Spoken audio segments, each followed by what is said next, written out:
Shadow Slave Audiobook by Kevin Chapter 1351. Beware of future versions of yourself bearing gifts the sin of solace. These words were clearly a part of the ghostly spellweave of the estuary key. Sonny stared at them intently, feeling a strange mix of confusion, curiosity, and dread. What the hell was the meaning of this? Shifting slightly, he looked at the sword wraith. The apparition stood in the shadows, wearing a bored and resentful expression. Sonny had grown so accustomed to the company of the sin of solace, first in the form of a disembodied voice, then of a vague figure, and finally of a perfect reflection of himself, that he rarely paid it much attention these days. But the sword wraith was not at all benevolent or harmless. In fact, he was a sinister and insidious being, spawned from the whisper of a fearsome demon and meant to drive the wielder of the sword mad. The fact that Sonny still had his sanity intact, or rather, somewhat intact, was only due to his extraordinary mental resilience and resistance to mind attacks. Most humans would have already been turned into raving lunatics by the Jade Giant. Sonny, though, apart from looking like a madman from time to time due to an outwardly strange habit of talking to himself, he only found the presence of the sin of solace frustrating, nothing more. Is there more to this damned curse? He knew that the apparition would never give an honest answer, but nevertheless asked, "There's no reason your name would be etched into the weave of the estuary key, is there?" The sword wraith gave him a disdainful look. "I don't know. Maybe there is. You're the great sorcerer, so you tell me." Sonny took a deep breath. "You are keeping a lot of secrets these days, huh? Makes me wonder if I should just feed you to nightmare.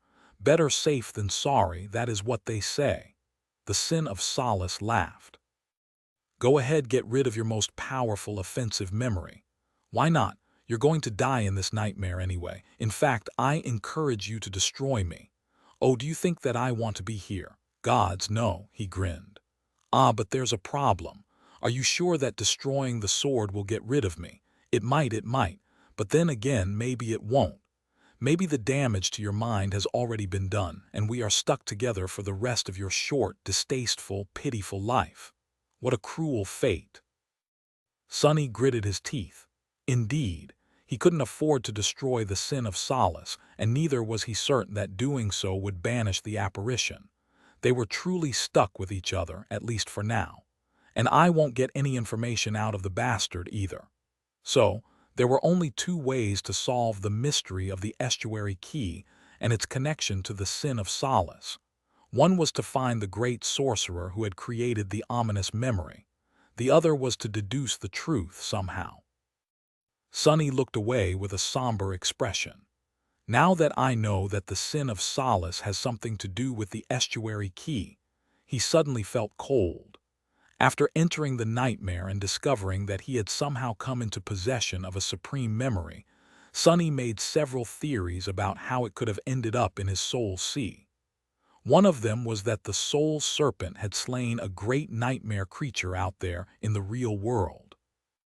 The other was that it was Sonny himself who had created the estuary key far in the future, but somehow received it in the present due to the strange nature of the great river. And now that he had learned certain facts and knew that the name of the sin of solace was etched into the weave of the unexplainable memory, a chilling suspicion was getting harder and harder to deny. Looking down, Sonny slowly clenched his fists. It was him, the Mad Prince. He must be the one who created the estuary key. Simply thinking these words made him shudder, but it was just too compelling of a theory to discard.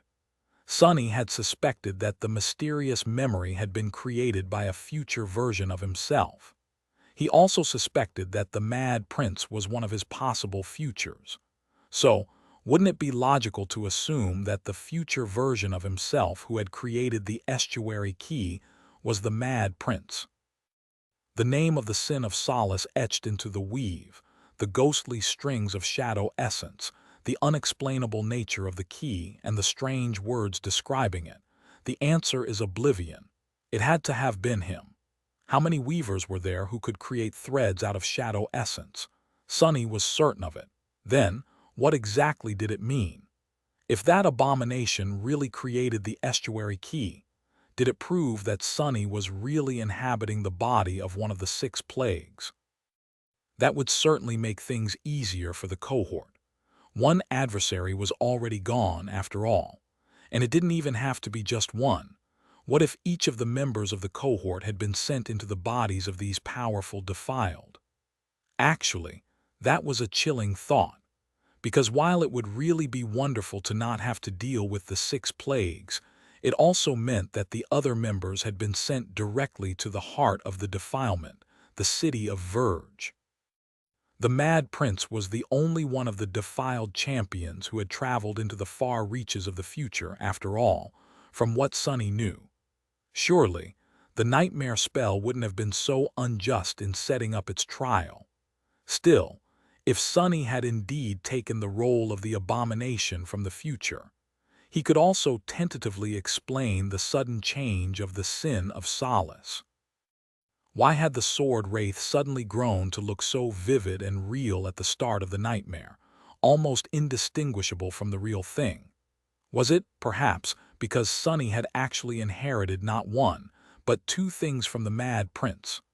One was the estuary key, while the other was the sin of solace. What if the sword wraith that had greeted him in the nightmare came from the future, just like the estuary key? What if the sin of solace had been by his side all the way to becoming defiled, and then spending gods knew how much time haunting the great river? Hundreds of years, at least, judging by how superior the madman's weaving was to Sunny's own, and had been then passed down to the younger version of its corrupted master through some bizarre anomaly or dark scheme. The apparition had let it slip that he knew the Mad Prince by interfering with the dream where the abomination's vestige showed up. Was that why? Sunny scowled. Suddenly, the idea of feeding the jade sword to his shadows did not seem so crazy anymore. I'll wait and see. Sunny glared at the sin of solace, distrustful and wary. Glaring at him back, the sword wraith grinned. Look at you figuring things out. There's really no sight more comical than a fool who thinks that he's smart. Wouldn't you agree? Sunny grimaced and remained silent. Was that a confirmation or simple mockery?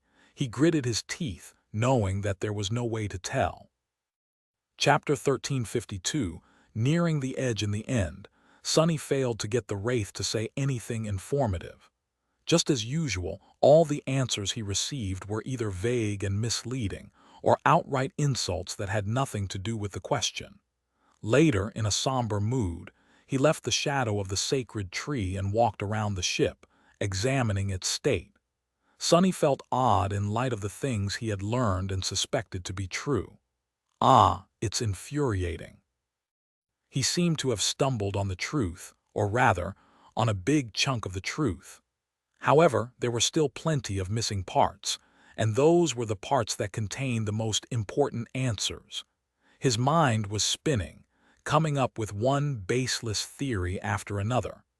Sunny was unable to glean the true meaning of it all, but what he did manage to do was completely exhaust himself mentally.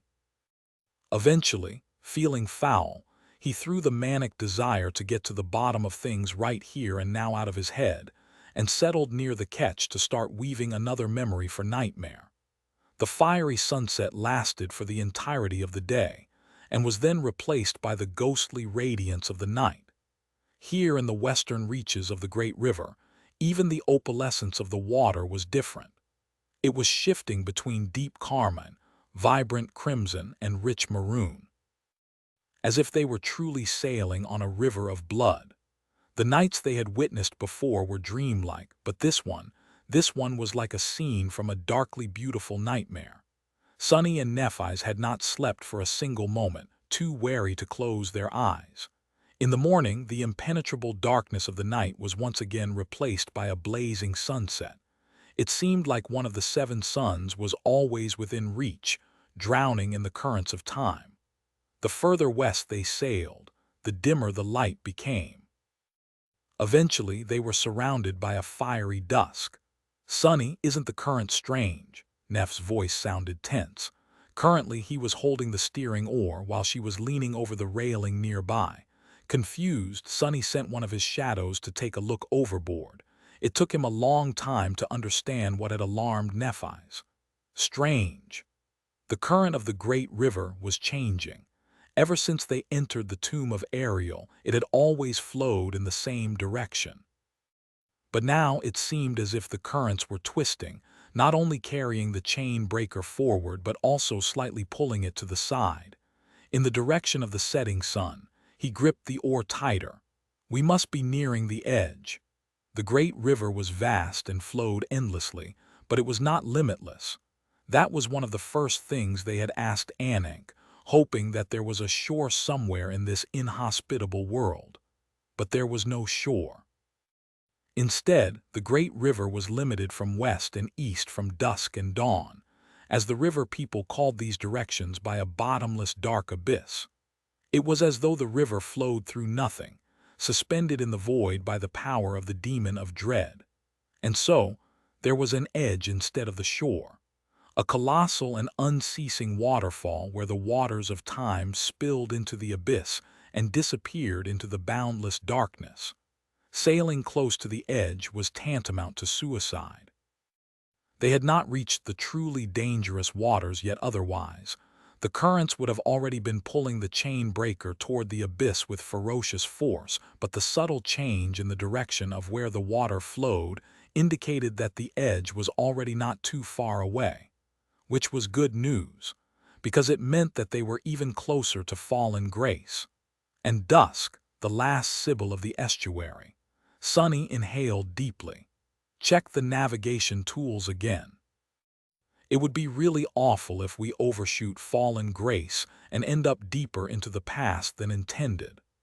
That would have been bad indeed, considering that there was no one except defiled further downstream than the last human city. If the last human city was still standing, Sonny frowned, remembering the time storm. They did not really know how long they had spent fighting against its rage, and especially how long they had spent in the eerily tranquil eye of the roving cataclysm, trying their hardest not to look at the water. Who knew? Fallen grace might have been consumed by the defilement already. Even if it wasn't, there was no telling whether Dusk was friend or foe, let alone whether she was the one who had sent Anak the message to find them through the dreams. They had to be ready for battle. While Nephi's was trying to determine their location with the help of the navigation tools, Sonny silently gave his shadows a series of commands. Standing at the bow of the graceful ship, Saint released her darkness with indifferent poise. Nightmare stirred in the shadows, his crimson eyes igniting with dangerous light. Fiend rose from the deck, infernal flames burning behind the black faceplate of his fearsome helmet. Soon, Nephi's put the tools away and looked downstream. Everything seems fine. We should be very near. Of course, the city might have migrated in any direction by now. Still, it couldn't have moved far without sacrificing its entire population of riverborn. Sonny nodded slowly. Indeed, although the floating cities of the great river civilization could theoretically travel as far as their inhabitants wished, in reality, they were bound in place by the lifespans of the riverborn. Migrations happened over the span of generations, not months or years. Replace me at the oar. Nephi's silently stepped into the runic circle, freeing Sonny. Right now, he was a more efficient fighter between the two of them. More importantly, he had no idea how to berth a ship. If the people of fallen grace were indeed friendly, it would be really embarrassing to crash into their pier first thing after arriving. Yeah, I'll handle the fighting if it comes to that. Sonny secretly looked around, checking what the Sin of Solace was doing. Making sure that the sword wraith wasn't up to no good, he let out a mental sigh of relief and extended his shadow sense as far as he could. After that, all they could do was wait. An hour passed in tense silence, then another. The drag of the abyss was still mild, but it was slowly growing faster. Surrounded by eternal sunset, Sonny found it hard to measure time. The chain breaker sailed through crimson dusk. The waters of the great river reflected the burning sky and seemed to be engulfed in flames themselves in turn. Then, finally, Saint shifted and slightly turned her head. In the distance, Sunny saw a spark of light shining above the horizon. Somewhere out there, a white flame was burning at the top of a tall lighthouse. They had found the last human city in the tomb of Ariel, it seemed. After months of wandering the perilous expanse of the tomb of Ariel, they had reached fallen grace. Chapter 1353. Tattered sails. There had been a time when Kronos possessed a youthful body and an even younger soul. His soul was still young, all things considered, but his body had turned decrepit and frail. It was full of aches, felt stiff in the mornings, and had to be handled with care. Still, there were pleasant things about being old as well. Kronos had burned with all kinds of hopes and desires when he was young, but now that he was in his twilight years, life was calm and peaceful. Or rather, his feelings about life were calm and peaceful, or was it one and the same? Since one thing he didn't possess was the actual wisdom of old age, it was hard to say. One thing was for certain: not having to worry about the future. He had much more time to enjoy the trivial delights of life, like the warmth of his cot, the companionship of his friends and neighbors, or the beauty of the world. Since Kronos did not sleep much, old as his body was, he had developed the habit of walking to the piers at the break of day to watch the suns rise from the water. Today, just like always, he left his home carrying a lantern and walked to the edges of the city. Despite the fact that the streets were still dark, there were many early risers just like him out and about. Some greeted him with words, some with smiles. Their faces were just as wrinkly as his, and their bodies were just as stiff as his. That also made being old feel less lonely. Eventually, Kronos crossed a few rope bridges and reached the piers. Several people were already there, waiting in the darkness. Some of them he knew from his days in the House of Youth, some he had met after. Joining them, he extinguished the lantern, sat down, and looked at the water. They chatted as the night lived its last minutes. Shrouded in darkness, the great river glowed with a beautiful red radiance. Then slowly, its light grew brighter. The chatter quieted down as the old men and women enjoyed the view of the flowing water. Somewhere far away, the black veil covering the sky rippled. Hints of lilac and azure were mixed into its dark expanse. The river seemed to ignite, fiery colors spreading across its surface. Then finally, the suns rose from the depths, painting the world in a million shades of scarlet. Reflected in the water, their light was like a spreading flame. Kronos sighed lightly. It's a new day. A cool breeze caressed their faces, and the world was at peace, or maybe it just seemed to be at peace. Of course, it was actually at war, but they did not have to worry about that today. Otherwise, the lady would have already warned the warriors of the city to prepare for battle. The group of old folks remained on the pier for a while, not in a hurry to leave. There was gossip to share and idle conversations to be had. As the youngest of the bunch, Kronos had not grown tired of hearing the same old stories over and over again yet, so he received a lot of attention. He listened and laughed, feeling a comfortable bliss.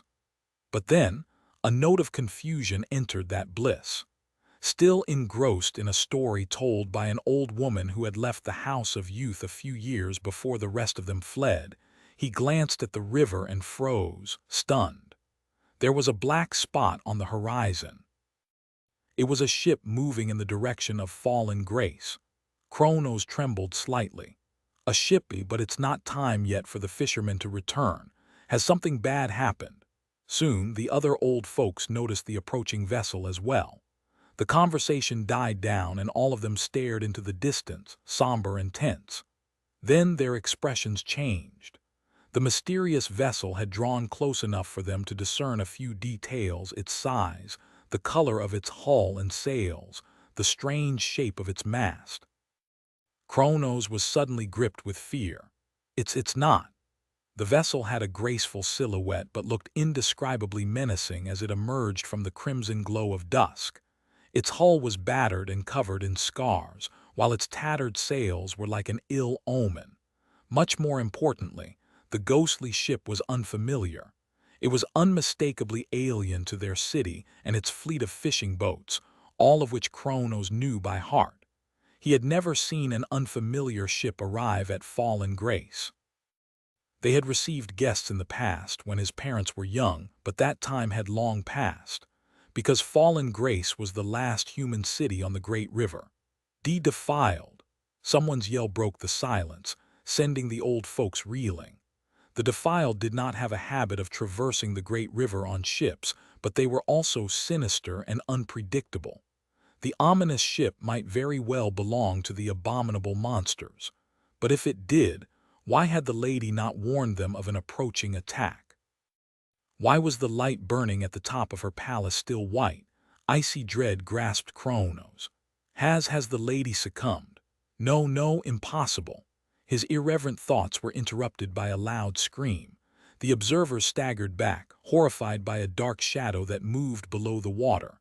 Shocked, Kronos watched as the head of a colossal serpent rose from the waves near the approaching vessel. The beast's scales were onyx black, glistening with dark sanguine glow as they reflected the crimson light of dusk. A corrupted. People of Fallen Grace had all heard legends of the Serpent King as young kids, so seeing a similar abomination rise from the depths was like watching their childhood fears come alive. At that moment, the serpent's lightless eyes turned to the pier. Kronos felt his soul tremble, as if the creature was peering directly at him.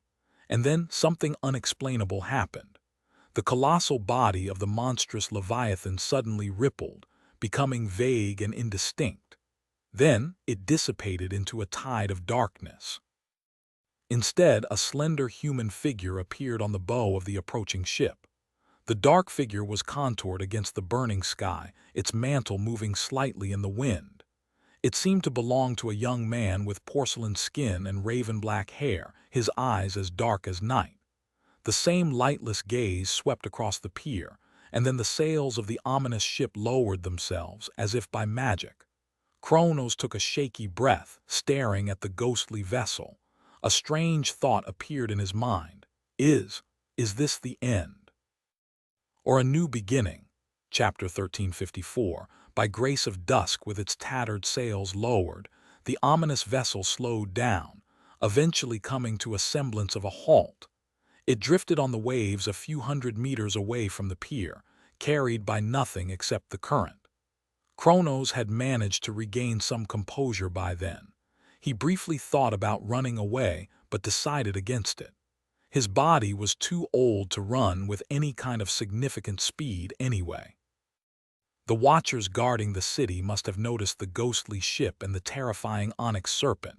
Too, if the lady had truly not known about their arrival, warriors would already be on their way. For a few moments, everyone remained motionless. The old men and women gathered on the pier, and the dark figure standing on the bow of the graceful vessel as well. The current was slowly pulling the ship closer. It was only a matter of minutes before it reached the pier. This is strangely exciting. Kronos should have been terrified, but he found himself awed and curious instead.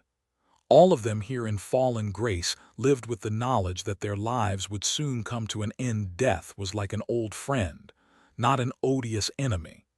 The arrival of a mysterious ship, however, was a novelty. How often did he get to experience something entirely unexpected?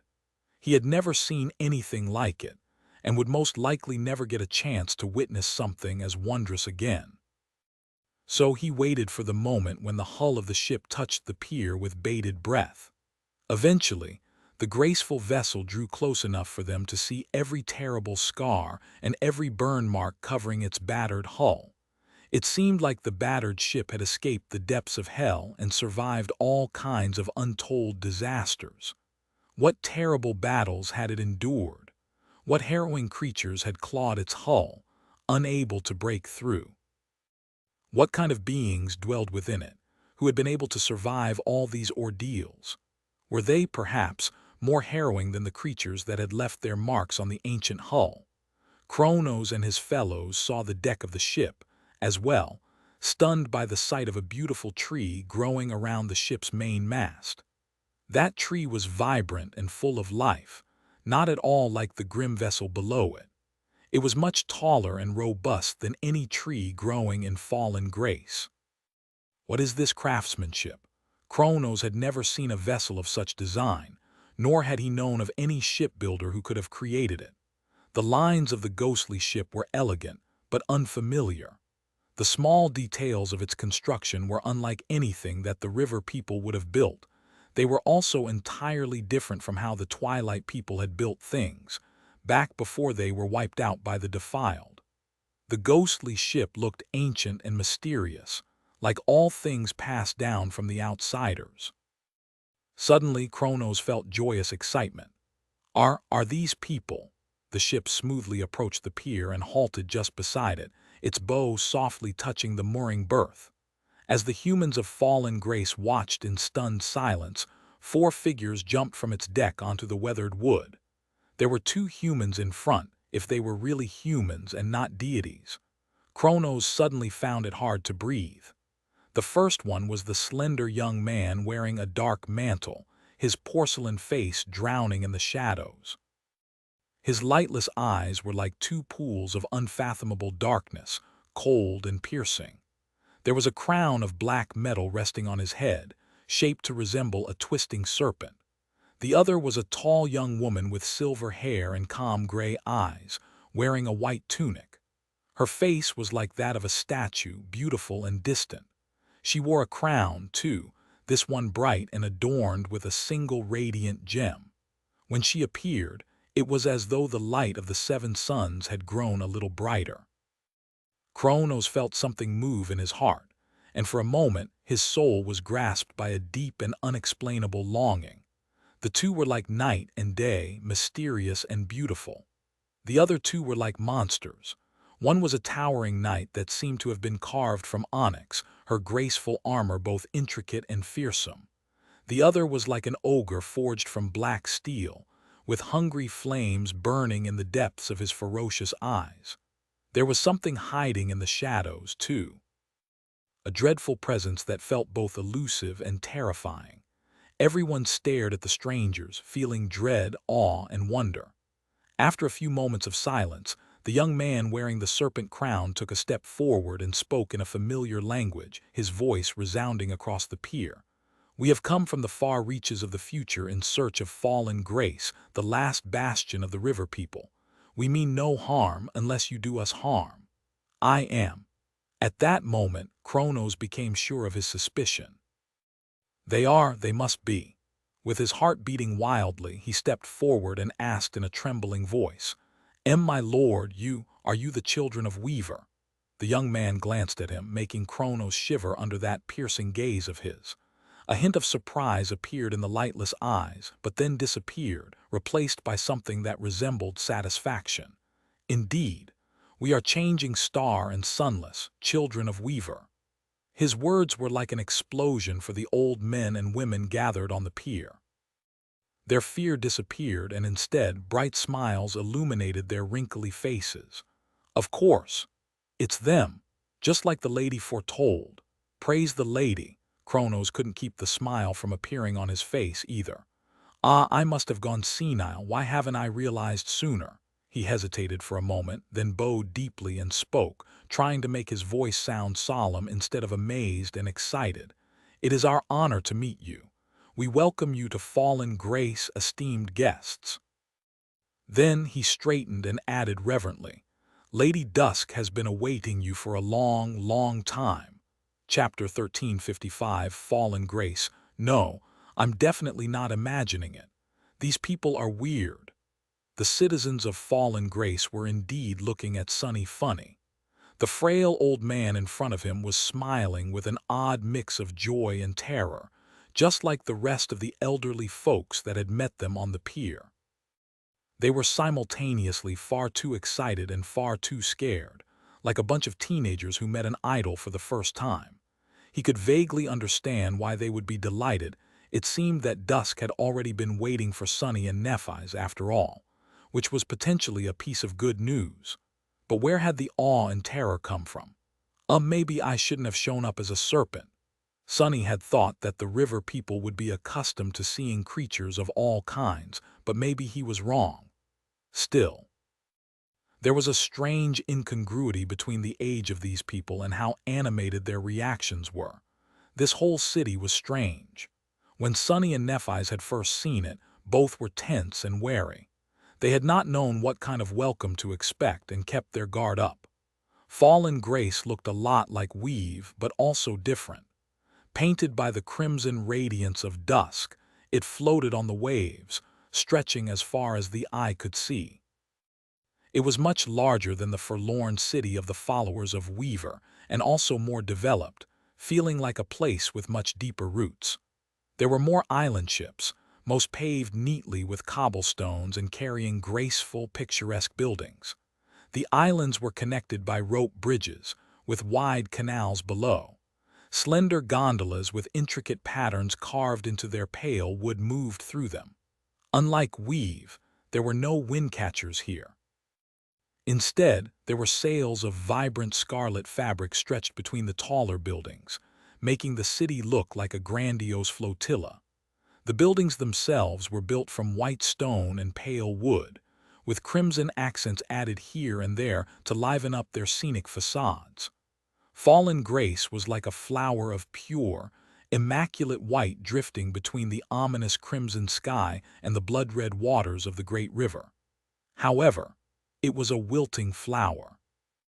Although the beautiful buildings had been masterfully constructed, most of them were showing signs of deterioration.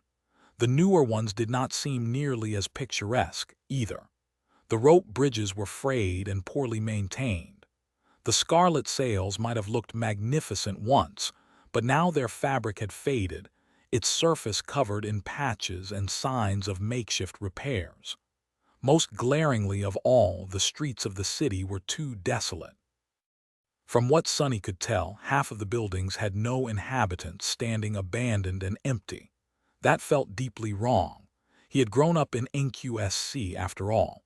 In a city surrounded by defensive barriers, space was deeply precious, and since there was not enough of it to go around, people like him were condemned to the outskirts. Even there, emptiness was not tolerated. Plus, the only people in sight were these old men and women. Where were the sailors? Where were the soldiers? Where were the awakened? Why was the chain breaker allowed to approach the city without being met by its guardians? Sonny found the situation very strange. Well, at least they are not attacking us. That was a concern for Nephi's and him, which was why he had dove into the water as a serpent. He stared at the old man, trying to understand why the locals seemed to be growing paler and paler with each passing moment.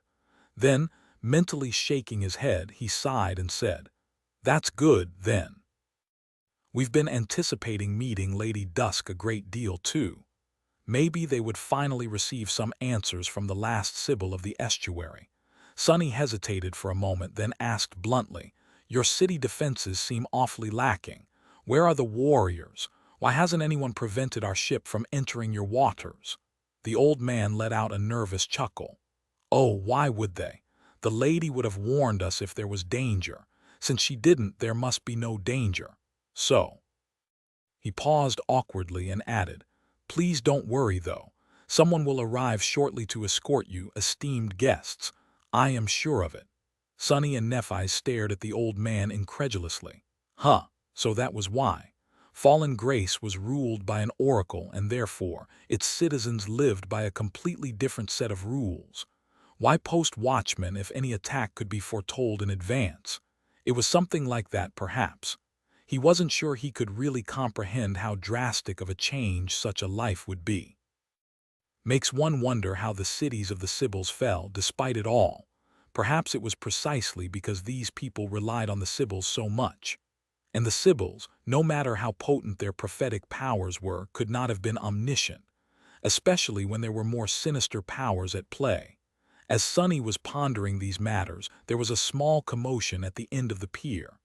A dozen figures appeared, all wearing armor and wielding weapons.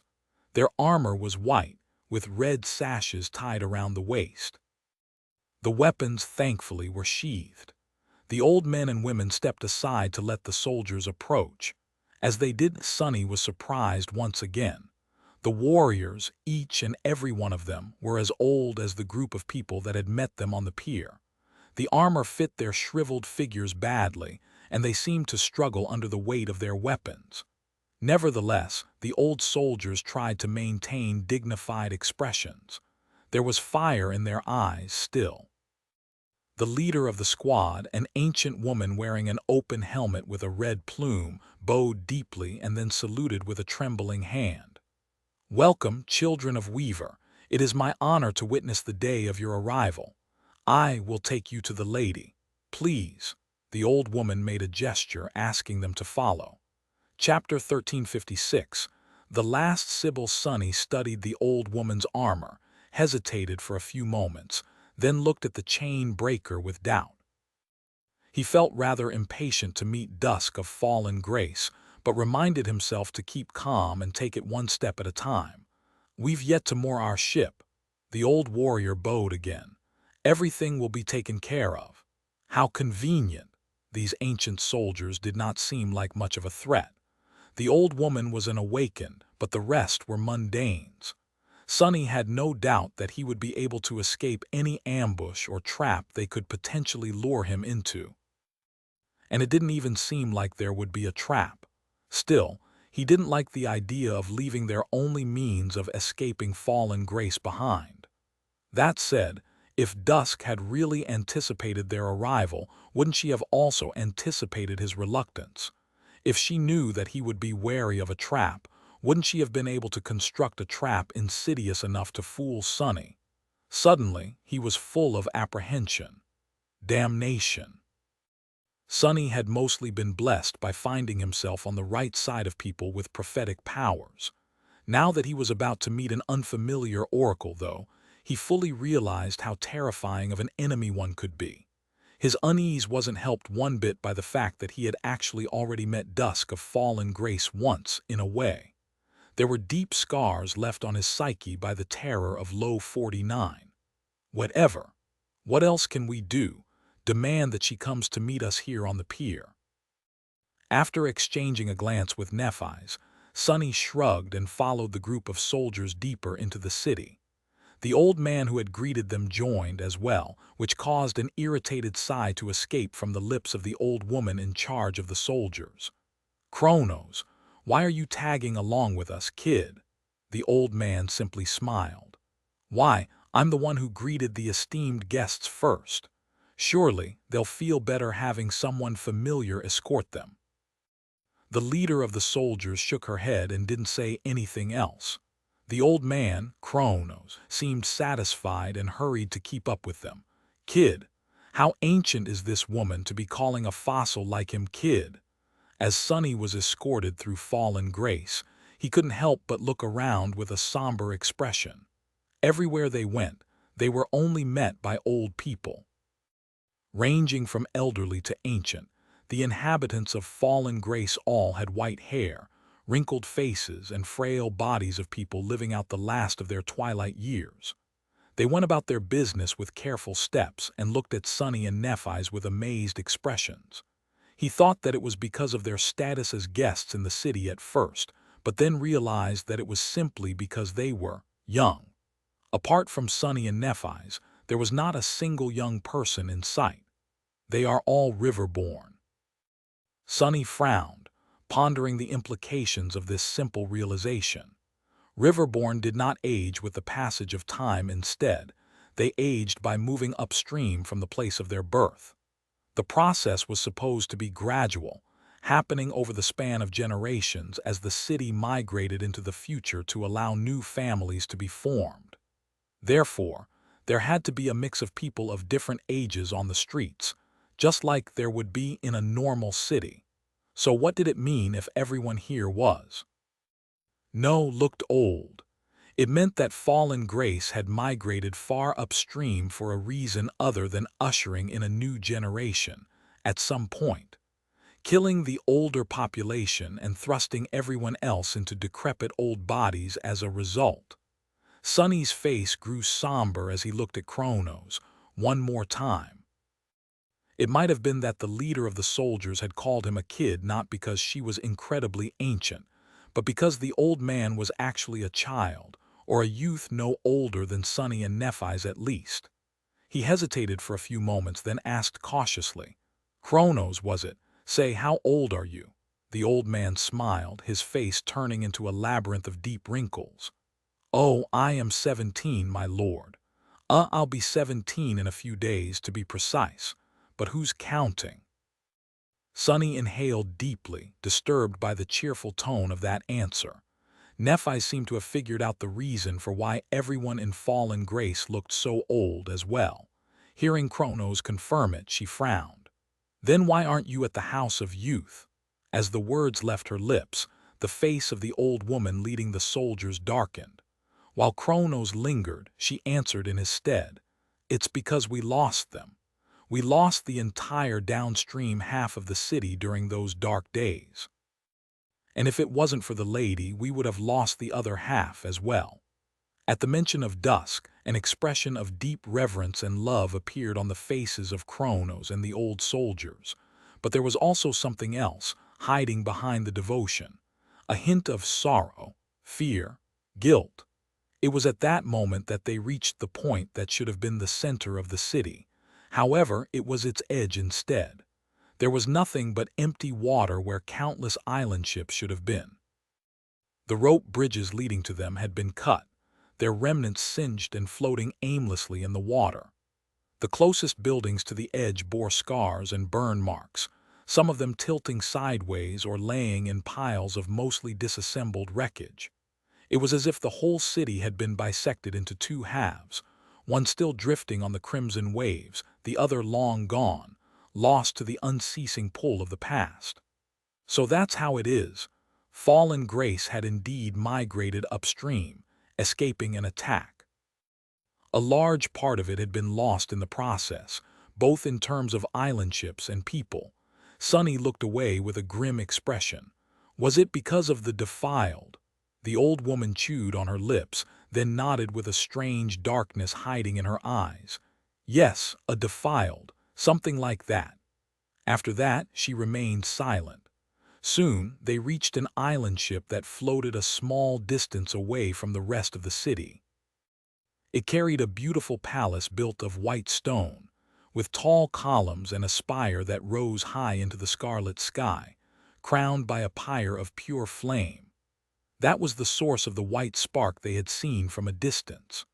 Crossing the expanse of crimson water, Sonny and Nephi's ascended the wide stairs leading to the gates of the palace, and were welcomed by rows of soldiers, just like the ones who had escorted them here, wearing white armor with red sashes, decrepit and old. All of them bowed deeply as the small procession passed them. Finally, the gates of the temple opened in front of them. Sonny felt an old fear grip his heart. He was finally going to meet Dusk face to face again. Soon they were led to a grand hall filled with white marble, flowing water, and tranquil silence. There was a tall dais in the center of it, with an elegant stone throne standing on it. Dusk of Fallen Grace, the last Sibyl of the estuary, was sitting on that throne. Sonny froze. The first thing he registered was that Dusk looked young, very young. She was the first young woman they saw in Fallen Grace. She was also enthralling, with a petite figure and an exquisitely beautiful, delicate face. Her hair was like pale gold, and her stunning eyes were pure blue. Those stunning eyes looked upon the world but didn't see anything because the beautiful young woman was blind. Of course, Sonny knew her well. Stunned, he raised a hand and asked in a trembling voice, "Cassie?" Chapter 1357, long time in front of them, sitting on the throne of Fallen Grace, was none other than Cassie, the delicate blind girl who had been their companion since the dire trial of the Forgotten Shore, and whom both Sonny and Nephi's knew better than anyone else in the world did. There could be no mistake. Cassie had not changed much since the last time Sonny had seen her. She was still the same, with golden hair and beautiful blue eyes. The soft features of her lovely face were just as he remembered them, but there was something different about her too. There was an obvious change, of course. Unlike how she was in the nightmare desert, Cassie looked hale and refreshed. Gone were the feverish gauntness, dark bruises, and cracked lips. Instead, her striking beauty had bloomed once more, soft and quiet yet making it impossible to look away. She was also wearing an unfamiliar red peplos, its thin flowing fabric draped gracefully around her supple figure and decorated with white accents. But there was also a deeper, less obvious change to her. Sonny just couldn't put his finger on what it was exactly. Most importantly, Cassie was not dusk of fallen grace. Or was she? He suddenly felt a chill. Cassie! At the sound of his voice, the blind girl slowly turned her head and looked down from her throne. Even Nephi's, who rarely allowed surprise to show on her face, seemed dazed. She stared at the young woman who was, or at least looked like their friend silently, a storm of emotions hiding in her usually calm eyes. The next moment, however, tension drained from her gaze, replaced by profound relief. It was because Cassie smiled. Her wide, radiant smile set their hearts at ease. It was a smile they knew. "Sonny, Neph, you are finally here." The familiar sound and cadence of her familiar voice were just as they had been before as well. Sonny slowly exhaled and felt a strong desire to lean on something. He had been both anticipating and dreading meeting Dusk. He had also been worried sick about the members of the cohort, and especially Cassie, since she was not as fierce of a warrior as the rest of them and more vulnerable than most. Even though Sonny had been suppressing these worries, they gnawed at his soul. Now that the moment he had been dreading was replaced by an unexpected and joyous reunion, alleviating the gnawing worry, Sonny momentarily felt unbalanced.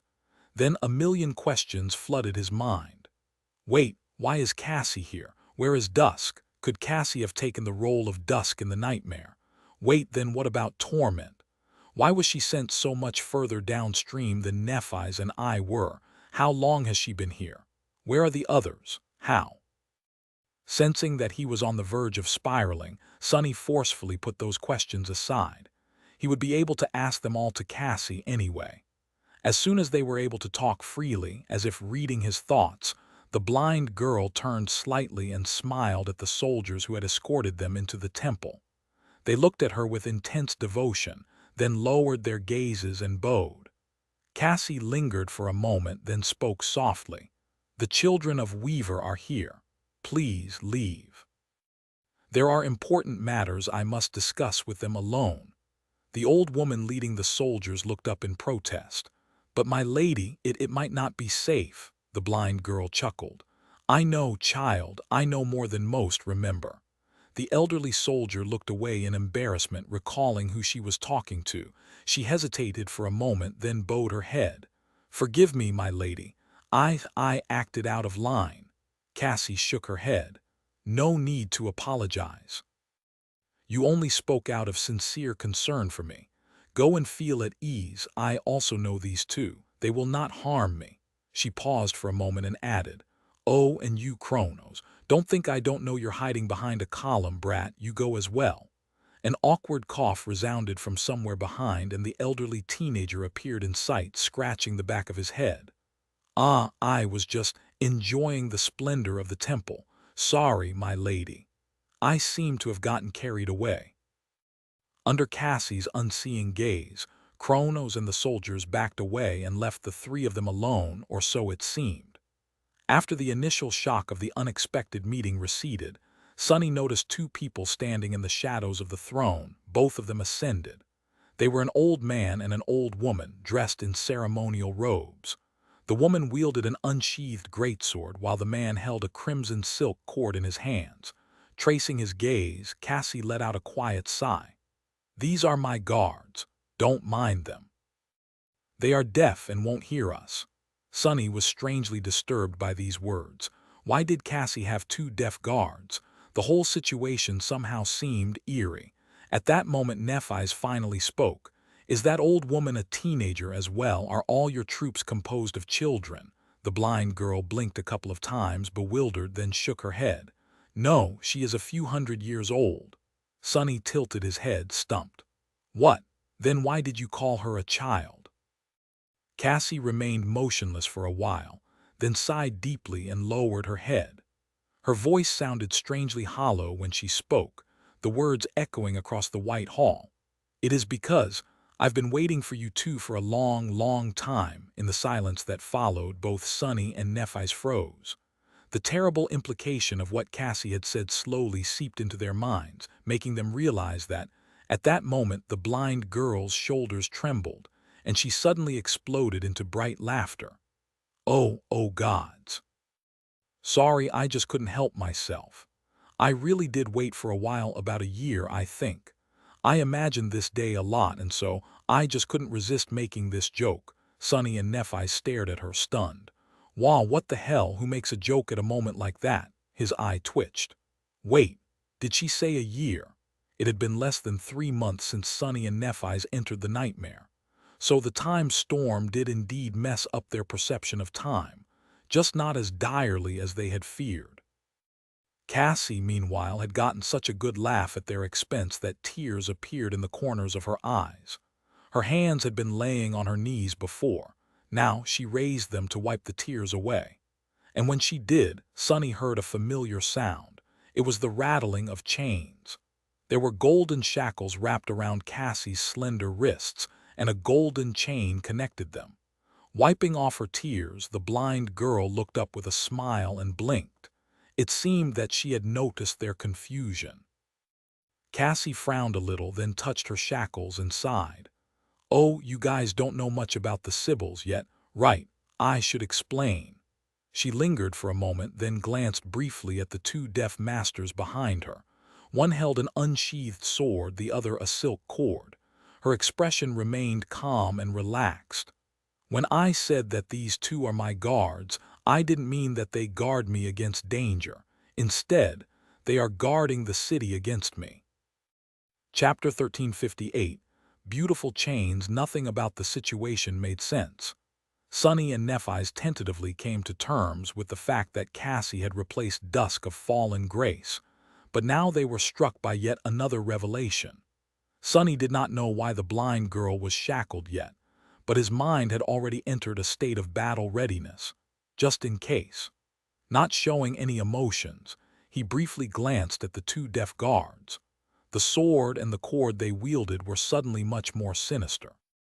If the guards were meant to protect the city from Cassie, then the sword was meant to cut her down, while the cord was meant to strangle her.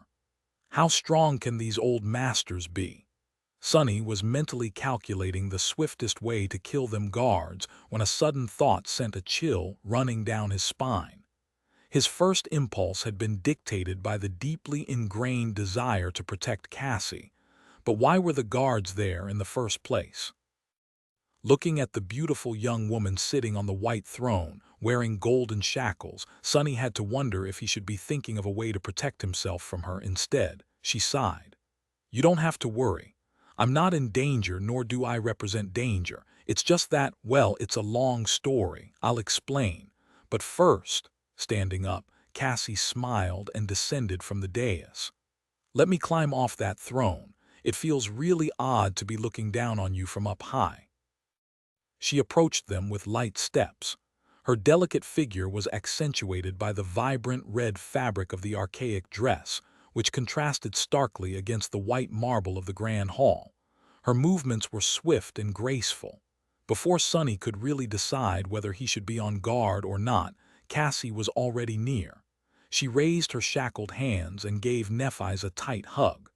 I missed you. I really missed you guys a lot. She held Neph in an embrace for a few moments, then sighed and let go. A bright smile bloomed on Cassie's face. Turning to Sunny, she hesitated a bit, then gently gripped his arm with both hands. The golden chain rattled quietly. I'm so glad that you're here. He froze, then awkwardly patted her on the hand. What, I don't get a hug? But then again, that was not the kind of relationship he had with Cassie. What kind of relationship did they have then? Sunny was really not sure. If he had to describe it with one word, though, it would be complicated. Still, she seemed to be sincerely happy to see him.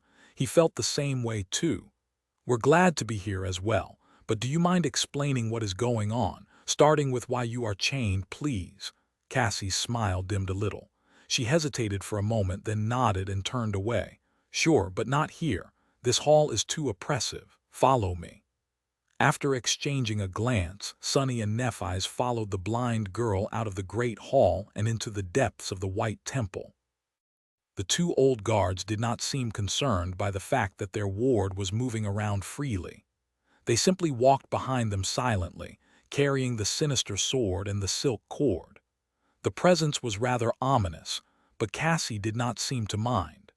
Together, the five of them entered a grand staircase, which led them to a smaller one. The blind girl was navigating the maze-like interior of the temple with practiced ease, which wasn't that surprising, considering that she must have spent a whole year here. Sometimes she traced the marble walls with her hand, but mostly she simply counted her steps and moved by memory. Eventually, they ascended a tall tower and emerged onto an open platform. There was a massive brazier in its center, with a pyre of white flame rising high into the crimson sky from it.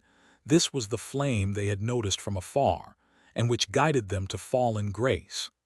Cassie lingered in front of the brazier for a few moments, bathing in its heat. Her expression turned a little distant. After a while, she said quietly, "Right, I don't need to maintain the flame anymore." Turning around with a smile, she gestured to a small table that stood near the airy railing of the platform. "Please, sit down. You must be tired after spending so long on the river."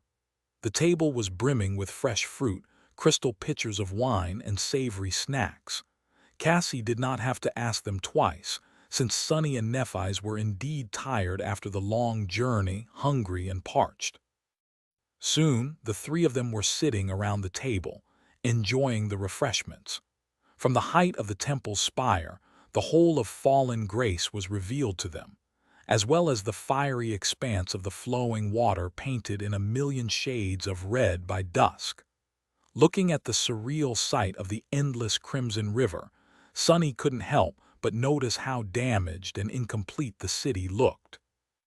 It was indeed as though it had been cut in half, with many of the island ships either missing or taking a position in the flotilla that was clearly not meant for them.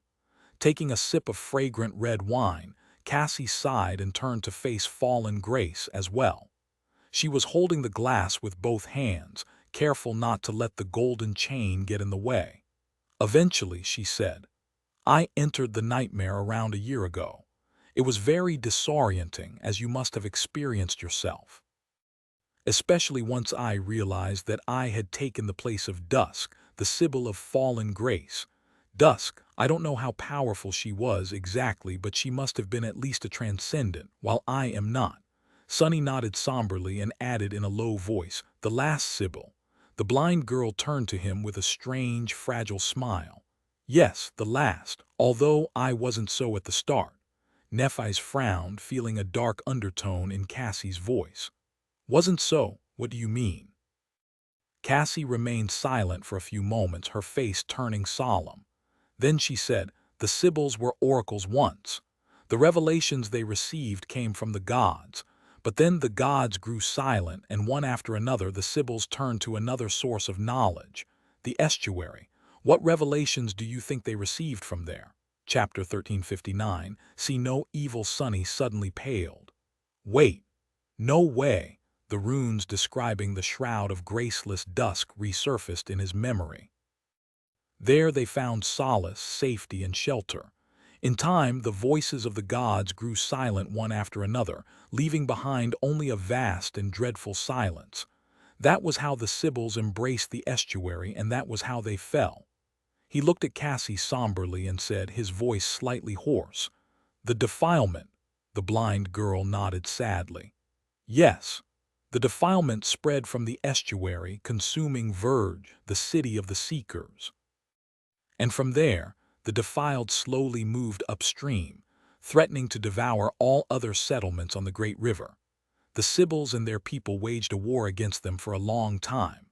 Eventually, most of their cities fell. Some fell to the defiled, but not all." Her beautiful face looked forlorn for a moment.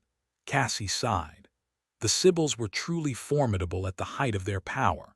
It was no coincidence that they had managed to guide their people through the horrors of the Doom War and enter the tomb of Ariel unharmed. Even the defiled found it difficult to conquer the cities reigned by the Sybils. How would they not, if the defenders knew the secrets of the future? She paused for a moment and took a small sip of the wine. But the very thing that gave the Sybils power ended up becoming their undoing. The most stalwart cities, they fell to the Sybils themselves, because they were corrupted by the glimpses of the estuary and succumbed to the defilement, letting the rot spread from within. The blind girl sighed again, then shook her head. A year ago there were 3 Sybils in fallen grace. One was already defiled and entombed in her temple. Of the other 2, Dusk was the junior. The senior Sybil, she had hidden the signs of corruption from everyone until it was too late.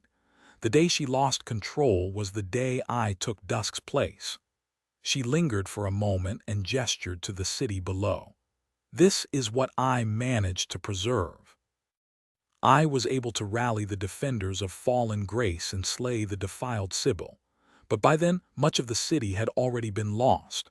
Much worse, the seals containing the other defiled had been broken, and she was a much more terrifying creature than the other one. All I could do was abandon the contested island ships and evacuate the remaining ones as far upstream as I could. Cassie smiled faintly and raised her hands, allowing the golden chain to ring. Hence, these shackles, and the deaf guards. I am the ruler of this city, but at the same time, I am a threat to it, or so the river people think, since they don't know that I am not truly Dusk. I was afraid that my own affinity to revelations would place me in the same danger the Sybils had been exposed to, but funnily enough, I turned out to be immune to it. Can you guess why? Sunny and Nephi's looked at her silently, not knowing what to answer. Sunny was a bit confused. I get why Nephi's is not in danger of becoming defiled. Her soul is incorruptible, but how can Cassie be immune as well? He shook his head. I'm not sure, she chuckled, then pointed to herself. It's because I'm blind. Her beautiful blue eyes gazed upon the world unseeing. Cassie sighed softly. Whatever it is that the Sybils saw in their visions of the estuary, I can't see. That is why the truth of the estuary can't corrupt me, or at least, can't corrupt me in the same way it corrupted the Sybils. In the visions I had before entering the tomb of Ariel, I usually had sight. But ever since coming here, all I see is darkness. Who knew it would be a blessing? She smiled and moved her hand slightly, allowing the golden chain to fall back onto her lap. Anyway, I knew that you would arrive eventually, but I did not know how long it would take. So I remained in fallen grace and defended the city from the attacks of the defiled. It was a long year. What took you so long? Nephi's leaned forward and grasped Cassie's hand. White sparks glinted in her calm gray eyes. You did well, Cass, I'm sorry. We entered the nightmare much further upstream, and it took us a long time to travel into the past. We encountered a time storm on the way, which is why, while a year has passed for you, it was only a few months to us. Sunny lingered for a few moments, then added, But you must have known that already, right? It was thanks to you that Anak knew to meet us and point us in the direction of fallen grace. A strange expression appeared on Cassie's face. He frowned, confused by her reaction. What's wrong? The blind girl hesitated. I'm sorry, but who is Anak, and what do you mean she knew to guide you to fallen grace? I'm afraid I don't understand. Sunny and Nephi's exchanged a somber look. After a moment of silence, she asked carefully, Was it not you who sent a dream message to the priestess of Weave? To warn her of our arrival, Cassie simply shook her head. Send a dream message. I don't even know how to do something like that, let alone who the priestess of Weave is. I also wouldn't have known where you were. Are you saying that there was someone who did? Sunny suddenly felt an ominous premonition. He was somewhat convinced that it was Dusk who had sent Anak instructions to meet them and guide them to fallen grace. Now that he knew that Cassie had taken the place of the last Sybil, though, and she was not the mysterious being pulling the strings of the nightmare from behind the scenes. There was a small possibility, of course, that Dusk had arranged everything before being erased from existence by Cassie's arrival. But it was infinitely small, had the last Sybil even existed in the nightmare. Why would the spell extend its timeline beyond the point where the challengers entered? And even if it had, what were the chances that Dusk not only knew of her nature as a phantom conjured by the spell, but also everything about the challengers and their task? Close to zero. However, if not Dusk or Cassie, then who could have possessed both a deep knowledge of the future and enough insight to manipulate it? Sonny gritted his teeth, disturbed. Not only did they know when and where we would enter the nightmare, but also a great deal more. It was how we ended up finding the ship, the chain breaker. And making it all the way here. Cassie seemed stunned. The chain breaker, she remained silent for a while, then shivered and said, her voice glum, "Well then, maybe it was torment." Chapter 1360, marooned. A grim silence settled over the open platform. Even the deaf guards seemed affected by it, shifting uncomfortably and throwing worried glances at Cassie. Knowing what he knew now, Sonny recognized the complicated emotions reflected in their eyes: love, devotion, loyalty. But also wariness and fear. He sighed, then took a bite out of a succulent fruit and leaned back. "So, you guessed who the 6 plagues are too?" Of course she did. Cassie always knew more than them, even if she kept it to herself. The blind girl nodded slowly. "I did who they are, but not how they are. The great river is a strange place. Many things that should not be possible anywhere else are possible here." She frowned. "The 6 plagues, I had to learn a lot about them since they are the main threat to fallen grace. It was hard not to draw conclusions in the process. Strangely enough, though, none of them participated in the attacks on the city during the year I've spent here." Nephi's looked at her somberly. "Were you serious about what you said? That torment might be responsible for us coming here." Cassie hesitated for a few moments, then shook her head. "Not really. She strikes me as someone far too wild and damaged to come up with such an intricate scheme. She's dangerous, though. After the Dread Lord, she has to be the most dangerous of the plagues, simply because of her foresight." So, there was no answer after all. Sonny was still unable to learn who it was that had been manipulating the nightmare unseen, showing terrifying knowledge of fate and the future. There was another problem facing them currently, though not good. Meeting Dusk might have turned out entirely differently from how Sonny and Nephi's had imagined it, but their overall goal remained the same. They had to conquer the nightmare, but first, they had to find the members of the cohort. Their last theory was that each challenger except for Nephi's had been sent into the body of a powerful defiled champion, who might or might not have been the future version of themselves. Regardless of the true identity of the 6 plagues, that theory had been proven wrong now.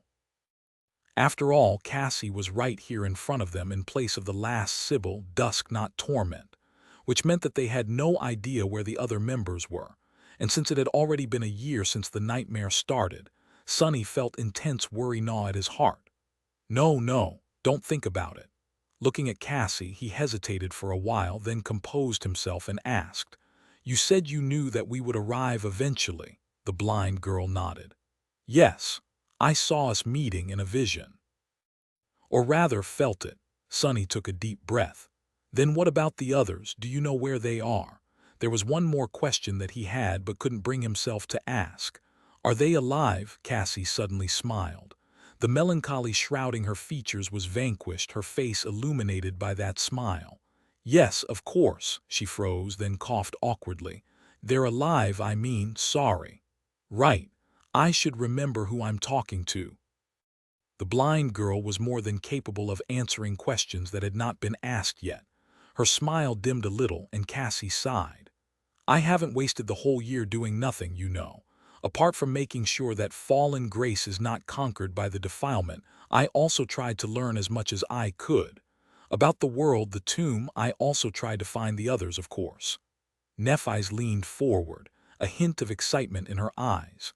And the blind girl hesitated. I managed to determine their locations. Effie and Jet are together here it is. Suddenly, a small shadow fell on the platform and a familiar crow landed on Cassie's shoulder. It stared at Sonny with an aggrieved expression and then cawed loudly.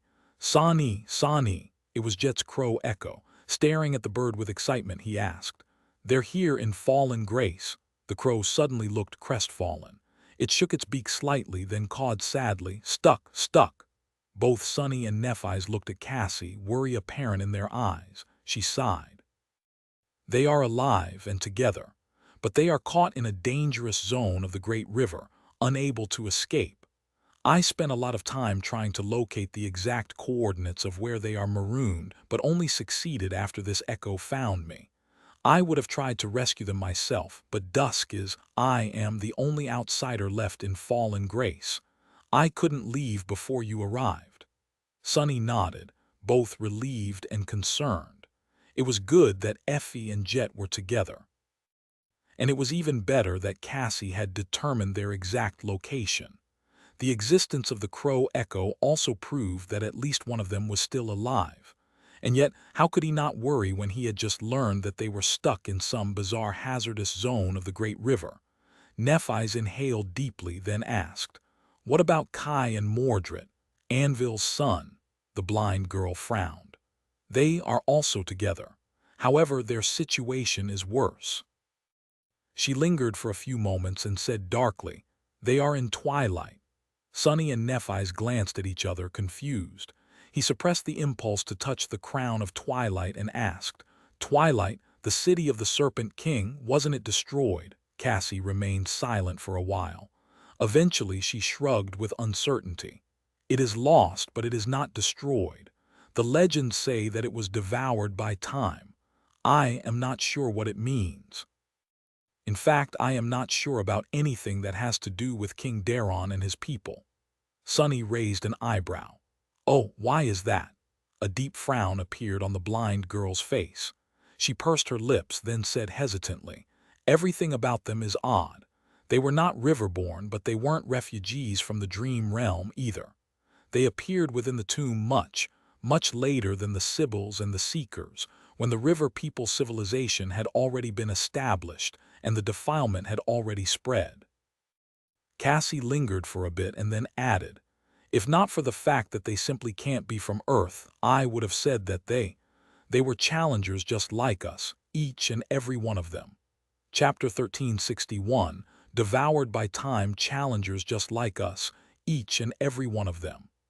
Sonny remained silent for a while, a complicated expression on his face.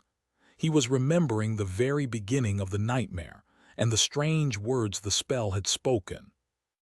13,700,077 brave ones, welcome to the nightmare. Back then, he had been understandably stunned and confused. There was no explanation for that number, considering that there were not even 1,000,000 awakened in the waking world.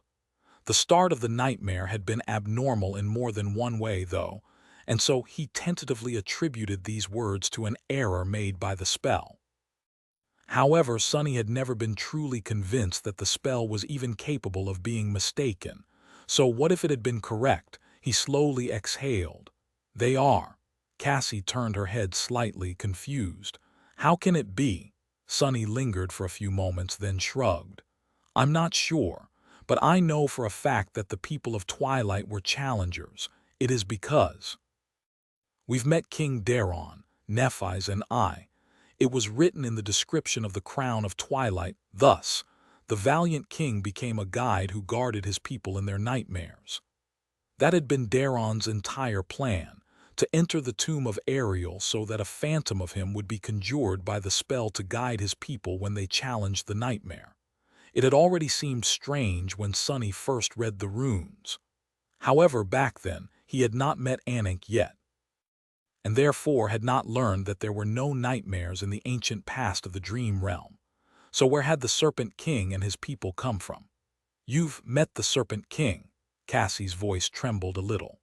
Sonny and Nephi's glanced at each other, and then briefly described their long journey into the past.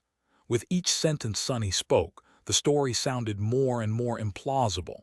Great nightmare creatures, furious storms of broken time, ghost ships that appeared out of nowhere just when they were needed. It was very much like the fairy tale of astonishing adventures that Anik had told him. And yet it was all true, of course, because Sunny was the one telling it. And so we repaired the ship as best we could and set sail in search of fallen grace. There were many battles on the way, but as you can see, we are both in one piece. He paused for a moment and then added somberly, "None of the nightmare creatures we faced was as terrible as the azure serpent had been, though, as Daron of the Twilight Sea had been."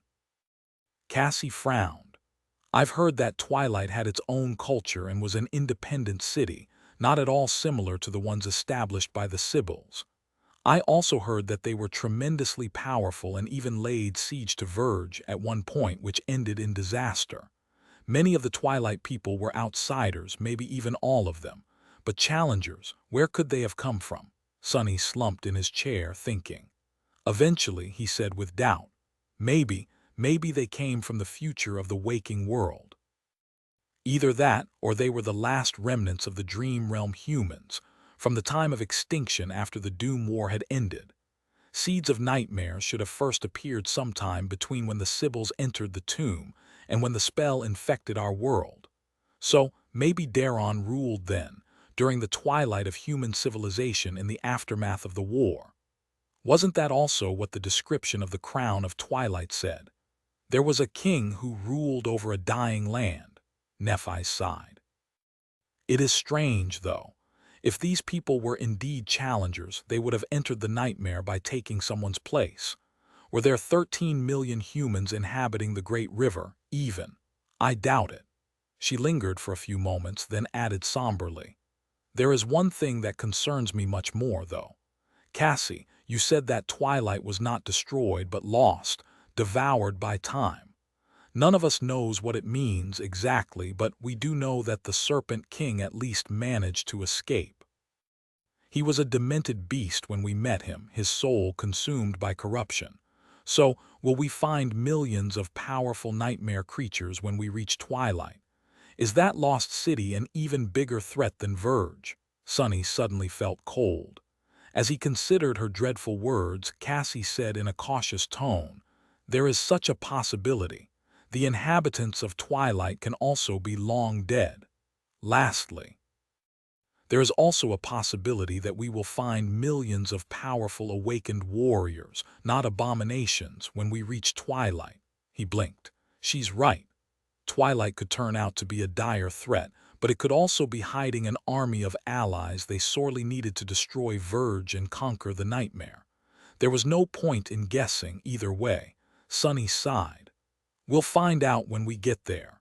And we do need to get there. We can't leave Kai behind. We also need Mordred and his power to take on Verge and his knowledge to eliminate the Soul Stealer." He looked at Nephi's, then at Cassie. "There are no objections, right?" Nephi shook her head. "Our goal remains the same. Gather the cohort and eliminate the first seeker who is far downstream in the city of Verge, under the protection of the 6 plagues." She frowned slightly. "Although the task does seem too perilous, there has to be a way to accomplish it, or the spell wouldn't have sent us here. So we must be lacking some key piece of information or an important advantage still. Twilight might very well be the place where that secret is hidden." Sunny nodded. "So we're in agreement then. Let's go fetch Effie and Jet first, then sail to Twilight to retrieve Kai and Mordred. When everyone is gathered and we had learned everything there is to learn, we'll attack Verge." Cassie remained silent for a few moments, then said quietly, "I agree. However, we must not forget one crucial detail." Her beautiful face turned solemn. "I doubt that the 6 plagues will just remain idle and allow us to gather forces. If they are truly the future versions of ourselves, they must already know what our next steps will be. It would be easy for them to try and stop us." Sunny didn't even want to think about the paradoxical mess of having his future defiled self hunting him down. However, he wasn't opposed to it. Imagining the vile, scarred face of the mad prince, he grinned darkly. Let them come. I would love to meet the bastards, too. Chapter 1362. No other choice. Some time later, the three of them were walking across the pier, followed by an excited crowd. The two guards were not far behind. Either they never left Cassie's side. The golden chain was ringing softly with each step she took. The elderly citizens of Fallen Grace were overflowing with joy at the sight of their young and beautiful priestess, though seemingly oblivious to the ominous meaning behind the golden shackles. The news of the arrival of two outsiders had spread throughout the city as well. The mood was festive. Sonny studied their faces through the shadows, then turned to Cassie and said silently, "You seem to be very popular. They absolutely adore you." A faint smile appeared on her face. "It's Dusk, not me, and how could they not? She was a wise and benevolent ruler, not to mention a champion of the city. It was because of the Sibyls that the river people could defend themselves against the defilement. Most importantly, I am both the most powerful awakened and the only outsider left in Fallen Grace. If they lose their faith in me and their love for me, then all they'll have left will be despair." She let out a wistful sigh. "They only love me because they have no other choice." Sonny remained silent for a few moments, somewhat stunned by how cynical that statement sounded. It bothered him a great deal for some reason. Then he shook his head. "Still, you must have done a lot to earn their trust." Surviving a year in the third nightmare could not have been easy, especially alone. He had already seen Fallen Grace and its people. They were not the kind of force he had hoped to find, and while Cassie had not gone into detail when describing her attempts to defend the city against the attacking Defiled, it was easy to surmise that protecting it was more of a burden than a boon. Her days must have been filled with countless battles and narrow victories. It was a miracle that Fallen Grace still stood. She smiled. "Ah. Well, yes. After the initial chaos, I led the remaining warriors into battle many times and killed many abominations. It was indeed not easy, but I wasn't really alone." Cassie gestured to the crowd following them at a respectful distance, as well as at the two silent guards. "The people of Fallen Grace might have grown weak, but they are valiant and brave. I also had several echoes to assist me." "Right." Neff had once brought back a powerful echo from the Nightmare Desert, a fallen demon with 6 arms. That echo had been given to one of the Fire Keepers before his cohorts challenged a Seed of Nightmare. She would have arranged for a powerful bodyguard or two for Cassie as well. Sonny tilted his head. "How strong are your echoes exactly?" The blind girl remained silent for a moment. "You already know the Quiet Dancer. Her power is augmented by a special memory I received from Valor, albeit not by much. There is also an artificial echo Neff procured for me from the clan, as well, equal in power to a fallen monster. And there is an echo I earned here in the tomb of Ariel myself, a transcendent beast of sorts." He raised an eyebrow. "Of sorts," Cassie let out a quiet sigh. "It's the echo of the senior Sibyl I killed. I try not to summon her where the citizens of Fallen Grace can see." Sonny flinched a little. After a few moments of silence, Nephi suddenly spoke, her voice even. "You alone should be enough to deal with 2 masters. With a transcendent echo, those guards of yours stand no chance whatsoever. What is the point of them following you around?" Cassie smiled sadly. "Yes, there's no real point. I can easily kill them and I can easily break out of these chains. They know it perfectly well, but they are loyal and devoted to their duty, and so I remain in chains out of respect for their devotion. Isn't it sad? The fact that I am only guarded by 2 masters should tell you everything you need to know about how desperate Fallen Grace's situation is. Unless we act, it will be swallowed by the defilement soon enough." Sonny sighed, trying to imagine what had happened to the real Fallen Grace and real Dusk. He knew that the last Sibyl had been buried at sea, her body eventually becoming the vessel of a corrupted terror. The existence of the terror of Low 49 was proof that the civilization of the Great River had met a sorrowful end, and it would meet it again if they failed to conquer the nightmare. Just then, they reached the end of the pier and walked across a wooden plank to the deck of the ghostly ship. The crowd stayed back, with only the two guards following them aboard the ancient vessel. Cassie froze, lowering her hands and staring into nothingness with her beautiful blue eyes. After a while, she said softly, "Sonny, can you look at the sacred tree?" He did as he was told, belatedly realizing that the blind girl must have used her ascended ability to share his perception. Although he didn't feel anything, it also felt strangely violating. There was no harm done, but for someone as secretive as Sonny, sharing was an uncomfortable process. "I wonder if she sees the bastard." He threw a furtive glance at the Sin of Solace, who stood motionlessly below the tree, and suppressed his discomfort. They walked around the ship for a while, allowing Cassie to study both its exterior and interior. She was the person who knew the true chain breaker best, after all, so they needed her judgment to rid themselves of doubt. Eventually, the blind girl stopped near the sacred tree and gently placed her palm on the white bark. After a few moments of silence, she sighed and turned to them. "It's the chain breaker. I am certain." Sonny and Nephis grew somber. They had suspected as much, of course. But still, a slight hope that it was merely a similar vessel still lived in their hearts. Now it was utterly extinguished. Cassie pointed here and there, describing her findings. "The essence channels are severely damaged, but their shape is unmistakable. I repaired them myself once after all, so I know every small detail of how Noctis had carved new enchantments into the older ones created by the fire hunters. It's his ship, our ship. There are many differences, but the core is the same." Sonny grimaced. "But how the hell can it be here? And how did we end up finding it?" The blind girl hesitated, then somberly shook her head. "That I cannot answer." He closed his eyes, then rubbed his face tiredly. "What the hell is going on? What the hell has been going on from the start of this damned nightmare? There are too many unexplainable things." Sonny's tolerance for mysteries was at its limits. Cassie lingered for a few moments, then suddenly spoke. "I can tell you one thing, though." Both Sonny and Nephis looked at her, waiting. She pointed to the deck below her feet and smiled. "I think I can repair the enchantments again. If you give me some time, the chain breaker will be able to fly once more." Chapter 1363, The Shadow, the Star, and the Oracle the news that the chain breaker could be restored to its former future. Glory was a welcome one. However, it was going to take time for Cassie to repair it. They were also going to need a lot of materials, as well as plenty of help from the locals of Fallen Grace. There were experienced shipbuilders among them.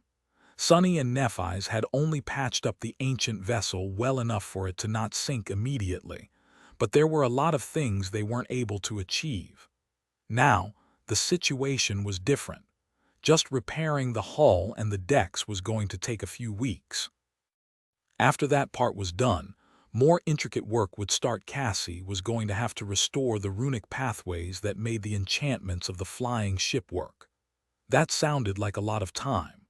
Sonny and Nephis knew that an entire year had already passed within the tomb of Ariel since the start of the nightmare, and yet they felt uneasy wasting even a single day. The members of the cohort were somewhere out there. After all, their situations unknown. Perhaps they were in desperate need of help. In the end, the three of them decided not to postpone their departure too much. Sonny and Nephis needed to rest, and the chain breaker had to receive urgent repairs. But since Cassie would be able to work on the enchantments alone, they were going to leave Fallen Grace as soon as the work on the damaged portions of the hull was finished, which left them with maybe 2 weeks of peaceful time to recover and prepare themselves. Looking at the crimson blaze of dusk from the window of Cassie's private chambers, Sonny sighed. The sky was a painting of beautiful red, and the great river was like a sea of burning blood. The city below them was like a snow flower. "Are you going to be all right, leaving Fallen Grace behind?" Turning away from the window, he looked at the blind girl. She was brewing tea, seemingly not at all inconvenienced by her golden shackles. Nephi's was nearby, too, studying the murals on the wall. Cassie softly shook her head. I did get attached to these people, but what we are doing is for their sake as well. If we don't strike at Verge, there is no future left for the river people. In a few years or decades at most, they will be gone. If they were the real river people, of course. As far as humans of the waking world knew, the world of the nightmare would cease to exist as soon as the seed was conquered. But it was hard to make the distinction. Sonny had never been able to, at least. He walked over to the table and sat down. Do they understand that? Will they let you go? The two guards were standing just outside the door. Even though he could not see them, he could feel their shadows. Cassie lingered for a few moments, pouring the tea into beautiful ceramic cups. They will.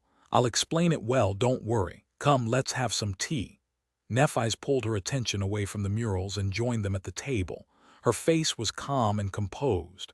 Raising her cup, she hesitated for a bit, then said in an even tone, I haven't had a chance to say it, but I missed you too.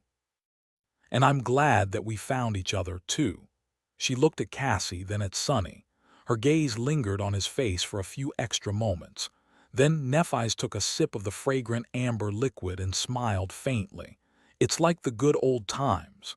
Sonny was considering saying something heartfelt as well, but then surrendered to the embarrassment of showing his true feelings and pretended to choke on his tea instead. Good. Which times exactly are you calling good? The time when I got skewered by a carapace centurion, or when that damn tree mesmerized us, or when we were attacked by that depth dweller while crossing the dark sea at night. Nephi's remained silent for a few moments, then nodded. Yes, he stared. If that's her idea of a good time, I'll be damned, that actually explains a lot. Sonny felt sorry for the guy who would take Changing Star on a date one day. As he did, the sin of Solace laughed derisively. Self-pity, huh? Shut the hell up. He threw an angry glance at the sword wraith, then shook his head. Who was he kidding? Sonny had felt nostalgic about the simple days of surviving on the Forgotten Shore many times. The hell of it had also been like a dark paradise for him. Looking through a shadow, he studied the three of them, Nephi's, Cassie, and himself. Gods. Each one of them had changed so much. They were practically unrecognizable, and it wasn't even because of how much their appearance had been transformed by the awakening and the ascension. Back then, Sonny had been a powerless street rat who only cared about himself and how to keep his secret.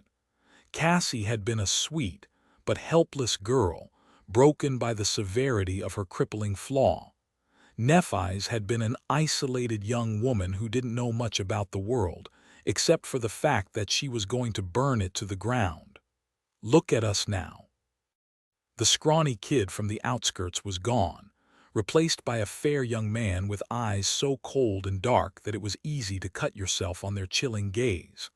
The helpless girl was now a beautiful young woman whose softness concealed unwavering will and ominous power. Nephi's had changed the most, perhaps, learning too many bitter lessons. Their names were known across the world, and they had long lost count of all the powerful abominations cut down by their blades. Fallen, corrupted, even great. Devils, terrors, even titans. There had been humans, too, awakened, masters, and even saints. Who would have thought that three teenagers that had met in the Crimson Labyrinth would be drinking tea in a hidden world created by a demon one day, resting before setting sail to wage war on an entire city of nightmare creatures? Sonny took a sip of his tea and shook his head. Life is sure funny sometimes. Still, it was damn good tea. He hesitated for a while and then said awkwardly, I might have missed you too. I'm glad that the three of us are once again together. Chapter 1364, Creating New Memories Together. The great river flowed endlessly. Somewhere in the future, the ruins of Weave drifted empty and silent, with no one left to witness their inevitable march toward destruction. Somewhere in the past, the city of Verge stood, harboring the hidden horrors of the defilement. There was twilight, too, mysterious and dreadful, lost to time. But here in fallen grace, the days were peaceful. The work on the chain breaker started soon after Sonny, Nephi's, and Cassie finished their tea. He visited the piers to observe the repairs, but there was really no point. The elderly citizens of the last human city knew how to tend to a ship much better than he did, and even though their bodies were ancient and frail, there were still some awakened among them. Their physical strength solved many problems, so Sonny did not need to help. The best he could do was not get in the way. Knowing that there were many battles ahead, he dedicated his time to preparing as thoroughly as possible. Cassie and Nephi's were doing the same. The latter was practicing her swordsmanship without rest, while the former, actually, Sonny was not entirely sure what their blind oracle was doing. She spent a lot of time arranging measures to keep fallen grace safe in her absence, but also made a point of sparing as much of it as possible for him and Nephi's. They had meals together, toured the city, and held long strategy meetings. He was happy because the three of them were together again, but it was also a bit strange. Cassie had spent an entire year in the nightmare, which meant that she was older than Sonny by a few months now, making him the youngest in the cohort. He had treated her as a little sister once at the start of it all, so it felt odd to suddenly be the one who was younger. But then again, age was such an abstract thing. Especially so for the awakened. Sonny himself had spent an unknown length of time in the dream prison created by nightmare. Even though he had forgotten most of that cruel trial, his soul still remembered its scars. Speaking of nightmare, the dark destrier was his main priority for now.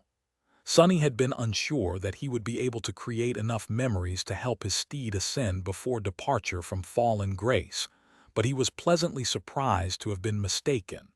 There were two main reasons for that. The first one was that Cassie had opened the treasury of the temple to supply him with the few soul shards he lacked. The second one was the crown of twilight. Its legacy of twilight, enchantment, greatly enhanced the rate with which Sonny regenerated essence at dawn and dusk. Here in fallen grace, though, dusk lasted for nearly the entire day, interrupted only by a brief and fleeting night as a result. His reserves of essence had become nearly inexhaustible, which was a good thing for more than one reason. The three of them were destined to visit the lost city of the Serpent King. After all, Twilight was situated at the opposite edge of the great river, where it was almost always dawn. Sonny was certain that having a boundless amount of essence at his disposal would come in handy, no matter what dangers they were going to face there. For now, he concentrated on weaving memories to feed nightmare above all else. The counter of shadow fragments was rising with each day. So was the counter of nightmares the tenebrous steed had subjugated, at a speed much greater than ever before. Maybe because of the nature of the tomb of Ariel, but much more importantly, because of the river people. In the waking world, his shadow had very few ways of collecting nightmares. It was because the dreams of mundane humans were powerless, while awakened never dreamed. It was only masters and abominations that could supply his shadow with suitable dreams to subjugate. But awakened of the dream realm, and therefore, the river people of the tomb of Ariel were different from those infected by the spell. Their souls did not travel between worlds when they slept, and so, nightmare could invade their dreams and conquer their fears. As a result, the citizens of fallen grace enjoyed strangely blissful sleep during these days, while his shadow received plenty of nightmares to add to his swarm. At this rate, Sonny did not know what would happen first: the Black Steed's ascension or return to full power as a terror. He worked tirelessly to weave more rudimentary memories, and do it faster. One after another, they were completed. And then, finally, Sonny weaved the last of them. The date of their departure was already drawing near when he did. Hidden in the spacious chambers Cassie had arranged for him within the temple, Sonny slowly dismissed his 4 shadow arms and put Weaver's needle down. Left in his human hand was a beautiful nacre ornament, What made it look so tantalizing was not the colorful sheen, though, but the ethereal weave hiding behind it. "It's done." Sonny exhaled slowly, then dismissed the ornament and stretched. "I did it." He felt both tired and exhilarated. Nightmare only needed one more transcendent memory to reach ascension, and now that memory was complete. Standing up, Sonny looked at the crimson sky beyond the window. The night had already passed, which meant that his shadow should have returned to its post. These days, the black steed was usually hiding in the shadows near where the chain breaker was being repaired, guarding the workers on his orders. "I better go visit him right now, then." As Sonny contemplated how much stronger Nightmare would become as an ascended terror, a swift shadow fell from the sky and landed on the windowsill. It was Jet's crow. The small bird jumped a couple of times, then stared at him angrily and cawed. "Stuck, stuck," he sighed.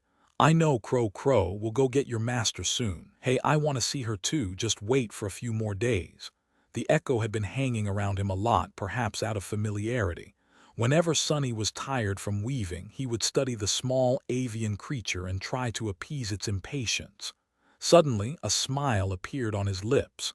"But first, do you want to come find Nightmare with me?" The bird tilted its head and stared at him with its round eyes. Then it opened its beak and cawed. "Horse, horse," Sonny chuckled. "Yes, the horse, come on. Let's try it again." With that, he dissolved into darkness and manifested himself back into tangible form. This time, Sonny did not recreate his own appearance, instead shaping himself into an entirely different and smaller creature.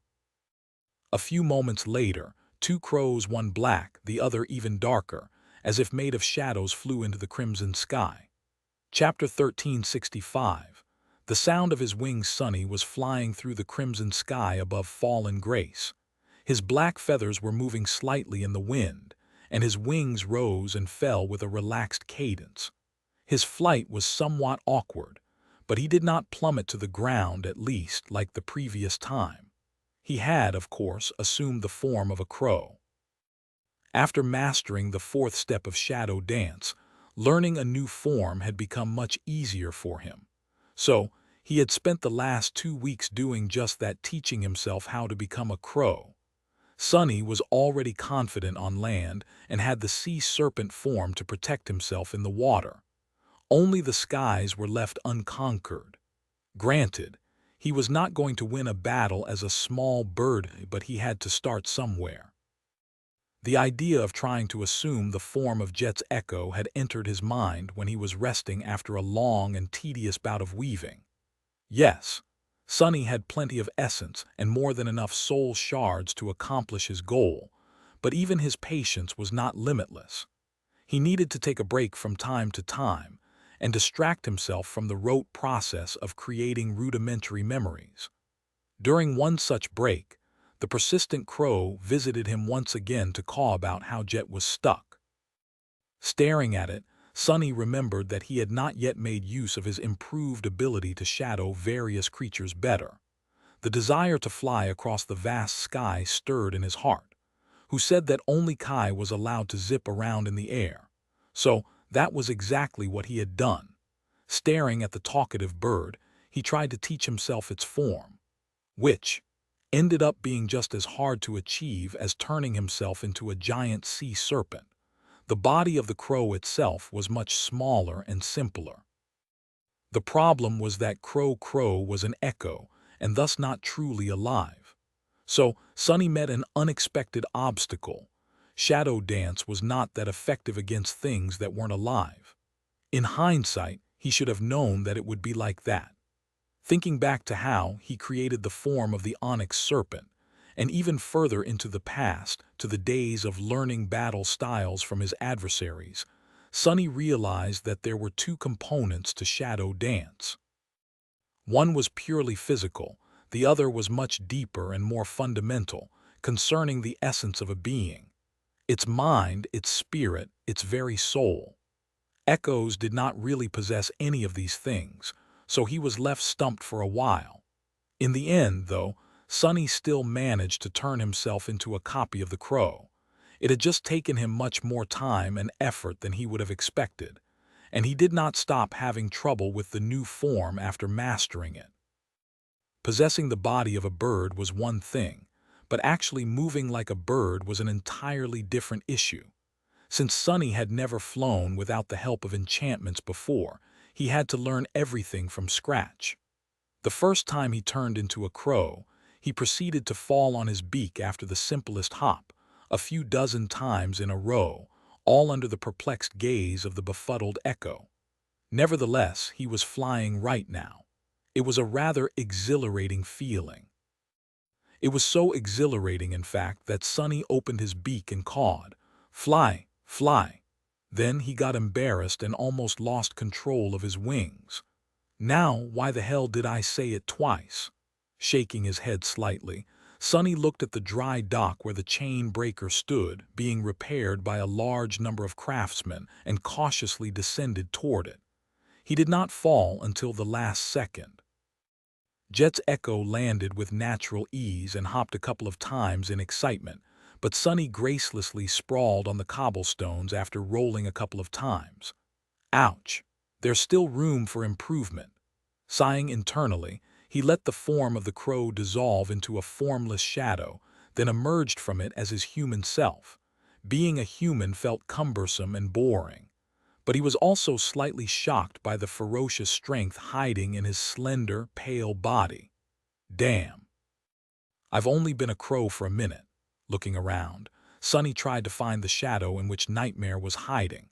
He did not notice his steed immediately, but he did notice a familiar old man staring at him with an open mouth. Lord Sunless, Sonny sighed internally. Oh, hey there, Kronos. The elderly teenager had been following them around when they toured the city, full of endless curiosity. He was a nice kid, no matter how hard it was to call a man who looked as old as Professor Obel a kid. But if there was one thing Sonny had an allergy to, it was curious people, so he felt uncomfortable around the wrinkly river-born youth.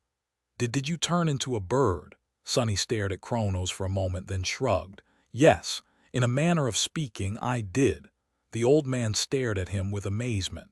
Ah, I see. It's like that time you turned into the river serpent. Is that your aspect ability? Sonny took a deep breath. Questions, questions.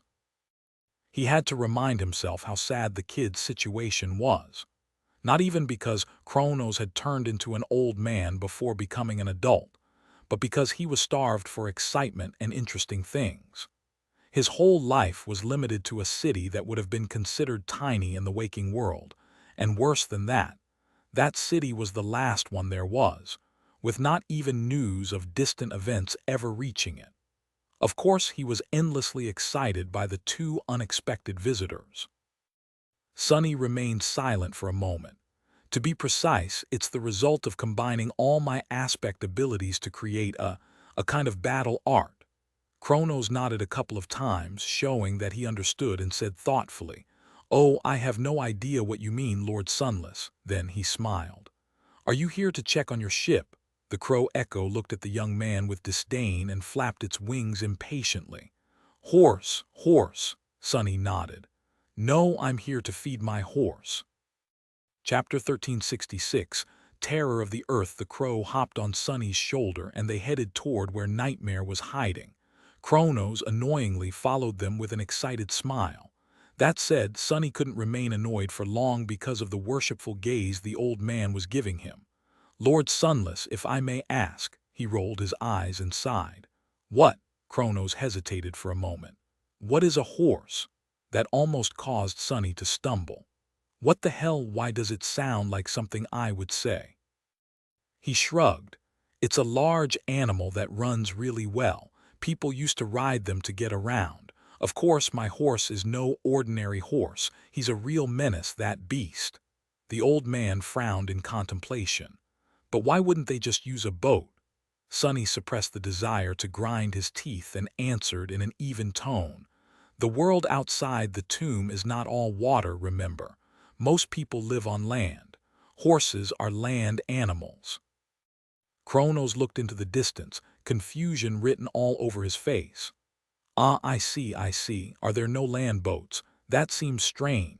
The barrage of questions continued. By the time they reached the deep shadows where Nightmare was hiding, Sunny felt a bit tired. Yes, Earth does sometimes shake, spew fire, and swallow entire towns. Not too often, though.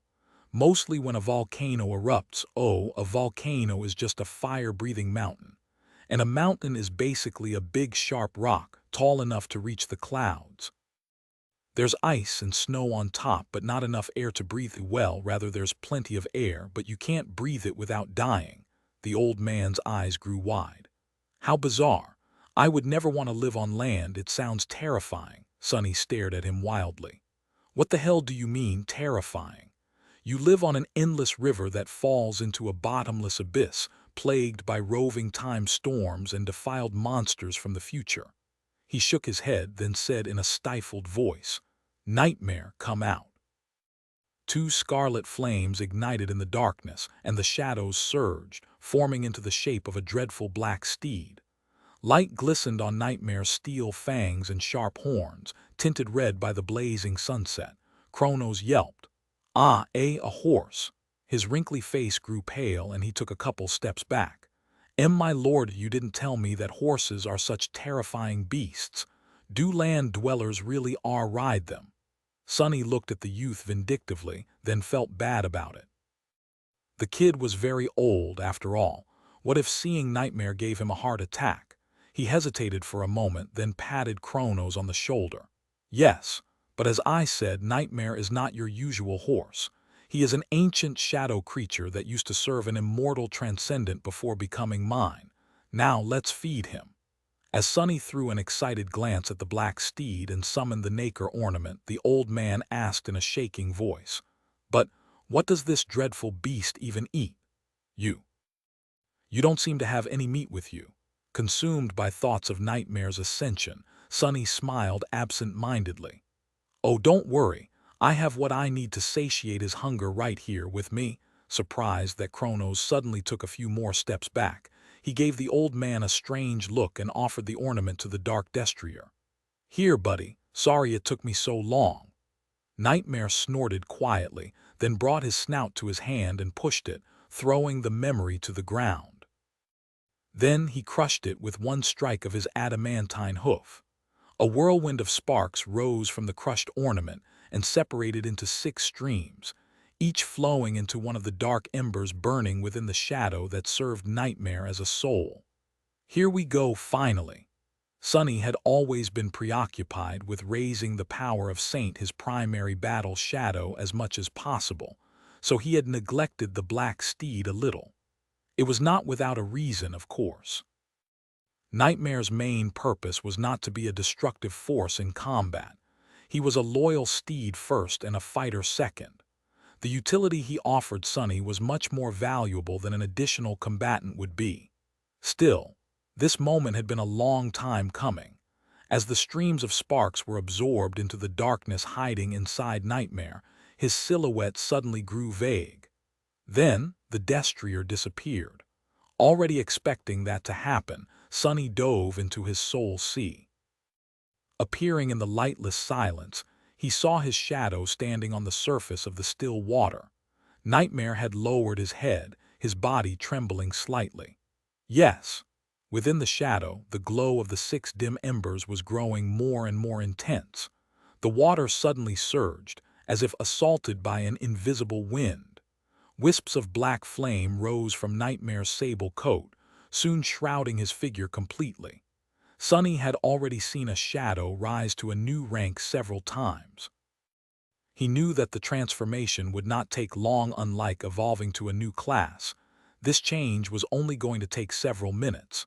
He waited patiently, as if feeling the importance of what was happening somewhere near but away from their eyes. Both Crow and Kronos remained silent. Soon, the transformation was over. The restless waters grew still once again, and the black flames receded. Nightmare was revealed from within their veil, as fearsome as ever. His outward appearance did not change much. Only the red glow of his ferocious eyes seemed brighter. Despite that, his tenebrous silhouette brimmed with a new kind of power. Sonny grinned. An ascended terror. His steed was as powerful as the creature that Nephi's had slain at the top of the Crimson Spire now. In fact, even Sonny, who possessed an extremely high level of mental resistance, felt a hint of dread grasping his heart when looking at the dark destrier. Wait, doesn't his aura of fear seem too strong? Trying to suppress his excitement, Sonny forced himself to continue looking at Nightmare and summon the runes. In the next moment, his expression changed. What? When did this happen? The counter of the shadow fragments had been filled and emptied. Sonny knew that, of course. However, what he had not expected to see was that the counter of subjugated nightmares had been filled as well. The dream curse, Nightmare's terror ability, was unlocked. Standing near Sonny, Kronos and the Crow Echo exchanged a confused look. Why did Lord Sunless seem so excited? The small bird tilted its head knowingly and cawed with a sense of superiority. Horse. Chapter 1367. Dream Curse. The runes shimmered in the darkness, surrounded by still silence. Hypnotized by them, Sonny read greedily. Shadow, Nightmare. Shadow rank, Ascended. Shadow class, Terror. Shadow fragments, 0/300. He had known what to expect, but seeing the word Ascended still filled him with excitement. At any other time, Sonny would have lingered, enjoying the view of the changed runes, but he was much more interested in something else right now. His gaze slid lower. Shadow description.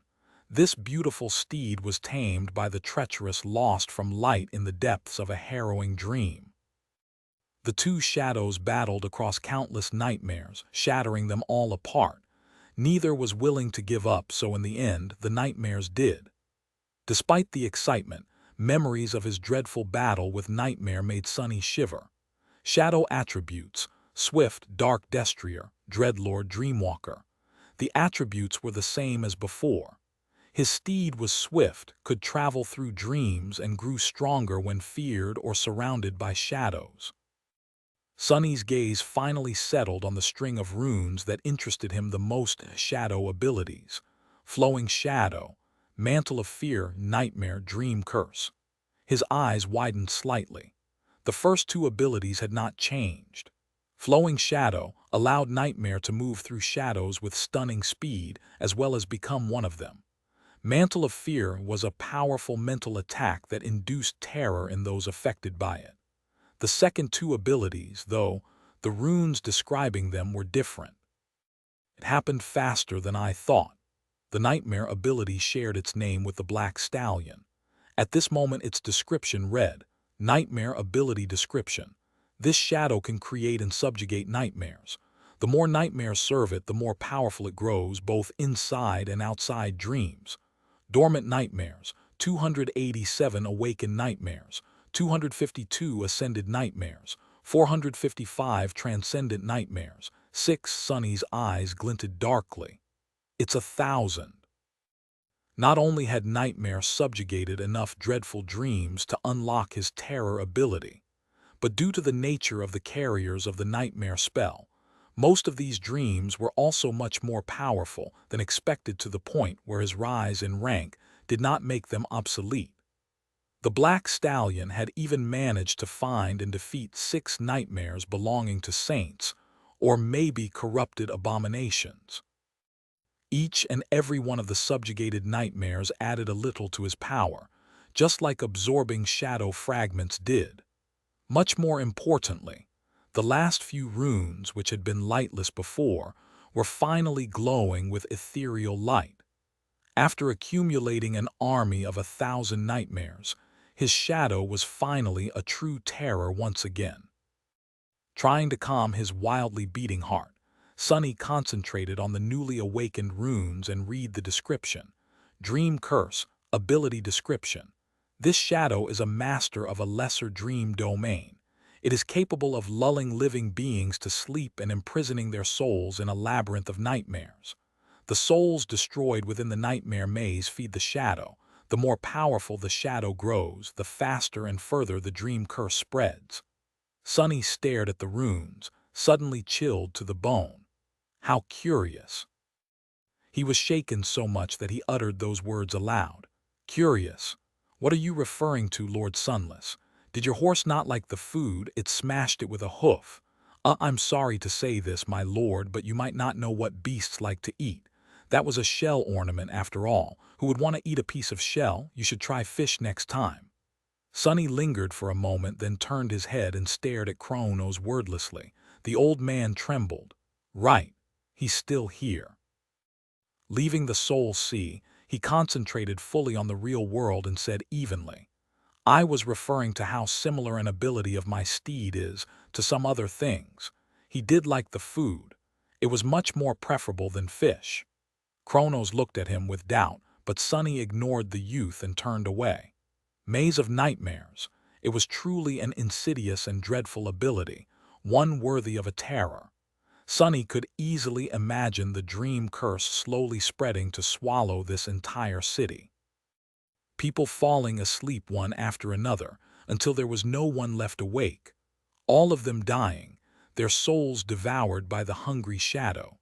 He could also imagine the horror of their death. Sonny had experienced the dream maze himself, after all. What would have happened if he had broken down and given up?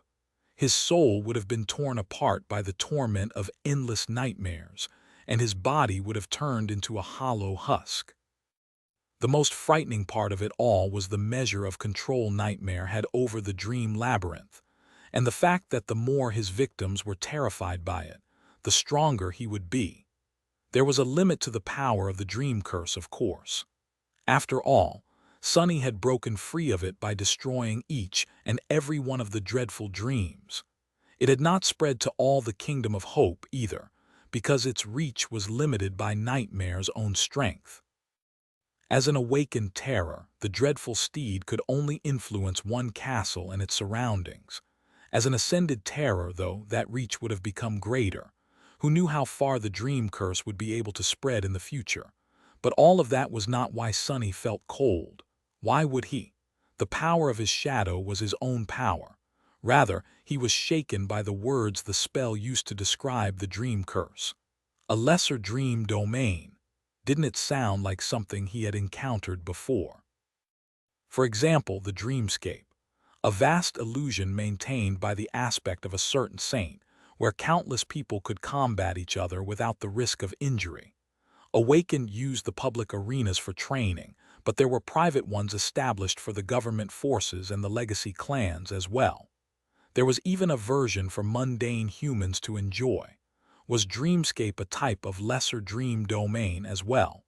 That would certainly make sense. There was another similar example, though. Sonny trembled. There was the spell and its nightmares. There was the dream realm itself. If there were lesser dream domains, there had to be greater ones, too, as well as those above them. If so, the souls destroyed within his shadow's dream maze were consumed, making the shadow stronger. What happened to the souls of those who died within nightmares? Of those who died in the dream realm? Of those infected by the spell? Was the spell feeding on the souls of everyone who carried it, and on the souls of everything those who carried it killed? The thought was terrifying, but still, it would make sense. Sonny lowered his gaze and stared at the fabric of Anank's mantle. When an awakened conjured a memory, the memory was manifested from their soul essence. What were the worlds within nightmares manifested from? He turned his head and observed fallen grace. Finally, his gaze settled on Kronos. And when the nightmare was over, where did all the souls conjured into it by the spell go? Sonny had never seriously considered how the spell operated, simply because it was so powerful as to seem omnipotent. If one assumed something to be omnipotent, they would not question how it worked, simply because its workings were beyond the realms of logic and reason. However, now, for the first time, he was starting to question if the spell was truly free from the laws that governed the rest of mundane things. Perhaps its scale was just so great that mere mortals like him were not capable of perceiving it. Or maybe he was wrong, and there was nothing in common between the principles of the dream curse and the spell. In any case, Instead of thinking about things that are beyond my understanding, I should concentrate on what is in front of me, my ascended terror of a steed and the curse he commands. It will surely be of help in this cursed tomb, especially since there's a mad bastard around who is fond of visiting other people's dreams. Chapter 1368, setting sail not long after the Black Stallion's ascension, the day of their departure arrived. The weeks they had spent in fallen grace flew by fast, so fast, in fact, that Sonny was sad that they had felt so short. It was nice, spending time with Nephi's and Cassie again.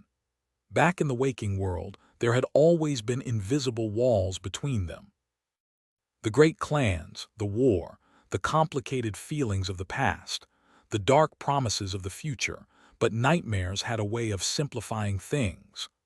All of these matters had been made small and insignificant by the dire necessity to conquer the seed, and so Sonny found himself enjoying the feeling of closeness he had not felt in a long time.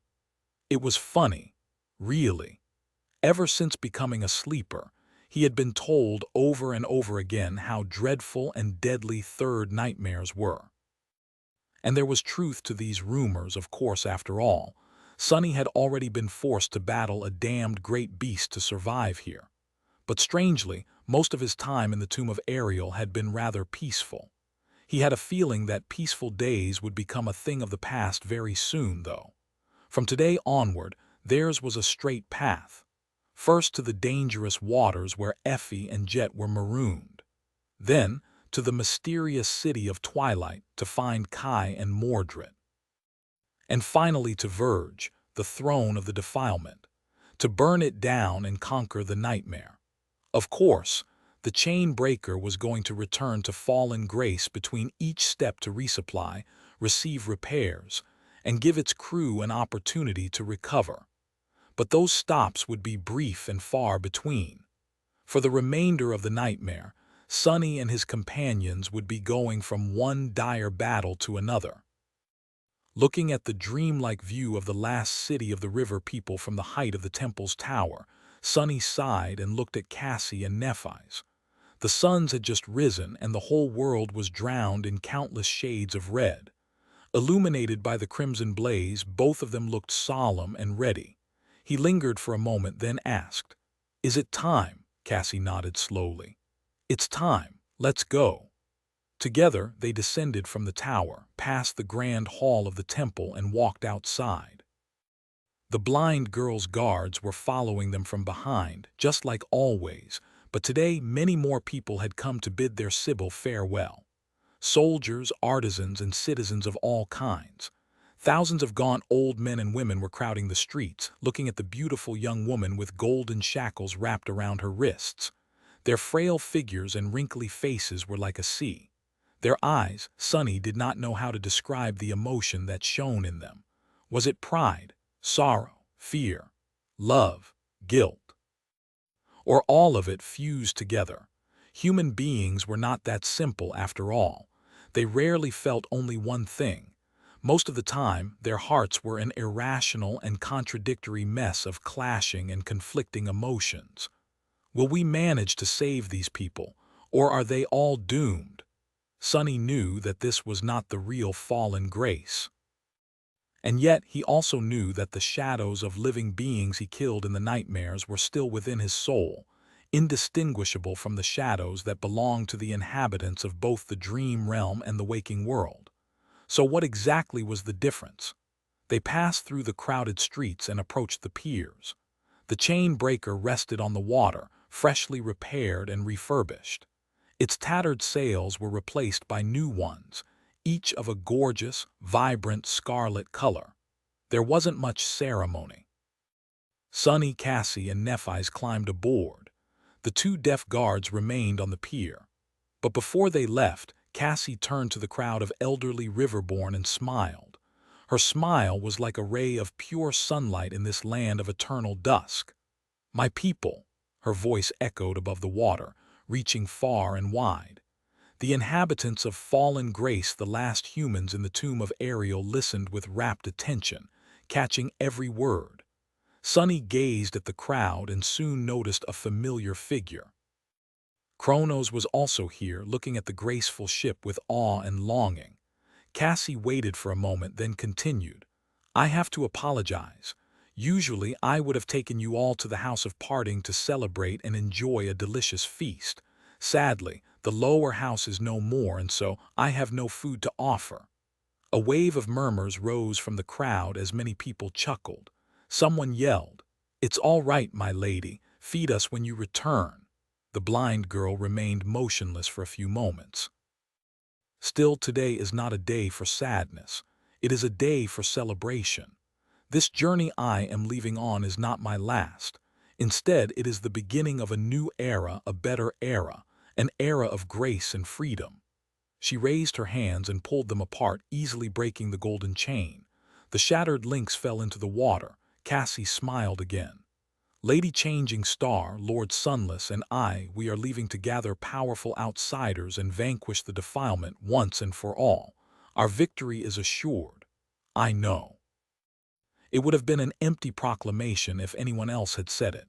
However, for the people of Fallen Grace, Cassie was Dusk, the last Sibyl, the oracle who had guided their people for many generations and who knew the secrets of both the past and the future. Hearing her, they stared with wide eyes. In the next moment, a joyous roar rose from the crowd. "Our Lady knows. She saw it. Victory, our victory is assured." Staring at the celebrating old men, their sorrow gone, Sunny leaned slightly and asked in a whisper, "Did you receive a vision of fate?" Cassie froze, then shuddered slightly. A moment later, she turned to him, her smile turning brittle. Her beautiful blue eyes were shining with the reflection of the crimson sky. She lingered for a bit, then answered, "Who cares about fate? If fate is against us, we'll break it." Sunny stared at her, befuddled. The corner of his mouth twitched. "Do you think it's easy to break fate?" The blind girl lowered her head slightly and turned back to the crowd. Her quiet answer was almost drowned out by the joyous cries. "No, it's not easy. It's not easy at all." Soon, the sails of the chain breaker were filled with wind. The graceful vessel moved slowly, leaving the voices of the crowd behind. The people of Fallen Grace watched as it sailed away, waving and wishing their lady good fortune in the days to come. But then they disappeared from view, obscured by the crimson haze. There was nothing but a vast expanse of water left in front of them. The first of the many battles was approaching. Chapter 1369, Lost Library. Their first goal was to find Jet and Effie. Cassie had been able to determine the general area where they were marooned, but not why. She was also not sure what dangers awaited the chain breaker in that hazardous region of the Great River. However, she did have a lead. The problem was that this lead was buried in one of the lost temples of Fallen Grace, the palace, where a defiled Sibyl had once been entombed alive. During the battle for the city, the temple had been unsealed, and the island ships that could not be saved were abandoned. Cut free, they had been left to the currents. The rest of the flotilla fled upstream, where it remained to this day. Nevertheless, the chain breaker was moving into the past once more, searching for the lost districts. Sunny, Nephi's, and Cassie were going to find the lost temple, slay the defiled Sibyl if the creature was still dwelling there, and sift through the temple's library in search of information about the place Effie and Jet were trapped in. Breathing heavily, Sunny leaned on the side of the ketch and cursed quietly. The ketch had been patched up and repaired as well. With its masts dismantled and stored, it resembled a proper lifeboat. The craftsmen of Fallen Grace had also constructed an actual nest for it, with ropes and pulleys to lower the ketch into the water and hoist it back up again when needed. Nephi's was at the stern, controlling the ship, while Cassie was examining the damaged essence lines of the ancient vessel nearby. Looking at her, he decided to rest for a few minutes and asked somberly, "Why wasn't that Sibyl killed after succumbing to the defilement anyway?" Simply sealing the temple does not seem like a reliable solution, especially since it seems to have been done in a hurry with all the valuables remaining inside. who just goes and loses an entire library. The blind girl was distracted from her thoughts and turned to him, her golden hair fluttering in the wind. She lingered for a moment, then shrugged. I'm not really sure. It happened long before we entered the nightmare, so. Perhaps the people of fallen grace simply couldn't bring themselves to kill one of their sibyls. You saw how conflicted they are about us. Perhaps sealing her inside and turning the temple into a mausoleum was simply safer. She sighed and shook her head. I agree, though. It was a mistake. When I entered the nightmare, we could have preserved the entire city if not for their misguided ways. There were 2 sibyls left in fallen grace back then, and one of them had just succumbed to the defilement. She was still new to her unholy powers, though. The battle was dreadful, but we could have won. Her face turned dull. It was not until the seal of the old temple came undone that disaster struck. Once that thing got out, there was no stopping it. Sunny raised an eyebrow with a dubious expression. And yet you want us to seek her out, Cassie sighed, then smiled lightly. Well, I alone was not enough to both battle the creature and prevent the city from sinking, but the 3 of us together. That is a completely different story. I don't think we'll have too much of a problem dealing with her. If we do fail to take down a single defiled, there's no point in even trying to conquer the nightmare, don't you think? Sunny smiled crookedly. I guess. There was another reason why they wanted to slay the defiled sibyl as well. The conflict of the nightmare seemed to be connected to the fate of fallen grace and of the river people civilization as a whole. The natural ending of this story was complete extinction, which was why Sunny and Nephi's were determined to destroy Verge and save the last human city instead. But simply eliminating the source of the defilement was not enough. Right now, the people of fallen grace were doomed for no other reason than that they were all too old and weak to have children. To ensure that a new generation of the river people could be born, the city had to return to its previous position downstream, which was impossible because of the lingering presence of the defiled sibyl, so the creature had to go. Sunny looked at the crimson sky, then asked, "How does it work anyway? Why was the entombed sibyl so much more powerful than the one you killed?" Cassie remained silent for a bit before answering. "Simple, really. All the nightmare creatures we met before entering the tomb had been corrupted countless years ago.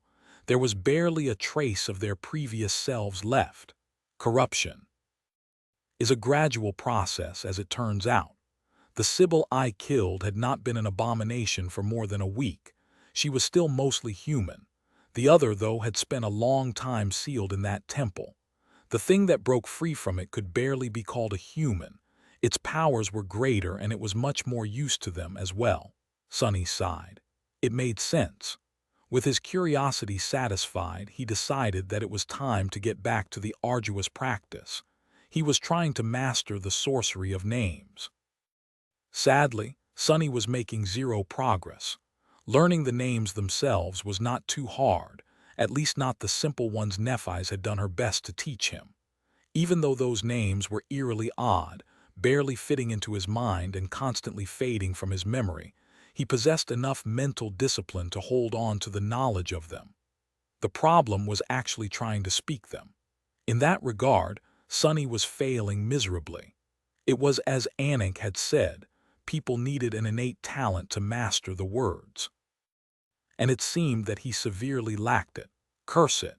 Perhaps Sunny was being greedy by wishing to learn an entire new system of sorcery, but he still wanted to master the fundamentals of shaping.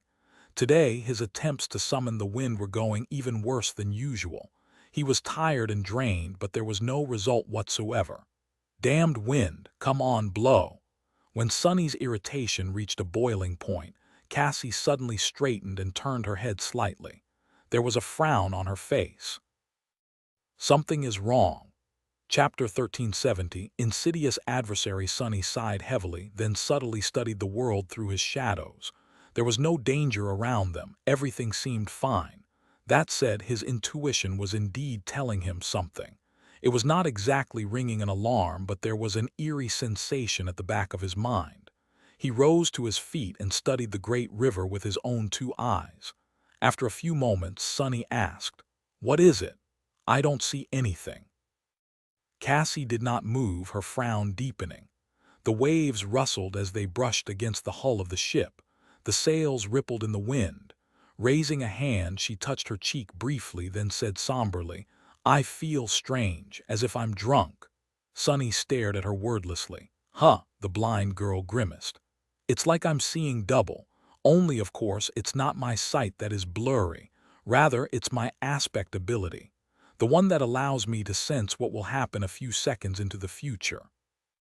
He remained silent for a few moments. The shadows across the chain breaker moved, stirring. "So, what you're saying is that something is wrong with the future." Cassie hesitated a little. "Or at least with my ability to perceive the future."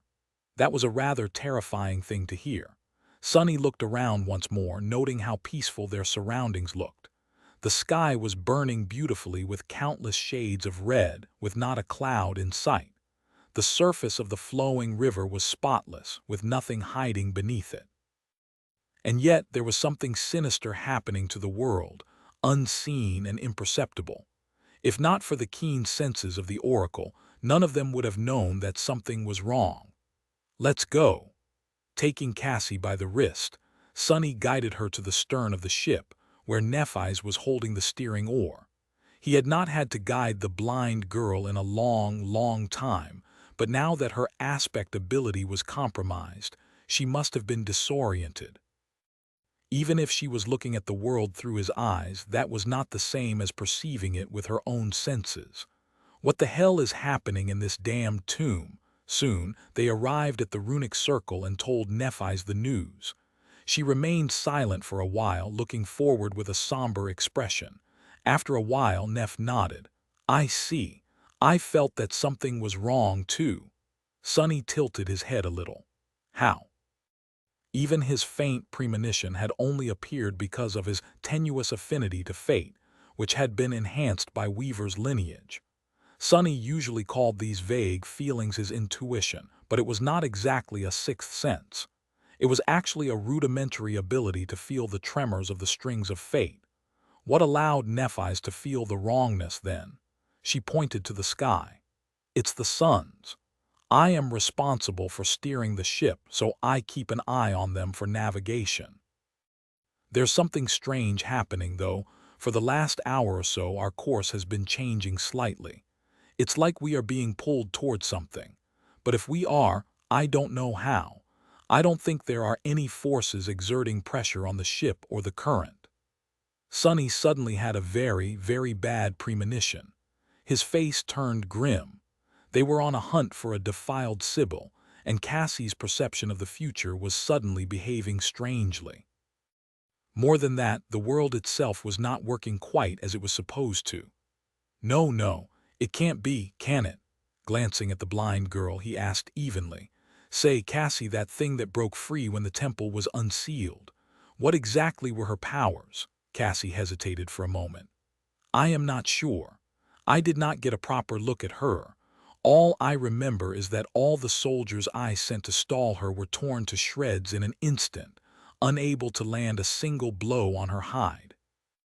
Arrows and magic projectiles missed, enchantments failed. She was too dreadful of a creature for us to handle, especially while fighting the other Sibyl." Her beautiful blue eyes glistened. "As soon as the second Sibyl died, I ordered everyone to retreat and disconnect the entire section of the city where the creature was raging. That was how we lost half of Fallen Grace." Sonny inhaled deeply. "But all the Sibyls had powers related to revelations, right? And revelations are a manifestation of extreme affinity to fate. That Sibyl was capable of sensing the future before becoming corrupted." He gritted his teeth and shared a wild suspicion that was making him incredibly wary. "So is it possible that the abomination is now capable of affecting the future?" Nephi's looked at him strangely. "What do you mean?" He shrugged. "Let's say there's an ancient Sibyl, a transcendent outsider who comes from the time before the Doom War. She becomes defiled and turns into a nightmare creature, then gets buried alive for countless years. In the end, she breaks free of her mausoleum and devours half a city's worth of human souls. Sonny shook his head. And then, we three go searching for her. And just at that moment, Cassie's ability to perceive the future starts behaving weirdly, while our ship is inexplicably moving in a direction that it's not supposed to be moving. Wouldn't you say that it's quite possible that this primordial horror of a defiled abomination is more than likely to possess powers that have to do with affecting the flow of time, or at least the probability of things happening? Cassie and Nephis paled a little. After a while, the blind girl asked, That sounds too fantastical to be true. A power to change probability, even if she is a tremendously powerful corrupted abomination of unknown class, that's a bit too much. Don't you think? Sonny shrugged. No, I don't. Too fantastical. We are inside a huge pyramid, sailing on an endless river that flows through time, suspended in the middle of a bottomless abyss. Oh, and it's all made from the corpse of an unholy titan. I don't think that there can even be something too fantastical anymore. He grimaced, then added in a stifled tone, As for how unimaginable a power that affects probability would be, aren't you forgetting something? I've been suffering from a similar kind of thing since before I became a sleeper. Only in my case, it's not me who is affecting probability, rather, improbable things have a way of pulling me toward them. In any case, the result is the same. The three of them remained silent for a few moments. Then Nephi said calmly, So what? Sonny blinked. So what? You are not wary of an enemy who can literally change the future as they see fit. She leaned back, then shrugged with indifference. There are obviously some limits to that power if you're even right about its nature. Otherwise, we would have died from heart attacks or been hit by stray lightning already. Why don't we just go and kill that Sybil anyway?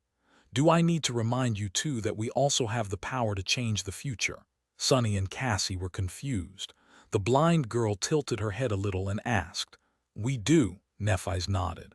Of course. If we go there and kill the abomination, that will be the future. We would have made it. Every action performed by every person in the world changes the future. That power is really not that unique. In fact, it's pretty universal. He stared at her for a moment, then chuckled wryly. It's hard to argue. The power to change the future, huh? All right.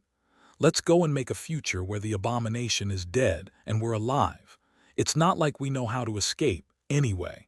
Chapter 1371, Dark Garden. The chain breaker was sailing across the blood-red expanse of flowing water. Under the blazing crimson sky, no mystical force seemed to be influencing it, and yet its course was being set by someone other than the person holding the steering oar. The ship was being pulled toward the lost temple of fallen grace. On its deck, three masters were preparing for battle. Sonny was stretching, his expression calm and focused. Not that Cassie and Nephis could see it, he had summoned Weaver's mask a long time ago. In the battle against a corrupted oracle, it was both his best weapon and shield. Cassie had summoned her armor and half-mask. The quiet dancer and a long dagger were resting in twin scabbards on her hips. Nephis was still wearing her white tunic, but there was a beautiful longsword in her hands now. Its hilt was black, with the symbol of a scarlet anvil being pierced by a sword etched into the pommel. How do we even fight an enemy who can influence the future? After Sonny asked the question, both he and Nephis turned to Cassie. The blind girl frowned slightly. How should I know? Who else would know but her? Sonny hesitated for a few moments, then said awkwardly, Wouldn't a person who can perceive the future know how to kill one of her kind best? The blind girl shifted, then turned to face him. After a short pause, she smiled faintly and asked, What, haven't you thought about how to kill someone like me before? A lot. He coughed. Never crossed my mind. Hearing him, Cassie laughed. It's like Nephis said, her power has to have a limit. Say she can alter the path of one arrow, then hit her with two. If she can alter the path of 100 arrows, hit her with 101. Sonny nodded. Indeed, this was the method he had come up with when pondering how to deal with Cassie. purely out of academic curiosity, of course. Since she could perceive a few seconds into the future, the only way to defeat her was to either exhaust her essence or create a future that was inescapable. Then, knowing it would be of no help. The same principle worked against someone with the power to alter the future in theory. Assuming that the defiled Sibyl could raise the probability of certain events happening, the key to defeating her would be creating a situation where all possible outcomes led to her death. He sighed. So, the brute force approach, I hate it. Nephi stared at him incredulously. Meaning that you like it? Sonny shook his head earnestly. No, she hesitated for a few moments, then let out a quiet sigh. This mask is confusing. Was it? Sonny did not think that it was that confusing. All it did was reverse his flaw, making it so that he could only tell lies. As it turned out, always lying was much more liberating than always telling the truth. That was because there were countless lies, but only one truth. That said, he wouldn't want to live while always wearing Weaver's mask. Lies might be liberating, but he did not think that a person who only deceived could be a part of a community. At least not in any kind of meaningful way. And no one survived in the dream realm alone. But much more importantly, being cursed to always tell the truth had landed him in hot water more than once, but looking back at his life up until now, Sonny clearly saw how it had benefited him as well. Without the flaw, he would have continued to lie and deceive, remaining isolated and untrusting. The mindset that had saved his life countless times in the outskirts would have become the end of him in the perilous world of the spell. He would not have grown close to anyone and would not have made precious friends. And that most likely would have led to him dying in some ditch, miserable and alone. Sonny still had plenty of chances to die in a ditch, but at least his death was not going to be quite as bitter. That's personal growth right there. Chuckling under his breath, he looked at the crimson sky. Perhaps Anik had been right. Only flawed things had a reason to improve, and thus being flawed was the greatest source of growth. What did it mean for the gods and the demons then? Did the gods, who had been born flawless, create the universal law of imperfection to fuel their own rise to power? If so, which god was it that had created such a cunning thing? Sonny remained motionless for a while, then sighed and shook his head. Who cared about these things? The gods were dead anyway. And he was going to be dead too if the three of them failed to kill the defiled Sibyl. I don't see anything. Nephi's raised an eyebrow, then suddenly tensed. Meaning you do see something. She turned and peered at the horizon. There, a dark shape was slowly appearing from the scarlet glow. A crooked temple was rising from the water, most of it hidden from view and drowned. Its walls, once white and beautiful, were covered by cracks and overgrown with moss. Dark vines were crawling up the broken facade like a burial shroud, blooming with beautiful black flowers. The artificial island the temple had once stood upon was broken and partially submerged. What little of it remained above the waves was like a wild garden, its dark expanse brimming with thorns. The sky itself seemed to dim as the chain breaker drew closer to the drifting derelict. The eerie sensation at the back of Sonny's mind grew stronger. Just relax. I'm sure there's nothing to worry about. He threw a grim look at the sin of solace, then commanded the manifested shadows to lower the sails. At the same time, his own shadows moved, gliding across the deck toward their master.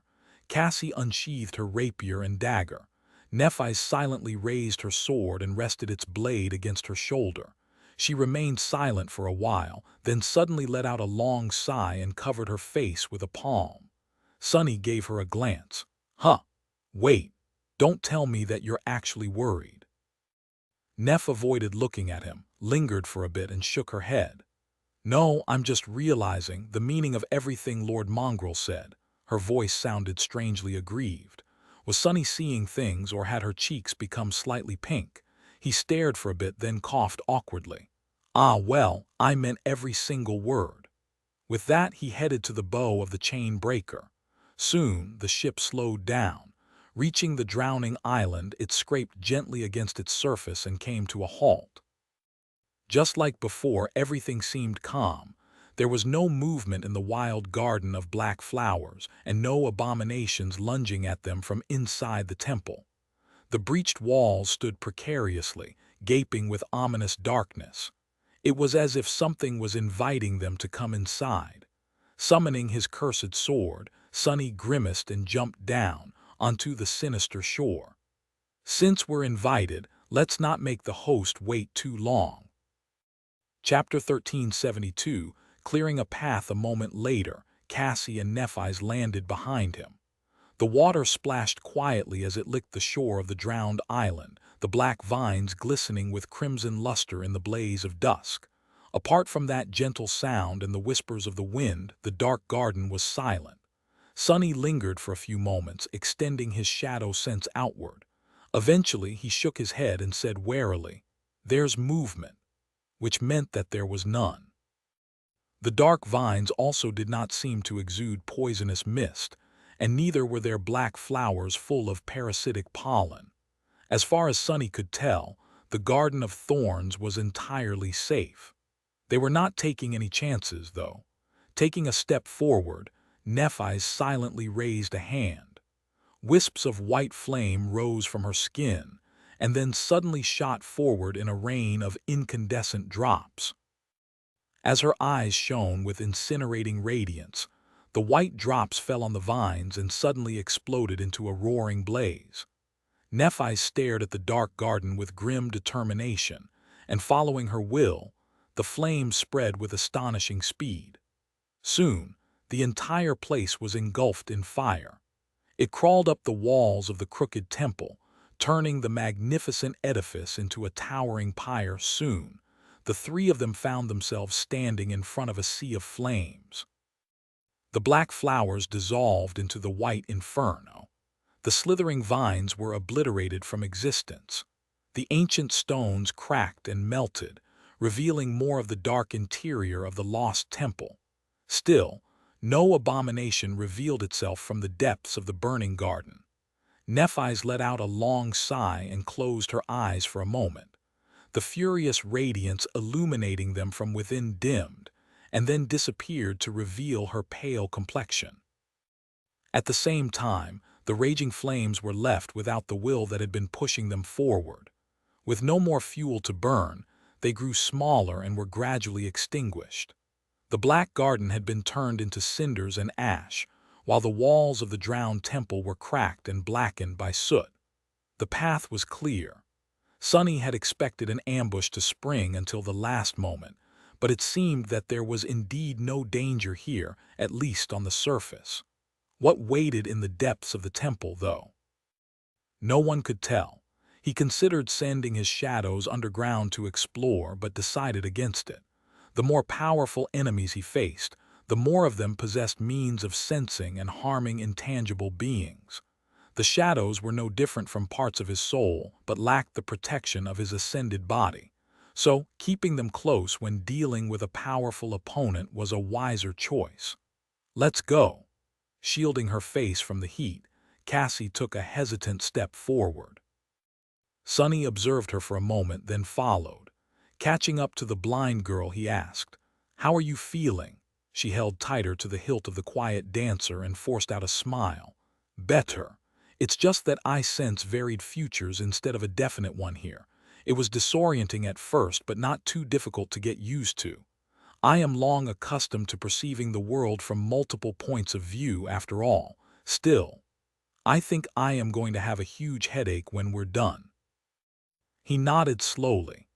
Sonny was no stranger to looking upon the world from several points of view. That was a natural state for him, considering the growing number of shadows he possessed. However, perceiving several seconds into not one, but a multitude of varied futures had to be terribly confusing. He had always struggled to understand how it was exactly that Cassie managed to handle the mental strain of perceiving two different moments simultaneously, especially to such a degree that it aided her in combat instead of becoming a hindrance. Not to mention that she remained blind in both of these different moments of time. Humans were supremely adaptable creatures, but everything had a limit. Maybe it was because Sonny had been slow to realize how abnormal his own talents were that he rarely considered how exceptional his companions were as well. Cassie was usually quiet and unassuming, so it was easy to overlook her inconspicuous but exceptional mental prowess. In truth, it was rather astounding. Sonny glanced at the blind girl again and frowned slightly. It's all right for everyone else to overlook her, but why do I always make the same mistake? I should really know better. Perhaps it was because deep inside, he still saw Cassie as the helpless girl that had desperately needed his assistance on the forgotten shore. Both of them had changed drastically since then, but that first impression was so deeply ingrained that erasing it was simply too difficult. If so, Sonny wondered what image of him was ingrained deep inside Cassie's heart. However, he only allowed his thoughts to wander for a brief moment. They were in the enemy territory after all. It was no time for idle thoughts. Do you even have to ask the question? The image of a deceitful, selfish scumbag who outright told Nephi's that she was a fool for dragging dead weight around, and that it would be better for the two of you to leave the useless blind girl for dead. Oh, what? You think that Cassie really did not hear that conversation? Sonny threw a hateful glance at the Sin of Solace, who was walking a step behind with a contemptuous grin on his face. Did Cassie's shoulders tremble a little at the sound of the sword wraith's voice? He wasn't sure. Sonny hesitated for a moment but remained silent in the end. He didn't really want to answer and didn't really know what to say. There had indeed been a conversation like that soon after their first meeting on the forgotten shore. The blind girl had been fast asleep back then, though, most likely. She had never indicated otherwise. Stop! At the sound of Cassie's voice, Sonny tensed up. What is it? Had she really heard the Sin of Solace? The blind girl remained motionless for a moment, then took a step forward and leaned down. Her hand disappeared into the ash and pulled out the singed remains of a crude spear from beneath it. Her face turned somber. Dropping the spear back to the ground, she sighed and said darkly, "It's the drowned." Chapter 1373, Counting echoes. The word hung in the air, both ominous and strangely familiar. Sonny frowned and studied the remains of the crude weapon. Finally, he asked, "The drowned? We have never met abominations like that." Which of course meant that they had. Nephi's nodded. Yes, a group of them attacked the chain breaker once, drowned outcasts, that was what the spell called them. They weren't too powerful apart from the depth dweller that arrived with them. Cassie shook her head somberly. The outcasts are the dregs of their kind. Most drowned are much more dangerous. They are a special tribe of nightmare creatures here in Ariel's tomb. No one really knows where they come from, but many believe that the drowned were humans once. They hunt in groups and herd true horrors of the depths to use as war beasts. Most troublesome of all of them possess at least a rudimentary level of sentience. They follow strange rituals, too. Nephi's frowned. I'm sure we will manage. Unless there are titans or great ones among them, the three of us should be enough to deal with these drowned. The blind girl remained silent for a few moments. That is true. Although the trace of the drowned is bad news, they're nothing we can't handle. I am concerned about what their presence here represents, though. She turned to face the ruined temple and gritted her teeth. These abominations are very territorial. They constantly battle with other nightmare creatures and leave signs to avoid the waters where truly powerful foes dwell. The fact that the drowned are here, on the island, means that they have accepted the Sibyl as their ruler. Cassie paused, then added with a dark expression, which means that she has become a tyrant at least. Only those have enough authority to make the drowned submit to them. Sonny let out a sigh. So, a corrupted tyrant then. He had faced more powerful nightmare creatures, but only a handful. While a corrupted tyrant was not beyond their ability to slay, it was certainly not an easy foe to face, especially on the creature's terms. His voice sounded glum. How did she become a tyrant anyway? Wasn't she a corrupted beast first? Then again, Dusk of Fallen Grace had met him as a terror. It was obvious that nightmare creatures could reach a greater class than what they had started from, just like Saint could. That was a trait that all noble creatures, those that succumbed to corruption and those who did not, shared. And it seemed that corrupted humans shared that ability as well. Not unlike how he, Nephis, and Mordred did. Cassie shrugged. She was defiled a long time ago. She also fed on the powerful warriors of fallen grace, and gods know what else since then. In any case, she won't be waiting for us alone. We must be prepared to fight her entourage as well. Sonny smiled behind his mask. Too bad we don't have an entourage of our own. As he said those words, two menacing figures stepped out from the shadows to stand by his side. One was a graceful knight in a suit of intricate onyx armor. The other was an infernal fiend forged out of black steel and broken blades. A terrifying black steed rose from the ground behind them, crimson light reflecting from his adamantine horns and wolf-like fangs. Cassie let out a quiet sigh, then summoned her echoes as well. A whirlwind of white sparks formed into two humanoid figures. One was a woman wearing a red dress not unlike the one the blind girl wore, her face hidden by a veil. Sonny suddenly felt a chill run down his spine as he looked at the silent figure. Why did it seem like there was something entirely inhuman hiding beneath the flowing red fabric? When the echo of the defiled Sibyl moved, it was eerily too smooth, as though she was hovering above the ground or slithering like an eel instead of taking steps. He thought he saw a glimpse of a glistening black tentacle appearing for a split second from beneath the hem of her crimson skirt. The most unnerving part, however, was her empty gaze. Sonny had never felt comfortable around human echoes, and he did not feel comfortable around an echo of a former human either. Cassie's second echo was less disturbing, but just as curious. It was a tall steel mannequin with 4 arms, each holding a sharp blade. The artificial echo, an ascended monster, looked like a clockwork man. His movements were somewhat awkward, but possessed the distinctive sharpness of a trained fighter. Sonny was reminded of something when looking at the mannequin as well. The creature was vaguely similar in appearance to the steel mount that Morgan rode sometimes. So that echo must have been created by the enchanters of valor, too. I wonder how they do it. The complexity must be on an entirely different level. He was distracted from his thoughts by a disdainful grunt. Turning his head, Sonny glanced at Fiend with surprise. The steel ogre was staring down the clockwork swordsman with an obvious air of superiority. Was the fool sticking his chest out? Under Sonny's dubious gaze, Fiend threw a furtive glance at Saint and then stuck his chest out even further. His chin rose cockily. The taciturn knight, of course, remained utterly indifferent. Realizing that she was not impressed, the infernal ogre deflated a little. Then he stared at the steel echo vindictively. His fiery eyes were burning with hunger. Don't even think about it.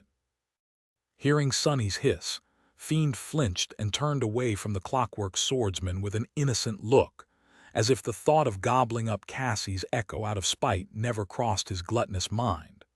I can't believe it. This fool is really getting out of hand.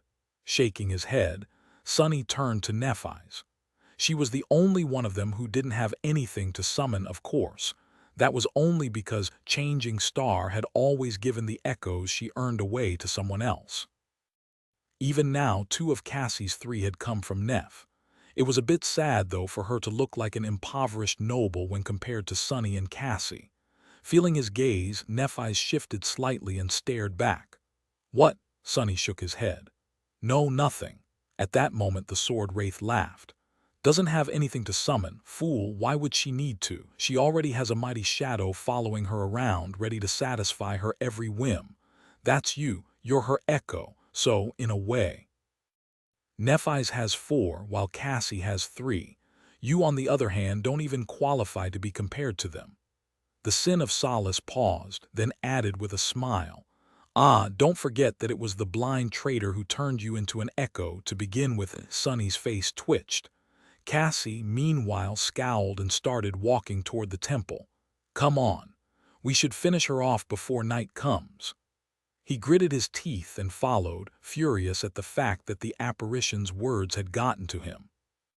Approaching the breach in the wall of the crooked temple, the small but extremely powerful cohort of masters, shadows, and echoes dove into the sinister darkness.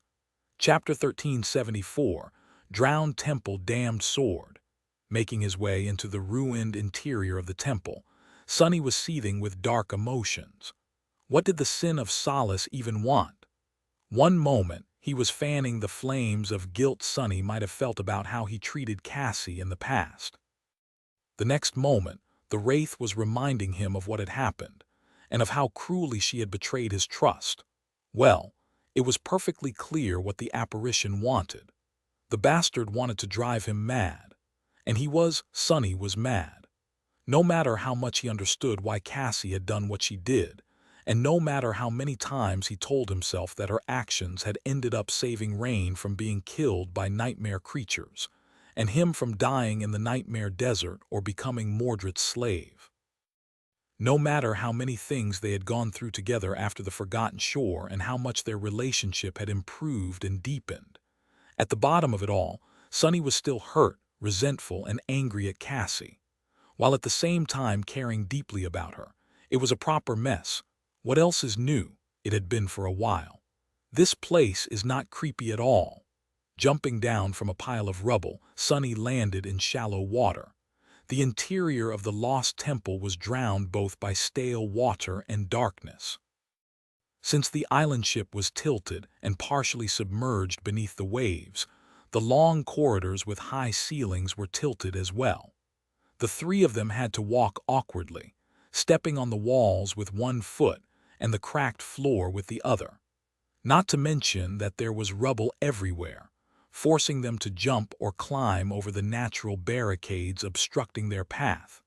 If there was one good thing about the situation, it was that none of them was oppressed by the darkness. Sonny could see in it perfectly fine. Cassie did not need sight at all, while Nephise was capable of lighting her own path. I think he is trying to say that this place is really creepy. Nephise looked at him and smiled with satisfaction, proud to have understood his meaning. Sonny stared at her incredulously. What? Why does she look so smug? It's really not that hard to understand. Neph was such a weirdo sometimes. Shaking his head, he turned away and continued to make his way deeper into the temple. Cassie was walking at the front, protected by her echoes. Nephise and Sonny were in the middle, with his shadows following them from behind. The layout of the temple seemed different from the one the blind girl had lived in, but she seemed to know the way. They were moving deeper and deeper into the labyrinth of half-collapsed corridors. Sonny felt that they had descended far enough to be underwater by now. Nevertheless, the ancient temple must have retained some structural integrity, considering that it was not fully flooded. Their surroundings, however, were rather ominous. It was not even because of the darkness, the stale water sloshing at their knees, and the eerie feeling of something influencing the future. It was because this place had served as a prison for the defiled Sibyl for a long, long time before being cut from the rest of the city and ending up half-drowned. From time to time, Sonny noticed strange marks on the cracked walls as if someone had clawed at them in fury. Other times there was dried blood smeared across the old stone. The whole temple seemed strange and sinister, like a ruin haunted by an unspeakable evil. Of course, Sonny was not afraid of ghosts. He had slain enough ghosts to treat them with indifference. What he was afraid of, however, were the Sibyls. Even though Sonny did not want to admit it to himself, he still shuddered when remembering the cold despair of Low 49 and the horror of facing its butcher in the depths of the ocean. He had been with Neve and Bloodwave back then. Today, he was with Nephise and Cassie. Even though the two of them were weaker than the champions of the House of Night on paper, Sonny somehow felt more reassured in the company of these two young women. The three of them had survived far worse odds together. It's all right to be afraid. He was sure that he'll feel better after putting down another one of these defiled oracles with his own two hands. We are getting closer. Cassie's words were sobering. Soon, they arrived in front of a huge, intricately engraved door. Its wood was wet and rotten, with illegible runes covering the dark surface. Sonny suspected that these runes were a part of a sorceress seal once. Now, however, they were damaged beyond recognition and lifeless, devoid of any kind of power. For a moment, he considered turning around and leaving the sinister temple the way he had come. But of course, he wouldn't. The defiled Sybil had to die both for the future of fallen Grace and for the sake of Effie and Jet. Sonny took a deep breath and wondered if his resolve to slay the abomination was the result of the creature manipulating the future as well. Had she pulled forward only those of the possible futures where the three humans were adamant on arriving in front of the ancient door, with not a slither of hesitation in their minds? The thought made him shiver. To hell with this. Gritting his teeth, Sonny glared at the door and then delivered a devastating kick to it. Turning into a rain of rotten debris, the massive gate flew off its hinges and clattered down into the dark expanse of a partially flooded hall. It was then that he felt it. A massive shadow stirring underwater, its slumber broken by the sound of the breaking door. There were countless smaller shadows hiding in the darkness of the drowned hall, too, and at the far end of it, an especially elusive one. A harrowing specter that made his hair stand on end. Sonny's entire attention was drawn to the enormous creature that had been sleeping in the heart of the lost temple, though. Belatedly, he remembered Cassie's words. They hunt in groups. And heard true horrors of the depths to use as war beasts. One such horror, it seemed, had somehow found its way into the inner sanctum of the defiled Sybil's tainted stronghold. Chapter 1375. Spoiled for choices, the dark surface of the water exploded, and a gargantuan shape rose from beneath it. Sonny struggled to contain his revulsion as he saw its grotesque form. The creature looked so appalling and alien that he did not even know how to describe it. It was as if a mass of slithering eels was wearing a messy cloak of tangled seaweed, its countless limbs 10 times longer than its vague, slender body. How did it even manage to stay hidden? The great hall of the lost temple was flooded, but the water was not that deep. As the revolting depth dweller continued to reveal its twisted shape, the dark water boiled, and countless drowned revealed their presence. These ones were similar to the abominations that had attacked the chain breaker in the past, but also different. Their bodies were humanoid, with powerful black tentacles instead of a pair of legs, however, instead of gaunt outcasts who were overgrown by barnacles. The true drowned looked much more strong and fearsome. Their weapons were of much higher quality, and some even wore strange but durable armor made out of shell and bone. The black eyes of the sentient nightmare creatures burned with bloodlust and malice. Damnation! Most of them were corrupted demons, while the few most powerful ones seemed to be devils. And then there was the Sybil herself, of course. Sonny still couldn't see her clearly. By the standards of the waking world, the three of them were a truly formidable battle force. Sonny was pretty sure that he and Nephi's were among the most powerful ascended humans to have ever lived, with Cassie trailing not far behind them. They were accompanied by 2 transcendent devils, a transcendent beast, an ascended terror, and an ascended monster. Their memories were also empowered by a supreme memory, the Crown of Dawn. Still, this battle was not going to be easy. It promised to be extremely perilous, in fact. As Sonny's pupils narrowed, the time seemed to slow down. His mind entered the state of battle clarity, banishing all unnecessary thoughts. He lingered only for a moment, waiting for Nephi's to make a decision. Every battle force needed a commander, and for their cohort the burden of command lay squarely on Changing Star's shoulders. "I'll handle the depth dweller. Sonny, if you will, slaughter these drowned," Cassie, you will have to occupy the Sibyl. Sonny was already moving, the blade of the sin of solace slashing through the air. As he did, though, a transient thought entered his mind. This was it. This was what he knew best. After the endless onslaught of bloody warfare in Antarctica, he had thought that he was sick of and nauseated by battles, bloodshed, and violence. But after experiencing these strangely peaceful months in the third nightmare, had he secretly missed the dark splendor of combat? I'm really losing it, huh? Then, there was no more time to think. The silence that had reigned in the flooded hall was torn apart and obliterated. To his right, the darkness was suddenly vanquished by a furious explosion of radiant light. Sonny saw a glimpse of a silvery sword, and felt the entire temple tremble as the gargantuan depth dweller moved to meet it. Nephis had wasted no time attacking the ancient abomination. He had no doubt that she would keep the appalling creature busy. His role, however, was no less important. Sonny had to eliminate the drowned and clear the path for Cassie to face the Sibyl. Will she be all right? Suppressing his worry, he lunged forward. Sonny was really spoiled in this battle. With the crown of twilight supplying him with an almost endless amount of essence in this place of eternal dusk, he did not have to be frugal with how to use it at all. The limits that had oppressed him during the entire Southern campaign were gone. The only one that remained was mental capacity. There was a lot he could do. Shadow manifestation would allow him to, if not outright kill, then at least wound and stall many of the abominations. He could achieve something similar by controlling water with the help of the Serpent King's crown.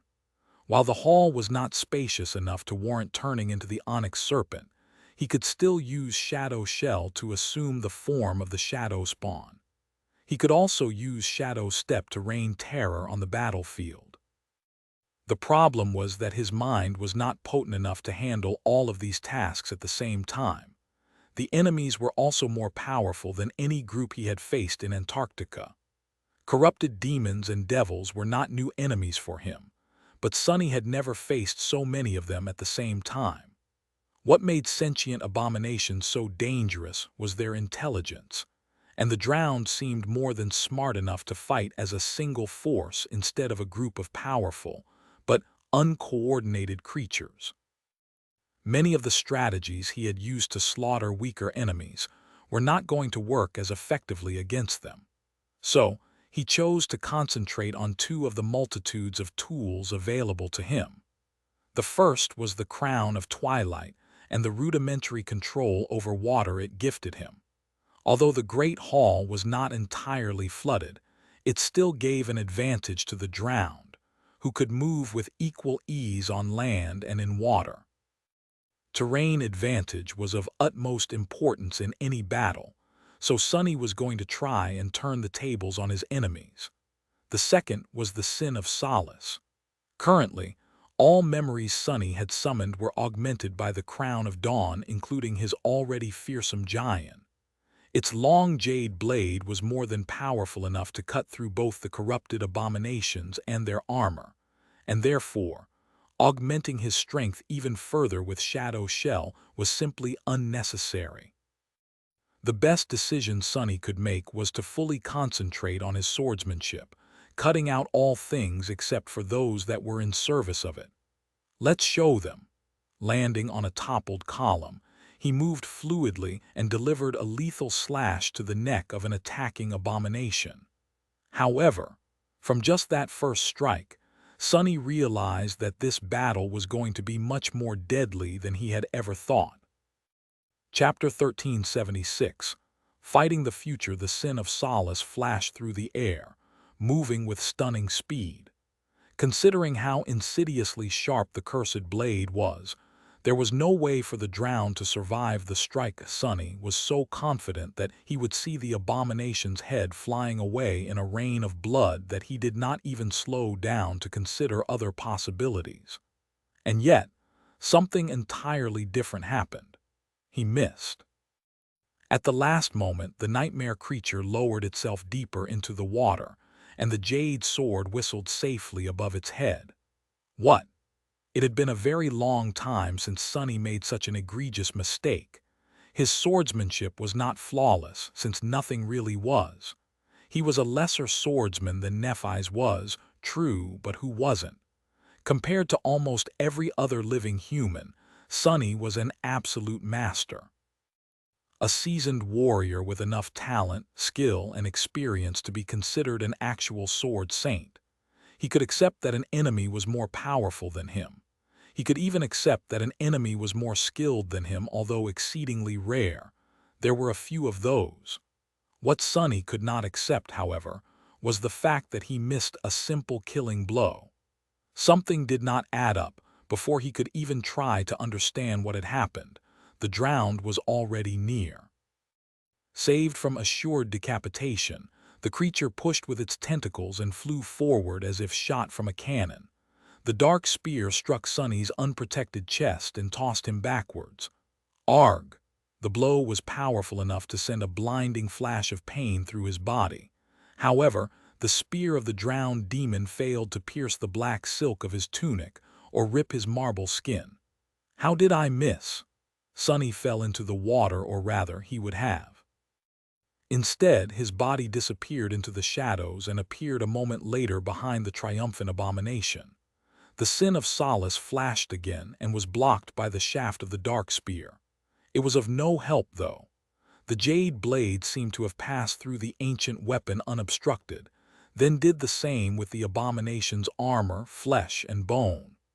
A moment later, a thin line appeared on the shaft of the dark spear, and it split into two halves. The same happened to the drowned, who had been cleanly and savagely cut in two. You have slain a corrupted demon, drowned warrior. Your shadow grows stronger. Sonny heard the whispers of the spell, but he was not celebrating. Instead, a dark expression distorted the lines of his pale face for a brief, fleeting moment. How did that thing block my strike? Sonny felt uneasy. Yes, the spear of the corrupted abomination had failed to stop the cursed sword, but how had the drowned managed to predict and block his sneak attack in the first place? No, it had not been quite like that. Replaying the moment of the strike in his memory, Sonny realized that the nightmare creature had not possessed exalted battle skill or supernatural power of premonition. Instead, it had ended up in a perfect position to react in time due to sheer luck. Just like it had ended up lowering itself to avoid being decapitated by sheer luck. Was it really luck, though? Sonny suddenly felt cold. Was it luck, or was it that out of all possible outcomes, those that benefited the nightmare creatures the most had suddenly become the most probable to happen? Was the damned Sibyl exerting its influence on the future to support her minions and obstruct her enemies? If so, he sensed the numerous shadows of the drowned rushing to rip him apart and shuddered. Curse it. For a moment, Sonny almost panicked. Fighting a swarm of corrupted demons was already deadly enough, but fighting against the future itself. How was he supposed to defeat that? Then, however, his mind settled. There was a mutilated corpse of one of these demons floating in the water right in front of him after all. He had defeated that one abomination, so he was going to slaughter the rest in the same way. It was just going to be much, much harder. If one strike failed to kill the enemy, he was going to deliver two. If 100 strikes failed to kill the enemy, he was going to deliver 101. Everything that could go wrong was going to go wrong, but hadn't Sonny always lived by that principle anyway? Considering his faded attribute, he was perhaps the one person in the two worlds who was perfectly suited to fight a battle like this. Swiftly turning around, he brandished the sin of solace and jumped down from the toppled column into the dark water. Instead of plunging into it, however, Sonny landed on the slick surface as if it was solid. This feat wasn't too hard to accomplish by combining the feather of truth, trait of his shell, with the royal promise, enchantment of the crown of twilight. Without pausing even for a second, Sonny dashed forward, running across water as if it was land. A part of his mind was preoccupied with controlling the treacherous surface under his feet to support his weight. The rest of his mind was concentrated on murder. Sonny allowed his focus to become shapeless, giving up on his preconceived notions of how combat was supposed to work. It was not easy to let go of deeply ingrained habits, but his mind was nothing if not adaptable. Simultaneously, he made alterations to his battle approach. Vertical and thrusting attacks were easier to avoid, so he had to favor horizontal ones. Any attack he would usually consider unavoidable could fail, so he had to always keep the possibility of failure in mind and create contingencies. The same went for defense. Sonny had to change his entire approach to keeping himself alive on the fly. There were countless other adjustments he had to make as well. But if anyone could do it, it was him, the master of shadow dance. As another drowned lunged at him, Sonny shifted his weight slightly and avoided the predatory spear. The sin of solace lashed out, somehow missing the abomination by a hair's breadth. However, in the next moment, the nightmare creature still fell into the water with a severed neck. That was because Sonny calmly pulled the giant back and sliced through the enemy's flesh while continuing the fluid motion. Behind the fearsome mask, his lips twisted in a vicious grin. That works. The darkness of the flooded hall exploded into a cacophony of violence. Chapter 1377. Battle in the Shallows. The ancient temple was quaking from the furious clash between the monstrous dweller of the depths and Nephis. Flashes of blinding white light and waves of incinerating heat tore the darkness apart, sending the deep shadows drowning the dark expanse of the flooded hall into a demented dance.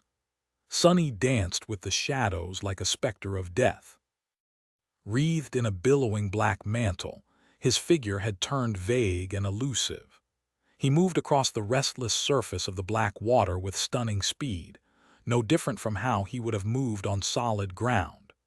Sonny's attacks were lethal, unpredictable, and almost impossible to trace. It was as if he was nowhere and everywhere at once. Due to his speed and the ability to step through shadows, it seemed that the dark figure wearing the fearsome black mask was in several places at the same time. So was the merciless blade of his jade longsword hissing furiously as it cut everything in its path. The cursed giant cruelly reaped the lives of the drowned. Still, Sonny was struggling. He was struggling enough to not want to admit it. Beneath the polished black wood of his mask, beads of sweat were rolling down his pale face. The drowned were both powerful and dreadful adversaries. Each of them was a nightmare creature strong enough to threaten the life of a saint, let alone of a master like him. Their black tentacles allowed them to move at a speed that was no less stunning than his, and made their movements hard to predict. More than that, the tentacles were both supremely flexible and mighty enough to crush enchanted stone with ease. Being caught in their vile embrace meant certain death. The creatures possessed a pair of human hands as well. They were insidiously cunning and wielded their weapons with devious skill. Worse than that, the drowned feared neither pain nor death. They knew only a dark and cold resolve to see the enemy fall. A foe like that was the worst nightmare of an awakened, especially when there were so many of them. And that was without even considering the eerie power of the Sibyl who was twisting the future in favor of the abominations. It was because of her influence that Sonny felt like he was not even one mistake away from dying, but rather one step behind staying alive. Damnation. It was hard, too hard. Sonny was overcome by a bizarre sensation. He knew for a fact that he was just as skilled as he had been before venturing into the flooded temple, but at the same time, it was as if he was back in the crimson labyrinth of the forgotten shore, unsure of his footing and ignorant of how to wield a sword. The sense of control and clear understanding he had become accustomed to were gone, replaced by uncertainty. His attacks routinely missed the intended target, while the enemies appeared where he had not expected them to be. Sonny felt like he was stumbling blindly in the dark. He was enduring for now by expecting failure and imbuing his battle style with as much fault tolerance as he could. Several of the drowned were already dead, their severed bodies floating in the water while he was still in one piece. But how long would that last? Luckily, Sonny wasn't alone. He had powerful allies to rely on as well. Saint was the first to join him in the slaughter. Her graceful figure was surrounded by something much darker than the shadows populating the ancient temple. Jumping into the water which reached up to her waist, she slammed her round shield into an attacking drowned warrior, shattering his spear and bones. Her dark blade moved lightlessly, severing a tentacle that was trying to wrap itself around her arm, and then plunging into the creature's neck. A moment later, the taciturn knight lunged forward, a tall wave rising behind her. Augmented by one of Sonny's shadows and the stifled scream, Saint seemed more than capable of fighting in the water. Moving with the calm precision of a flawless battle machine, she descended on the drowned like a deathly calamity. Her ruby eyes blazed with indifferent menace. Fiend was only a split second behind her. The infernal ogre was also empowered by one of Sonny's shadows, however. He had also been bestowed with a measure of Neph's flame. Unlike the taciturn knight, who could not be augmented by the flame because of her affinity to true darkness, the gluttonous shadow seemed to benefit from it, especially due to his affinity to fire. The incinerating glow of his fierce eyes and terrifying maw, which was usually red, had turned pure white. It was as though an incandescent star was burning beneath the glossy black silver of his fearsome armor. The training Fiend had been receiving from Saint was not wasted, either. His movements were not quite like those of a seasoned battle master, but still showed a chilling level of skill. Using his long arms and dagger-like claws, the steel devil tore into the flesh of the drowned, gruesomely ripping them apart. While the taciturn knight seemed to have been able to adjust to the eerie influence of the Sibyl due to her sublime mastery of combat, Fiend simply gave up on trying and chose to overpower the enemies with brute force instead. A barrage of blows rained on his polished black armor, but none of them were able to dent it yet, let alone pierce it. When the infernal ogre found himself surrounded and in danger of being pulled under the water, he simply used Shadow Step to escape and savagely attack the enemies from behind. Just like Sonny's other two shadows, Nightmare received the help of a shadow as well. The tenebrous stallion leaped high into the air and landed in the midst of the drowned, using his fangs, horns, and hooves to crush and savage them. His sable coat was glistening in the bloody darkness, and the fearsome aura of dread emanating from him made the abomination sluggish. The drowned were a whole rank above the dark destrier, but several classes below him. Empowered by the shadow, the darkness shrouding the flooded hall, the fear of his enemies, and the army of nightmares residing in the lightless abyss that served him as a soul, the dreadful stallion was more than capable of holding his own in this fight. That said, Nightmare was not a creature suited best for direct combat. He was mostly relying on his speed and agility to stay ahead of the enemy while savaging them with his attacks. It was also not easy for him to lull enemies of a higher rank into slumber. While insidious and terribly destructive, his dream curse required time to infect its victims. Nevertheless, it seemed that all the drowned in the temple were suffering from the initial stages of its effect. It was as though they were all slightly drowsy, their movements lacking full force and precision. Nightmare was helping not only himself, but also everyone else fighting against the defiled Sibyl and her minions. Cassie's echoes joined the battle, too. The clockwork man jumped into the water, his movements both fluid and strangely jarring. The four blades held by the artificial echo spun, slicing and dicing the flesh of the enemies. Most of the strikes were stopped by the armor of the drowned warriors, but not all of them. Dark blood flowed into the cold water. The echo of the defiled Sibyl attacked as well. Slithering eel-like tendrils extended from beneath her red skirt, and the slender figure which once seemed like a human suddenly rose high above the battlefield. Moving with terrifying speed, the creature lunged forward and grabbed one of the demons, raising the abomination above the water. As soon as the drowned warrior peered into the echo's eyes, his body convulsed. An indescribable sound escaped from the mouth of the demon, followed by a fountain of blood. A moment later, the lifeless body was tossed to the side like a rag doll, and the echo was already moving to find the next victim. The battle raged, making the water boil and shaking the ancient temple. Only two figures remained aloof and motionless in the flooded hall. One was the defiled Sibyl, who observed the bloodshed from a distance. The other was Cassie, who was observing the Sibyl. Chapter 1378, Graceful Blade. Damn, that hurt. Sonny stumbled back, feeling his hand tremble.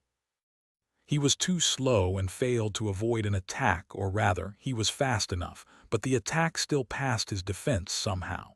Knowing that it could deal serious damage, he had no choice but to block it with his forearm. His fingers momentarily lost strength, and the hilt of the Sin of Solace slid from them. Luckily, he was holding the great giant with both hands, so it did not fall into the water. Still, losing the leverage prevented Sonny from delivering a truly powerful blow. The jade blade sliced through the drowned warrior, but the damage was not fatal. The entire hall suddenly quaked, and pieces of debris fell from the ceiling. The water flooding the dark expanse surged, and a tall wave spread from where the depth dweller struck down, trying to crush Nephi's with its entire weight. Stepping on the wave, Sonny allowed it to move him out of the path of a jagged harpoon and lunged into another attack. He had killed plenty of abominations already, but he had also taken a beating. Right now, the flooded hall was engulfed by violence. Sonny, Saint, Fiend, Nightmare, and the two echoes were resisting the dreadful advance of the drowned guardians, while Nephi's was fighting the gargantuan monstrosity. Cassie was still at the entrance to the hall, motionless. Her eyes were obscured by the silver mask, but it seemed as though she was looking directly at the defiled Sibyl, ignoring the furious havoc of the battle separating them. He gritted his teeth, worried. Had Nephi's made the right choice? Sonny knew that she had. Out of the three of them, he was best suited to face a large group of enemies due his aspect and his shadows. Cassie had no combat ability to help her fight the horror of the depths, which meant that Neph had to. What the blind girl did have, though, was an ability that could potentially counter the insidious power of the defiled Sibyl. Unlike the depth dweller who possessed overwhelming physical might, the true ruler of the flooded temple mostly relied on mystical authority over the future. Cassie had a good chance of being able to face her. So, while Neph's decision was not exactly right, it was the best one in this dire situation. She assigned each of them a role suiting their capabilities. Still, the defiled priestess was a corrupted tyrant. She was a creature of the same caliber as the remnant of the Jade Queen, a dreadful beetle Saint Tyrus had fought a bloody battle with in Antarctica. More than that, the Sibyl could potentially counter Cassie's aspect instead of the aspect countering her unholy powers. Would Cassie really be able to survive facing an abomination like that? Sonny was worried. Why is she not doing anything? What? And just at that moment, Cassie finally moved. Although the blind girl did not possess a combat ability, she was still an ascended with a fully saturated soul core. She was by no means weak or lacking physical prowess. When she dashed forward, her body was as fast as an arrow. With her blonde hair dancing in the wind, Cassie leaped across the dark water and landed on the remains of a crumbled column. A drowned warrior immediately lunged at her, delivering a devastating thrust with a long spear. The blind girl calmly pushed the spearhead aside with her dagger. It only deviated from its path by a few centimeters, but that was enough to miss Cassie's head by a hair's breadth. At the same time, she took a step forward and lashed out with the quiet dancer, the tip of the slender rapier piercing the creature's eye with surgical precision. The kill was instant and gave the impression of being effortless. Before the body of the drowned even had time to topple, the blind girl was already moving forward. She danced between the attacking abominations, elusive like a ghost. Her movements were swift but not hurried, they even seemed a little slow. It was just that she was never where the enemy weapons struck, while her dagger and rapier never seemed to miss. Every step she took was precise and calculated. Every blow she dealt was fatal. Every motion she made was perfectly efficient. It was flawless. Cassie gracefully moved across the battlefield, leaving several corpses in her wake. She did not seek out the drowned to kill instead. She avoided as many as she could, only crossing blades with those who barred her path. Even then, each clash ended in only one exchange. Of course, she was able to do so because most of the abominations were distracted by Sunny, his shadows, and the echoes. The horror of the depths, meanwhile, was tied down by Nephi's. Nevertheless, her swift and seemingly effortless advance looked eerily inevitable. Before the drowned could react and stop her, she was already past the mass of them. Pushing herself off a pile of rubble, Cassie soared high into the air and landed noiselessly on the raised dais where the defiled Sibyl stood, observing the battle. It was only then that Sunny got a good look at the corrupted tyrant, as if a veil obscuring her had been lifted. The Sibyl was vaguely humanoid, if just barely. Her towering body was gaunt and appalling, covered by the remains of a rotten crimson dress. Her moist skin was like tar, pitch black and glossy. Her limbs had been transformed into sprawling tentacles, while her head had become bestial and terrifying, split apart by a wide maw. Sunny couldn't quite believe that this creature had been human once. The defiled Sibyl and Cassie froze, separated by no more than a dozen meters. The tyrant towered above the delicate young woman, who was like a red flower blooming in front of a mass of abyssal darkness. His heart skipped a beat when he saw that the blind girl failed to capitalize on the momentum of her advance and attack before the tyrant could react. Why is she? In that moment, however, the Sibyl's terrifying maw opened. Sunny had expected to hear a deafening roar, but what came out of the creature's maw was a deep, rumbling, inhuman groan instead. Dahask, hearing that voice, Cassie sighed quietly and lowered her weapons. Chapter 1379, A Step Forward. What the hell is she doing? Sunny dodged a fearsome attack, feeling the wind raised by the abomination's spear throw his hair into disarray. As a chill crept up his spine, he sidestepped a black tentacle that insidiously shot at him from beneath the water and prepared to dive into the shadows to come to Cassie's aid. However, he did not get a chance to. Right at that moment, the water which he had been using for footing suddenly tore free of his control. With no time to react, Sunny plunged into its cold embrace. This section of the dark hall was not flooded too terribly, but still, a moment later he was submerged up to his chest. Curse it! Sunny did not have to look around to know what had happened. One of the corrupted devils leading the drowned was targeting him, using some profane power to wrestle the dark waters from his control.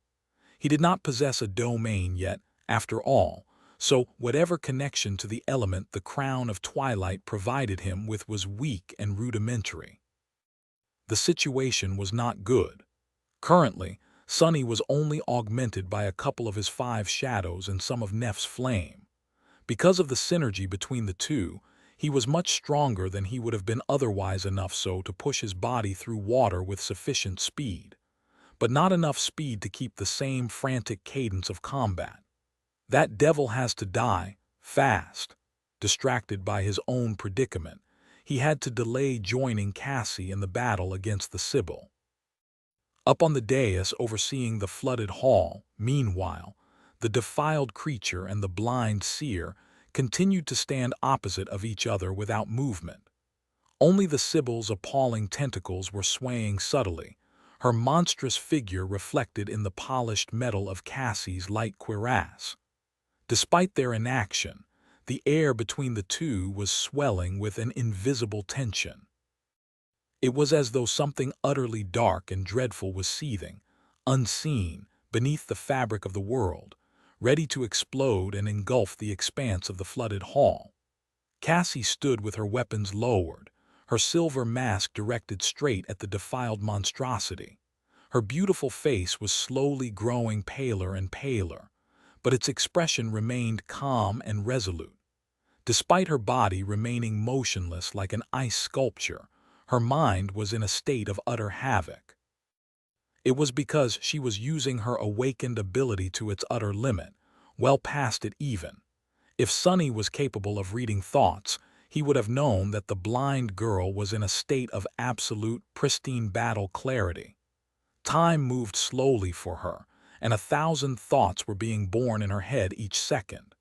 Cassie was sensing the future, or rather, a multitude of futures. Usually, she was able to perceive a few seconds into it.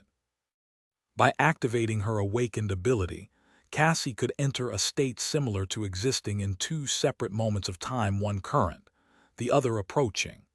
If she stumbled in the approaching moment, she could correct her steps and avoid falling when it became the current one. Of course, such a way of existing was incredibly strange, disorienting, and mentally straining. It had taken her a long time to not only master this perplexing ability, but also learn how to make use of it flawlessly. Here in the flooded temple, however, the heavy comfort of her aspect had been disturbed.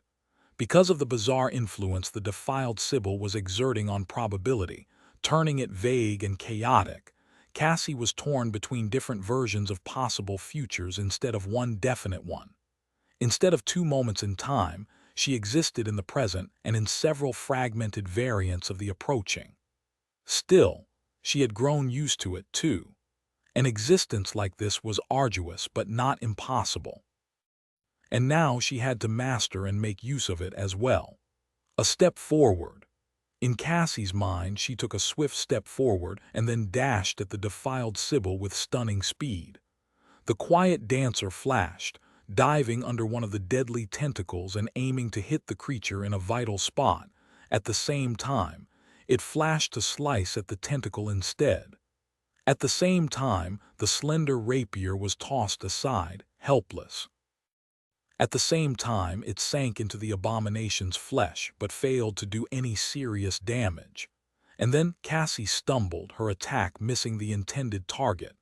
The dark tentacles wrapped around her entire body. Her bones shattered, ripping the flesh apart. She opened her mouth to scream in agony, only for a fountain of blood to flow out of it instead. Death was not kind. At the same time, the tentacle continued to move, ignoring the slender blade that had cut it. Its blow was so powerful that Cassie's skull split open, pieces of pink flesh and shards of bone falling into the dark water. She toppled to the cold stones like a broken doll. The pain was harrowing but swift.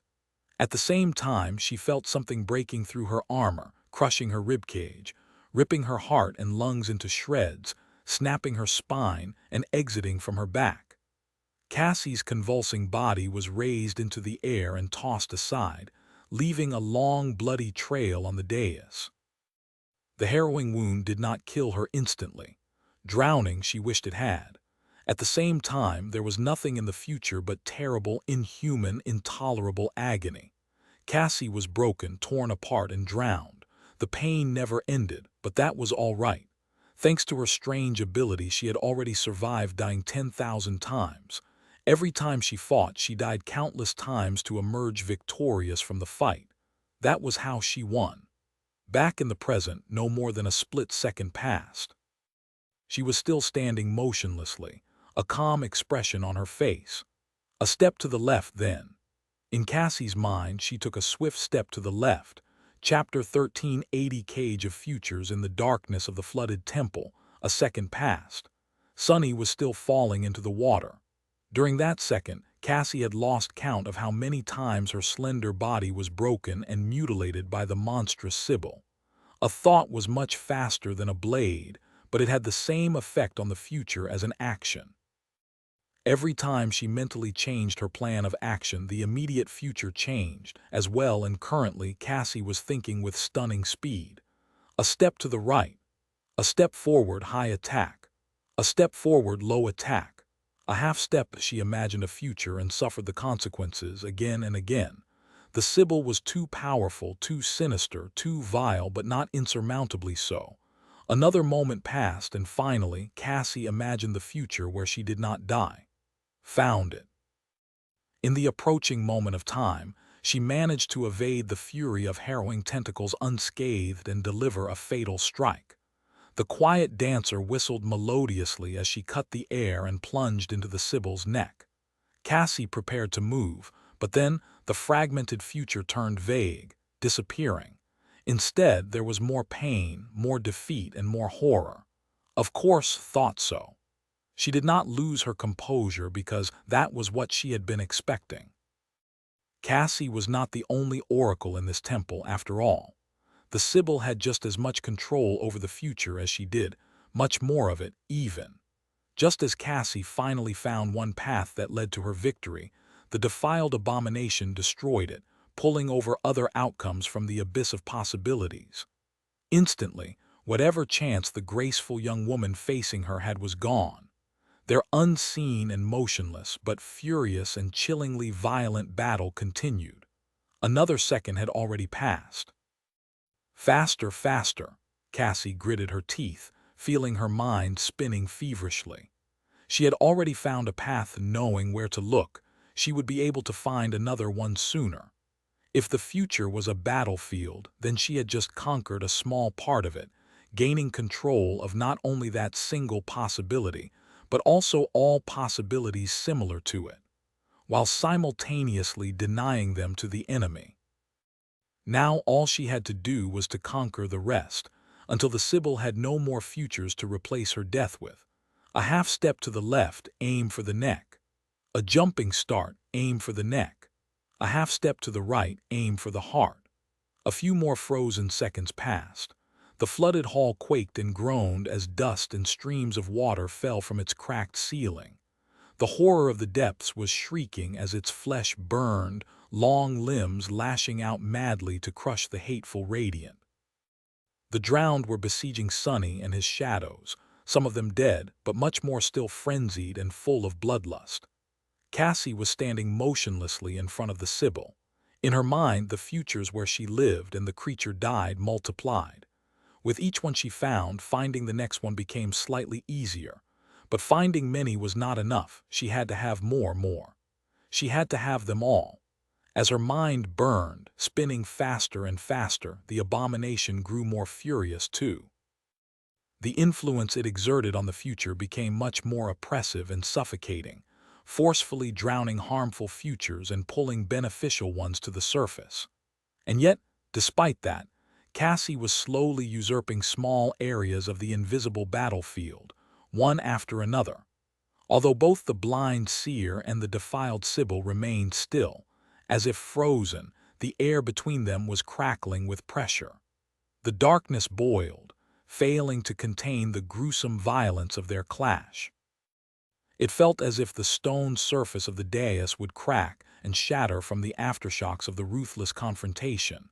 But of course, it did not, because the countless futures where the battle was taking place never happened. Cassie was conquering these unborn futures. The Sibyl was able to manipulate probability to make only those outcomes that benefited her come true, so Cassie had to disarm the creature. She had to surround her enemy with only those outcomes that ended in the enemy's death.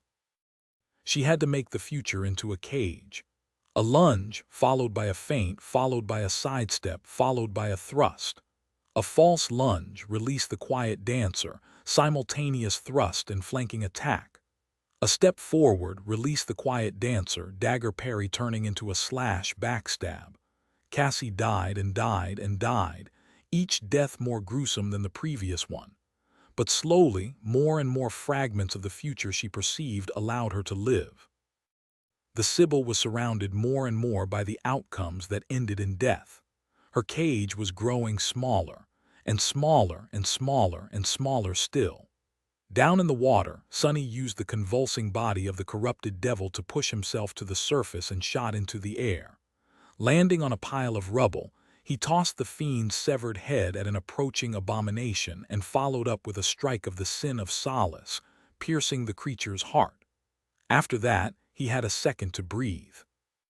Turning swiftly, Sonny looked at the dais where Cassie was facing the Sibyl.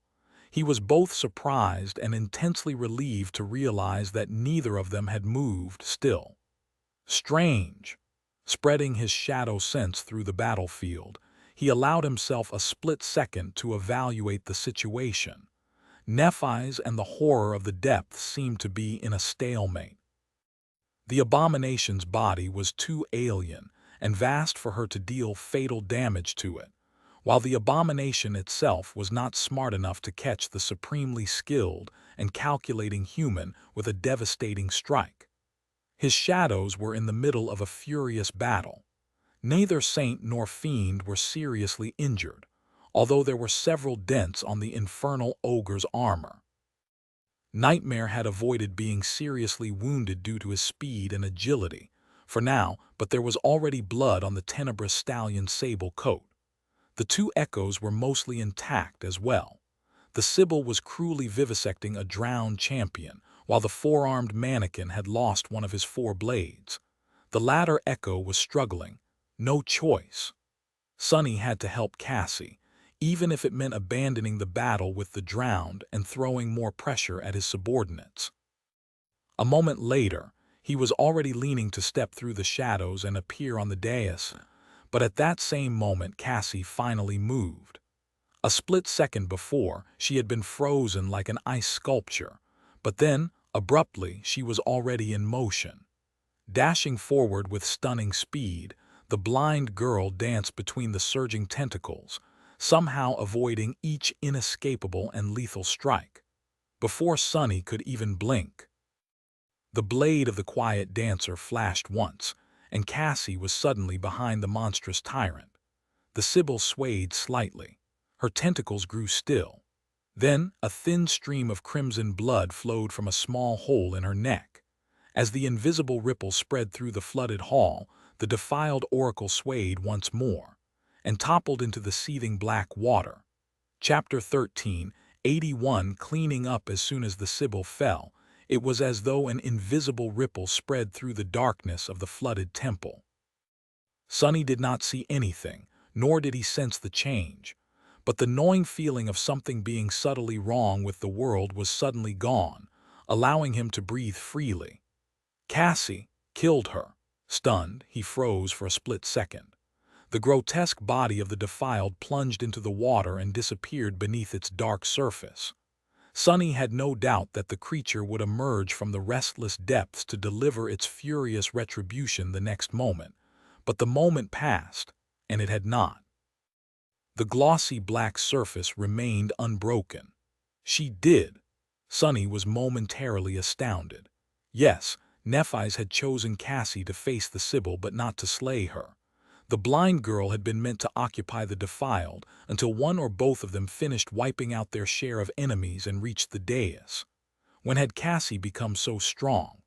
Although the Sibyl had been a nightmare creature who relied on her unholy powers more than on her physical might, a corrupted tyrant was still a corrupted tyrant. Killing an abomination like that was no small feat, quite the opposite, actually let alone doing it in one strike. How many masters were there who could boast the same? Were there any, even, and yet Cassie had not only killed her but had also made it look effortless. Sonny frowned, feeling a strange mix of unease and elation. Had she always been that lethal, or was it the result of the year she spent alone in the third nightmare? He suddenly felt a hint of discomfort. It was as though he did not know one of his closest companions nearly as well as he had thought. Sonny quickly recovered from his brief reverie, though. The battle was still not over, and albeit victory was within grasp, all that separated him from death was one mistake. Well, maybe one mistake and a half. thanks to Weaver's forbidden lineage and the marble shell. Generously burning his nearly inexhaustible essence, he used the crown of twilight to call upon the water once again, and lunged at the next enemy. The moment Sonny faced the powerful demon, he knew that the tide had changed. The drowned were still just as powerful, sinister, and deadly, but the oppressive burden of the shifting future was gone. It had disappeared as soon as Cassie's rapier pierced the Sibyl's neck, ending her tyranny. "Now we're talking." He forced himself to remain focused, refusing to relax. Right, what madness was this? What kind of fool would relax when facing a swarm of corrupted demons? Even without the defiled oracle, they were enough to slaughter a score of masters. These creatures were different from the usual minions tyrants controlled, too. It was as Cassie had said, the drowned were sentient and chose whom to serve, as opposed to being forced into servitude. Usually, tyrants could only control minions of a lesser rank, but since the drowned had followed the defiled Sibyl voluntarily, that rule was broken in the flooded temple. Don't get arrogant. The haughty shadow already had enough arrogance to outshine 10 vainglorious fools. Sonny really did not want to end up dead by following its example. Stepping on water, he deflected a harpoon flying at him from the darkness with enough speed and force to put a projectile shot from a siege engine to shame. Then, Sonny shifted his weight and lashed out with the sin of solace, cleanly decapitating the nearest drowned warrior. It felt different. Finally, he was once again in full control of both his actions and their outcomes. The confidence that Sonny had almost lost returned.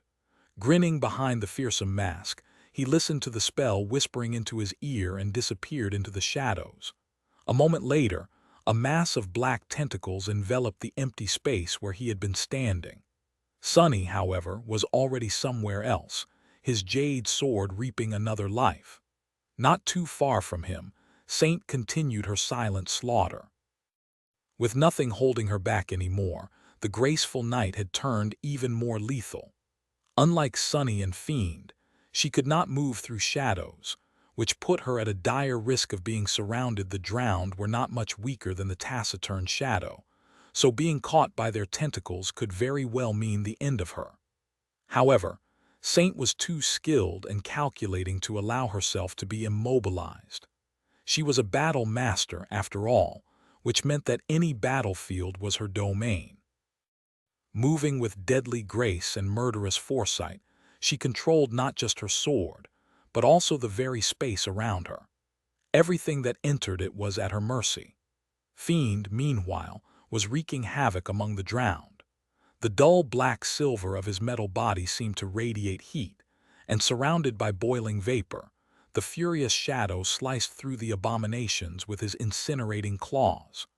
The white radiance burning in his eyes and maw was tinted crimson by the flowing blood of his enemies. The infernal ogre seemed to be enjoying himself quite a bit. This was his first battle after reaching maturity, and so he was basking in his ferocious strength and his newly learned battle techniques. He also seemed very happy at the opportunity to show off in front of Saint. Not to mention that every abomination he killed was bound to become his dinner soon. Unlike everyone else in the flooded hall, Fiend was on cloud 9 and living his best life. The echo of the Sibyl was gruesomely slaughtering the drowned, followed by the damaged steel mannequin. The two of them were much less expressive than Sonny's shadows, but also pulling their own weight.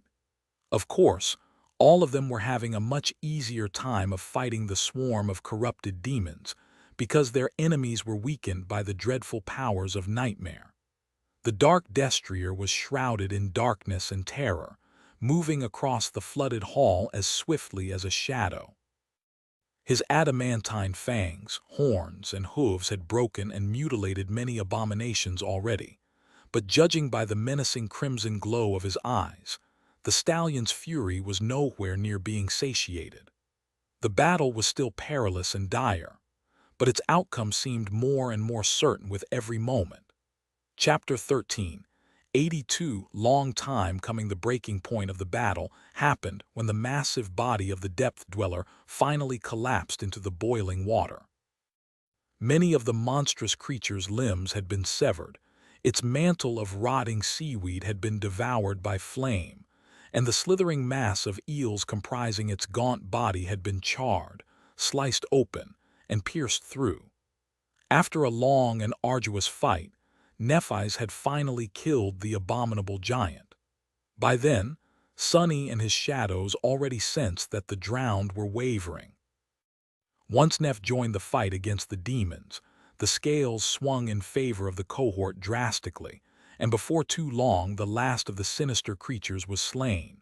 Suddenly and without warning, the dark expanse of the flooded hall turned silent.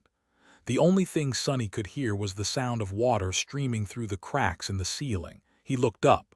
This place is not going to collapse, is it? But then, suddenly, there was another sound. A ghastly, repulsive squelching of flesh being torn. Spinning around, Sonny raised the sin of solace and prepared himself for the worst. But what he saw made his eyes narrow. Having already climbed on top of the dead depth dweller, Fiend was enthusiastically tearing into the creature's repugnant flesh with his fangs. Feeling Sonny's gaze on him, the ogre looked up in confusion as if trying to ask, what? Pieces of disgusting, fleshy meat were still hanging from his maw. This bastard. He almost gave me a heart attack. Not receiving an answer, the steel devil shrugged and continued ravenously devouring the dead abomination. He was practically beaming with delight. Sonny let out a long sigh. Well, whatever. The rascal deserves a reward. He was very satisfied with how Fiend had performed in the battle. It seemed that Sonny's efforts were paying off. The decision to only feed the gluttonous shadow enchanted metals until his primary attributes were set had turned him not only extremely durable, but also effortlessly lethal. It was as though Fiend was made from both armor plates and steel blades, with infernal flames enhancing both the former and the latter. The steel ogre did not even need to use weapons, because he was a living weapon himself. He's so gluttonous, though. At this point, Sonny was really not sure how much Fiend was going to have to eat to evolve once again. It was probably going to take veritable mountains of food. On the bright side, they never found themselves lacking terrible nightmare creatures to kill, so at least there was no risk of running short on meals. Yeah, I'm not sure that it's something to be happy about. Sonny studied his other two shadows and dismissed Nightmare after a moment of thought. Although his dreadful steed was not wounded seriously, there were some wounds on his sable coat. It was better to let the black stallion heal now that there were not supposed to be any more enemies around. At the same time, the two echoes dissolved into a whirlwind of sparks, half of them white, half of them scarlet. The Sibyl seemed fine, but the blade mannequin was seriously damaged. It would be some time before Cassie would be able to summon the artificial swordsman again. Sonny lingered a bit, then dismissed Weaver's mask and took a deep breath. The stale air of the underground hall was pleasantly cool on his skin. He enjoyed it for a moment and headed for the raised dais. Not long after, the three masters were reunited on its slightly tilted surface.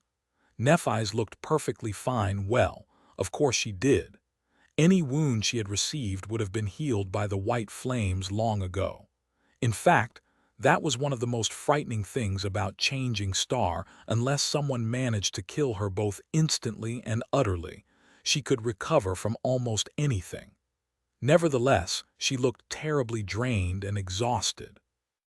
The same power that healed her wounds and burned her enemies to ash subjected Nephis to unspeakable agony, which was why she only used her aspect when there was no other choice. Cassie seemed untouched too.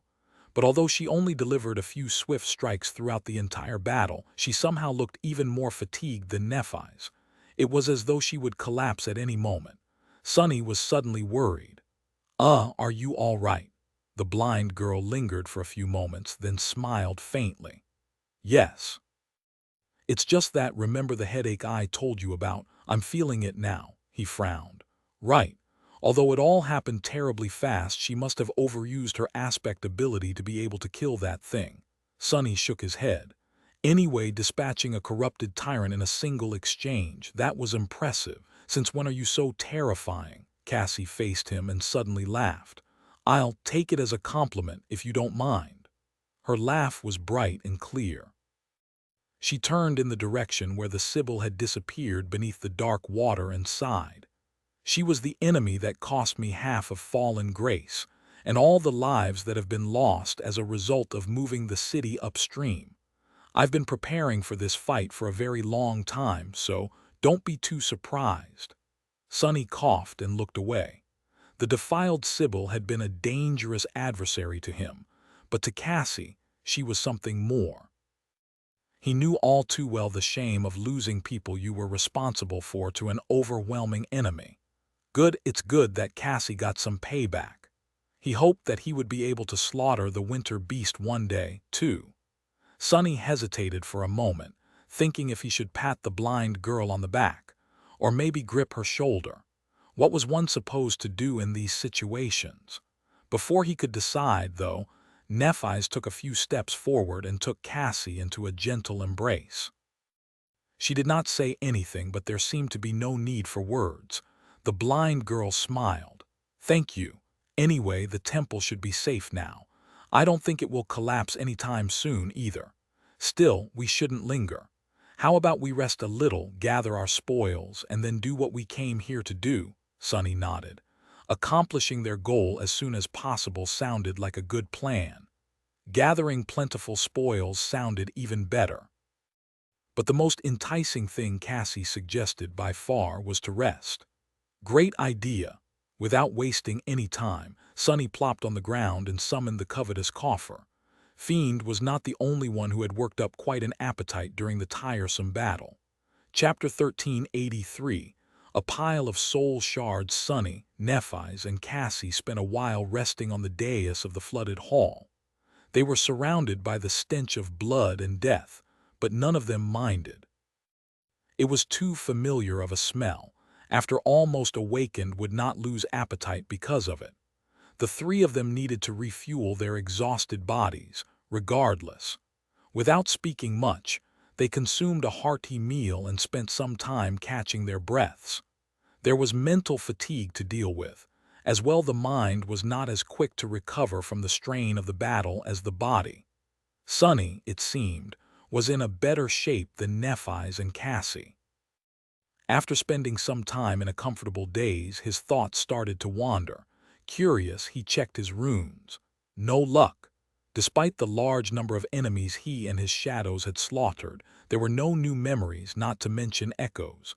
Sonny was not too discouraged, though mostly because his shadow fragment counter was showing 1944/5000.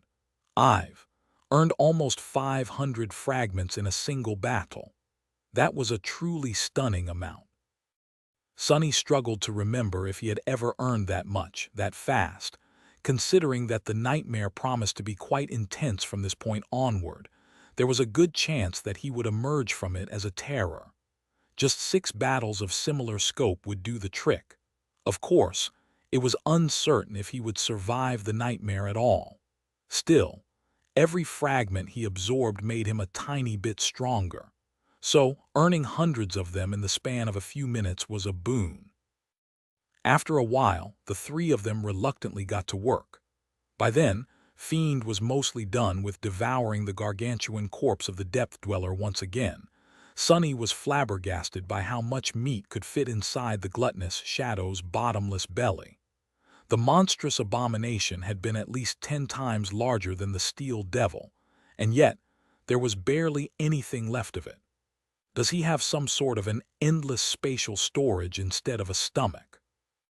Shaking his head, Sonny called both Fiend and Saint over. Then the 5 of them started the gruesome job of recovering the soul shards from the drowned. After a while, they were back on the dais, sitting on the cold stones. All 3 humans had a somewhat strange look on their faces, their eyes reflecting the beautiful glow of a sizable pile of radiant crystals that lay between them. Unable to control himself, Sonny trembled. So, So much money. There were no less than 300 transcended soul shards in the pile. 300. In the waking world, they would have sold for enough money to buy the entire terrace district where his home was located. Even then, he would be left with enough credits to, what do I even spend it on? Sonny lingered for a few moments, then scratched his head. I don't know about you great legacies, but this just seems too extravagant. I knew that third nightmares were something else, but still. Cassie and Nephi's turned to him. After a few moments of silence, the blind girl shook her head. No, that's a bit much even for us. Clan Valor was rich beyond imagination, but its expenditures were equally enormous. It took a lot of resources to maintain an army of awakened and keep a great citadel safe, while people who could slay corrupted nightmare creatures were few and burdened with other responsibilities. Sonny glanced at the mesmerizing pile of soul shards and sighed. Damn it. Why can't I absorb shards? He remained silent for a while, then said in a stifled voice, Well, time's a wastin'. Come on, Neff, chop chop. She gave him a confused look. Huh, Sonny swallowed his tears and smiled. Cassie has already saturated her core, so you're the only one who can make use of these shards. Leave me a few for weaving and absorb the rest. Nephi's remained silent for a few moments. But I only killed the depth dweller and a dozen drowned. You and Cassie deserve these shards much more, he shrugged. The sooner we make you a titan, the better. I already received my share of fragments anyway, plus we're in the same boat, quite literally. You said it yourself, 2 individual strength is not all that. If there's anything we can do to increase the overall strength of the cohort, it has to be done.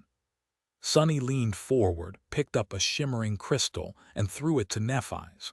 Her gaze did not move, but her hand shot forward and caught it. She hesitated for a bit, then sighed and crushed the soul shard. A stream of white sparks then entered her body, surrounding it with radiance. Before it dimmed, Nephi's picked up another shard and absorbed it as well. 1, 2, 3, 10. Trying very hard to keep bitter envy from showing on his face, Sonny observed the process from the sidelines. Belatedly, he realized that absorbing hundreds of shards was a very slow process. With nothing else to do, he simply stared at the soft radiance surrounding Neff's slender figure. After a while, a quiet sigh escaped from his lips. Pretty, then Sonny coughed. I mean, this mountain of wealth, can there be a prettier sight? Too bad it's going to be all gone soon. Yeah, forcing himself to look away, he glanced at Cassie. The blind girl seemed to have regained some of her liveliness, but she still looked unsteady. He summoned the endless spring and offered it to her. Cassie must have been low on essence because she didn't see his gesture. That probably meant that her aspect abilities were not activated, leaving her truly blind, just as she had been as a sleeper. Sonny lingered for a moment. Calling out to her, he gently grasped her wrist and placed the memory into her palm. Here, drink some water. She held the endless spring for a bit, then brought her other hand closer and traced the shape of the beautiful glass bottle with her fingers. A subtle smile appeared on Cassie's lips. Bringing the bottle to them, she took a few sips of the cool, refreshing water and offered the endless spring back to Sonny. Thank you. Dismissing the memory, he remembered the past. The endless spring was one of the 3 memories Cassie had earned in her first nightmare.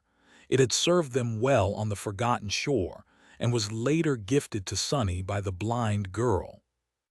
The beautiful glass bottle had followed him on all his misadventures ever since, saving his life on several occasions. Looking back, it was quite a thoughtful gift. But don't you know why she gave it to you? Sonny flinched, looking up at the Sin of Solace. The sword wraith had appeared from the darkness at some point unseen, and now stood above him with a cold expression. Not out of any kind of affection, of course. It was just something to dampen the torment of guilt she felt over betraying you. So if anything, that gift of hers was quite self-indulgent. A person can't condemn a friend to death and want to feel good about themselves at the same time, if they have any shame. The apparition smiled. Hey, she never even apologized, did she? The sin of solace shook his head. So maybe I'm wrong. Maybe she has never had any shame and has never felt guilty about stabbing you in the back to begin with. Sitting opposite Sunny, Cassie hugged her shoulders and lowered her head. He gritted his teeth. Shut the hell up. Nobody asked for your opinion, wretch. As Nephi's continued to absorb soul shards, the laughter of the odious wrath echoed in his ears.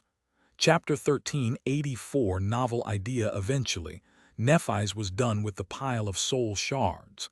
Sunny stored a few of them inside the covetous coffer, then dismissed the alloy chest and rose, looking around the flooded hall. Although the structure sustained some damage during the battle, it had not collapsed yet.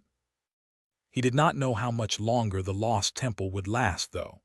The sight of numerous cracks covering the distant ceiling did not fill him with confidence.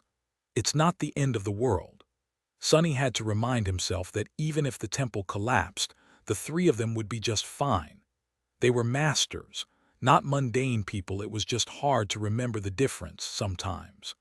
No one would be able to remain composed when there were countless tons of stone and cold water ready to fall on their heads. Shall we go? Nephi's had finished absorbing the soul shards, and Fiend had finished stuffing his face with what remained of the drowned. They had rested enough as well. Nothing was preventing them from exploring deeper into the temple. Rising to her feet, Cassie nodded. Yeah, let's go. Nephi's did a few stretches and brandished her sword in a flowing series of strikes, familiarizing herself with the subtle change of her physical power. Then she followed the two of them to the far end of the flooded hall. What are we searching for exactly? Cassie was looking at the cracked wall behind the dais, her expression glum. After a few moments of silence, she responded in a distant tone. This temple used to be dedicated to knowledge. The three sibyls who ruled Fallen Grace each had different responsibilities, and this one, as the senior, was the guardian of truths. She oversaw a vast library where everything the sibyls knew about the world was recorded. Many faithful priests and priestesses were responsible for keeping and expanding the library as well. The blind girl sighed. Of course, most of that knowledge was lost when the sibyls succumbed to the defilement, and the rest had to have slowly deteriorated after her imprisonment. The recent water damage probably obliterated most of what was left. Still, there is a chance that we'll find hints of what to expect on our journey. Finally, Cassie noticed a small door that was obscured by darkness. Most of the narrow corridor it led to submerged underwater. Taking a step in that direction, she said. Among other things, the sibyls kept detailed maps and records of the great river here. Every city, every settlement, every stronghold of a powerful seeker, from what I was able to learn. These maps were engraved on stone slates. They would not have been destroyed that easily. The information about the place where Effie and Soul Reaper are trapped should have been recorded as well. The geography of the tomb of Ariel, or rather, of both the human settlements and the hazardous environments, was constantly shifting. Human cities migrated, while dangerous areas changed or moved. Considering the treacherous nature of the great river, keeping maps was not too simple of a task. That said, some places had a constant location. And even if it changed, the knowledge of how they had been in the past could help Sunny, Nephi's, and Cassie learn what it was exactly that they would have to face. Great. Usually, Sunny would have preserved his essence, but since the battle was behind them and he was being spoiled by the crown of twilight, he simply commanded the water to part instead of jumping into its cold embrace. It took some effort for him to move so much of it, but a few seconds later, the flooded corridor was flooded no more. The three of them descended from the dais and entered through the small door, venturing into the very heart of the lost temple. As they walked, Sunny couldn't help but feel a bit disturbed. There were much more signs of the Sibyl's rampage here, close to the inner sanctum. Even though the defiled abomination was dead now, the marks she had left on the ancient walls remained as eerie and ominous as ever. Cassie opened her mouth to say something, but remained silent in the end. A grim expression settled on her exquisite face. The bright glimmer of her beautiful eyes dimmed, replaced by somber darkness. He frowned, worried that they should have given the blind girl more time to rest. In the end, Sonny hurried his steps to catch up to her and asked, "Are you all right?" Cassie hesitated for a few moments, then smiled faintly. "Yes, sure. Why wouldn't I be?" Then she traced the frightening marks left on the wall by the fury of the imprisoned Sibyl. "I was just thinking what it must have felt like to be buried here alive. The people of fallen grace, they thought that they were showing mercy by not killing her, or reverence and devotion perhaps, but," she sighed and shook her head, "wouldn't it have been better to just die?" Sonny lingered for a while, not knowing what to answer. It was just a curious question to him, but to Cassie, who had lived an entire year playing the role of a Sibyl, it had to be much more personal. Eventually, he shrugged. "I'd rather die, yes." The blind girl smiled. "Yeah, that just goes to show that good intentions often produce the most cruel of results, don't you think?" When Sonny nodded, she paused for a moment, then suddenly added in a dark tone, "However, personally, I disagree. I'd rather live no matter what." He looked at her with surprise, slightly confused by the contradiction. "Why?" Cassie remained silent for a few moments. It seemed as though she was considering his question seriously. Eventually, she chuckled.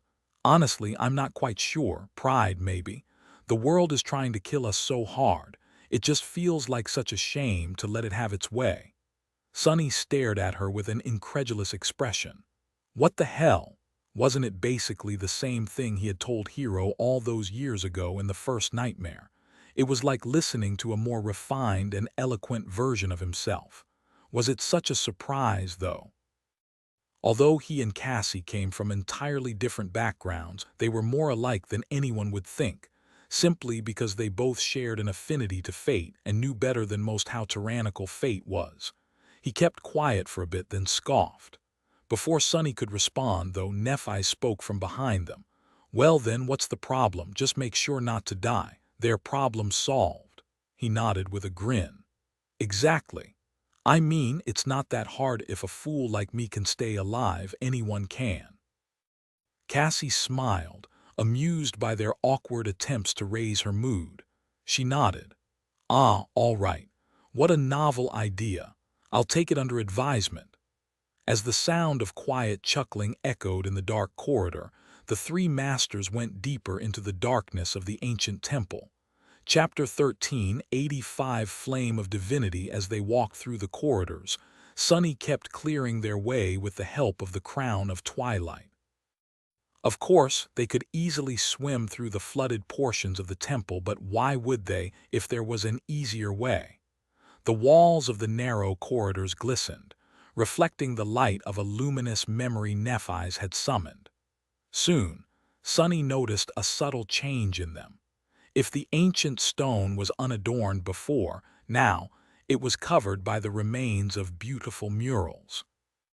He couldn't quite understand what was depicted on them, though partially because the murals were heavily damaged, partially because the images were quite strange. They were more symbolic than descriptive, at least that was the conclusion he made. "What's that?" Noticing that Nephi seemed to be interested in the murals as well, Sonny finally gave voice to his curiosity. She hesitated for a few moments, then shook her head. "I'm not sure." In front of them was an image depicting a vast black field that looked strangely terrifying. In the middle of it, a mass of golden flame was burning, illuminating the darkness with its radiance. Cassie slowed her steps and turned slightly, facing the mural. After a moment of silence, she said matter-of-factly, "It's the myth of creation." The two of them looked at her with some confusion. Feeling their gazes, the blind girl sighed, then smiled lightly. The inhabitants of the dream realm had a myth of how the world came to be, of course. Actually, many of them. Most shared common points, though. She pointed to the mural. In the beginning, there was only the boundless void of chaos. Sonny tilted his head a little, remembering the description of a memory he once possessed. the memory of a drop of Shadow God's blood. The runes he had read told the same. Of course, Cassie was slightly altering the meaning due to the difference between the language of the waking world and the runic language the spell used. There was no void of chaos, because the words void and chaos meant the same thing. Come to think of it, it had been the same in the human language once as well. These days, when someone said chaos, they wanted to describe some sort of a huge mess. But the initial meaning of that word simply meant emptiness, the void. So saying that there was only the void meant the same thing as saying there was only chaos. It was the dark abyss that Weaver had apparently visited and where the gods had come from. Cassie, meanwhile, continued. The void was everlasting and ever-changing. Terrible beings dwelled within the void as well. But then came desire, and with it came direction. She pointed to the golden flame. Sonny raised his eyebrow. These last words were exactly the same as in the description of the drop of ichor. Yeah, I've heard something similar before. But to be honest, I never really understood what all of it actually means. Desire, direction, why are they so significant? It was Nephi's, not Cassie, who answered. It's simple, really. Well, it's a paradox, but a rather simple one. Since the void was eternal, limitless, and forever changing, it was inevitable that sooner or later it would produce something that contradicted its fundamental qualities. In other words, something unchanging. That was desire, a single constant in the forever shifting abyss. She coughed and then added with embarrassment, "Oh, at least that was how it was explained to me, but if you think about it, it makes sense. A desire can't change because if it does, it ceases to be itself and becomes a different desire, so the concept of desire is static by nature." Sonny blinked a couple of times. Huh, what? That's a bit too complicated for me. What a weird myth. I like the ones you tell way better, you know, the stories about cunning men defeating giants, building wooden as horses to conquer cities and fighting sea monsters. A subtle smile appeared on Neff's face.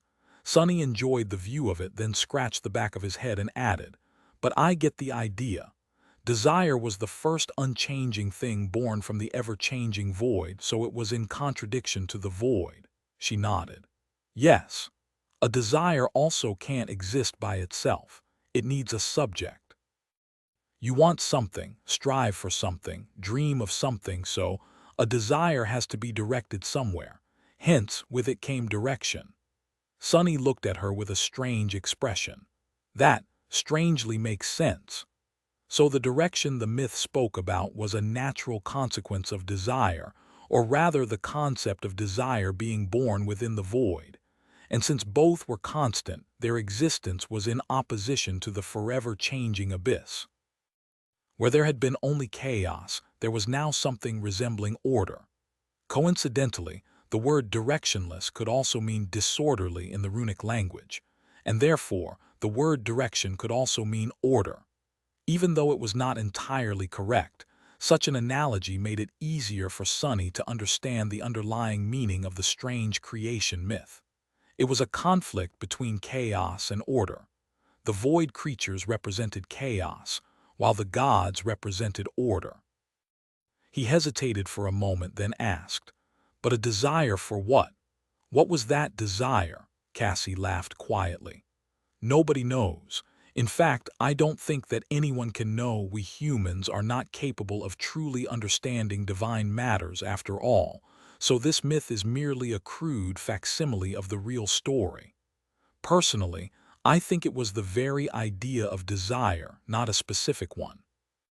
That's why there is a fairy tale about the Well of Wishes here in the tomb of Ariel, a magical place that can grant any wish, not just the correct one." Sonny looked at her, amused. "You know that fairy tale too?" Cassie coughed and turned away in embarrassment. "Oh, yeah, it's popular among the younger inhabitants of Fallen Grace. I listened to it once or twice out of curiosity." She lingered for a moment, then walked to the next mural. On it, 6 radiant figures were shown standing around the mass of golden flames, which had become much smaller. Vague but terrifying shapes could be seen in the surrounding darkness, swarming them. The blind girl pointed at the image. The gods were born from desire. Then they waged a terrible war on the old ones, the creatures of the void.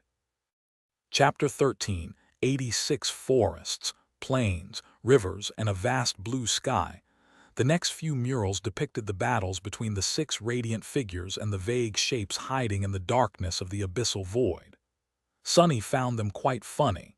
He already knew that the war between the gods and the unknown were waged with weapons like death, time, and space. It had truly been a war beyond human comprehension. However, the ancient people had drawn the murals according to their human imagination. In them, the gods battled the void creatures with swords, spears, and even fists from time to time. Imagining a god having a fistfight with a primordial horror was rather comical. Sunny shook his head.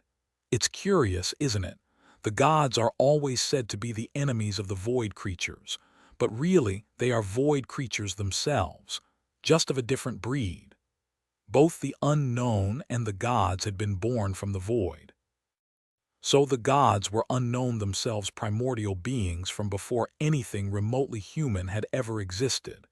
It was just that they were a very special kind of these ancient abominations, a kind that was inherently opposed to the abyss that had spawned them and everything it represented. Nephi slowly nodded. Indeed, but does it matter? Sunny lightly shook his head. I guess it doesn't. Awakened and nightmare creatures were also 2 sides of the same coin. That didn't make them the same. The 3 of them continued forward, studying the murals. Eventually, the void creatures seemed to have been defeated, albeit not destroyed.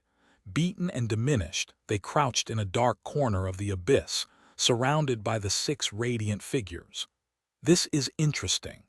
Sunny knew very little about how the war between the gods and the unknown had ended. The description of the drop of ichor only said that the void had been bound, but not how it had happened. Finally, the 3 of them stopped in front of the second-to-last mural. On it, the 6 radiant figures seemed to be holding a net made from what was left of the golden flame, surrounded by a whirlwind of sparks. They threw the net on the crouching creatures of the void, engulfing them in radiance. The last mural depicted a familiar landscape. The black abyss was gone, replaced by forests, plains, rivers, and a vast blue sky. He looked at Cassie expectantly. She had been the one to spend a whole year with the inhabitants of the nightmare after all. If anyone knew their myths, it would be her. The blind girl sighed. In the end, when the old ones were defeated, the gods took direction and used their weapons to wrap it around the void. That was how the void was sealed, and that was also how the world was created. Sunny stared at the last mural, overcome by an eerie feeling. Wait a second. The forests, plains, rivers, and a vast blue sky. The crouching beings enveloped by a net of golden radiance. He already knew that these murals had been drawn according to the limited imagination of their creators. So, if he looked beyond what was drawn at the underlying meaning, desire, direction, order, the absolute laws like time and space that the gods had created to use as weapons.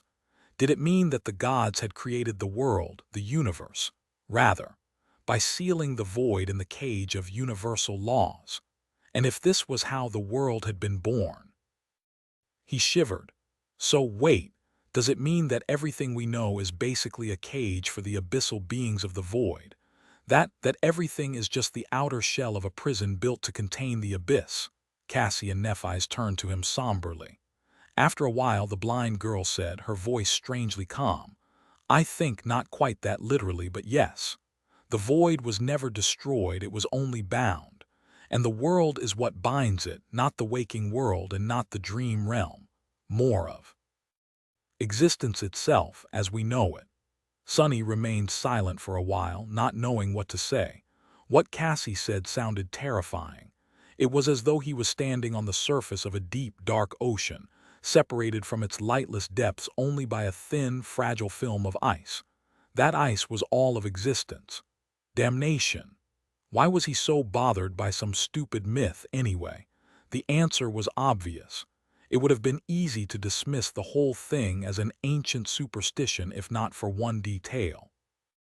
The spell had put the same story in the description of the drop of Shadow God's blood, which meant that there was at least some truth to this myth, no matter how distorted.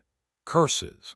Eventually, he let out a shaky breath and said in an unconvincingly carefree tone, "Well, that's a bit disturbing, isn't it?" Indeed, it was. Much more than that, however. It raised so many questions. Was his interpretation of the myth close to truth? How had Weaver entered the void if it was sealed by existence itself? What had the demon of fate witnessed there exactly? Come to think of it, the creation myth explained a lot of things, but one thing it failed to explain were the demons. Where had they come from? Who was the unknown whose children they supposedly were? How were the demons and their progenitor connected to the gods and to the void? There were much more fundamental questions as well. For example, the path of ascension led to divinity, while the path of corruption was opposed to it, leading to unholiness. And since what opposed the gods was the void, was the true meaning of profane and unholy, as used by the spell, actually having to do with the void? Was the abyss sealed within the world the source of corruption? Was the vile darkness permeating the souls of nightmare creature a manifestation of the everlasting void? And how did the nightmares, the spell, and Weaver's mysterious schemes fit into all of this? Sonny suddenly shuddered as a certain thought entered his mind. Now that the gods were dead, was the spreading corruption a sign that the seals containing the void were weakening? Was the cage the gods had created slowly falling apart? The disturbing chill he had felt after learning the truth of the last mural was washed away by curiosity. But now, the feeling of dread was back. He hesitated for a few moments, then cleared his throat and looked away from the ancient, damaged, fading image of forests, rivers, and plains. The net of black cracks covering the painted vastness of a blue sky did not look ominous at all. "Let's go find that damned library and get the hell away from here as fast as possible, shall we? This place, it seriously gives me creeps." For once in his life, Sonny hoped to never find answers to the questions gnawing at his mind. Chapter 13, 87 Divine. Unholy. As they moved deeper and deeper into the flooded temple, Sonny couldn't help but think about the eerie story told by the ancient murals. It seemed as though he had learned something important. But of course, there were a dozen questions for every answer he had received. Like always. Divine, unholy, knowing that the very fabric of the world was like a cage for the abyssal void that dwelled beneath made him feel uneasy, understandably so. However, Sonny did not dwell on that fact for too long. There was no point anyway. Matters like these were too distant and inconceivable for a mere mortal to think about. Even if the seals created by the gods were slowly crumbling, what was a human like him supposed to do? Even if Sonny was a sovereign, he would have been like an ant compared to the powers involved in this process. The seals had existed for eons anyway. Despite their supposed weakened state, they would keep existing for just as long. By the time the void broke free of its prison and destroyed everything, he would be long dead, with not even dust left of his bones. Probably. In any case, he was more interested in something else. The true source of the corruption. Sonny had a vague suspicion that it was the void before, but now he was almost certain. How does it work, though? The timeline of the Dream Realm civilizations was not very clear, but one thing he did know was that the nightmare creatures had always existed, even when the seals of the void were new and pristine. The first era Sonny knew of was the era of the void. He decided to call it the Age of Chaos. During the Age of Chaos, the gods had been born, waged war against the elder abyssal beings, and eventually defeated them, thus creating the world. What followed was the Age of Heroes. Noctis and the other chain lords had been born during that period. Back then, at the dawn of time, humans were not a dominant force in the world yet. Their nascent civilization was growing and spreading, but the continuation of its existence was not at all guaranteed. Instead, those ancient humans had to fight against the corrupted to conquer new lands, protect their cities, and avoid extinction. They needed powerful champions to battle the dreadful beings who populated the young world, and therefore that time was remembered as the Age of Heroes. More importantly, the nightmare creatures already existed back then, when the gods were alive and the seals of the void were undamaged. How? Sunny frowned. I guess the gods did not imprison all of the void and every void being when creating the prison. It was easy to imagine that some remnants of the abyss slipped through their fingers and came to exist in the newly created world. Noctis had told him once that the gods and the demons fought side by side as allies in the battles of the ancient past. Therefore, it was easy to conclude that the war against the abyss did not end as soon as the abyss itself was sealed. There had to have been dire battles at the dawn of the new world, resulting in these abyssal remnants being exterminated. Come to think of it, Nephis had told him that a terrible creature was slain by the gods once, at the dawn of time, and that its blood seeped into the ground, becoming true darkness. The place where the creature fell was now known as the Hollow Mountains, beneath which lay the darkness of the underworld. That creature had to have been a void being.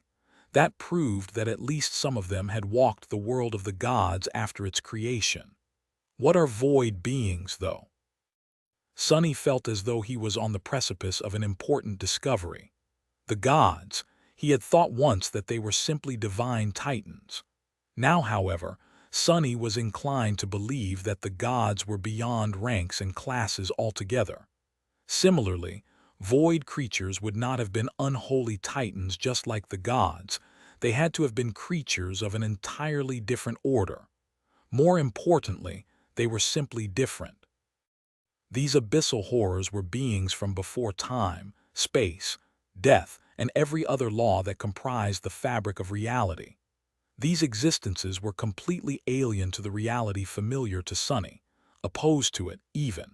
And if Sunny knew one thing about creatures of great power, it was that they exerted influence on the world. Saints and powerful masters had a mystical presence to them. Nightmare creatures of higher classes spread their influence across vast territories. Sovereigns ruled over grand domains. Void beings were without a doubt immensely powerful, so what kind of influence would they exert on a world that was inherently alien to their nature? Would the fabric of reality and the very laws comprising it start to rot and come undone around them?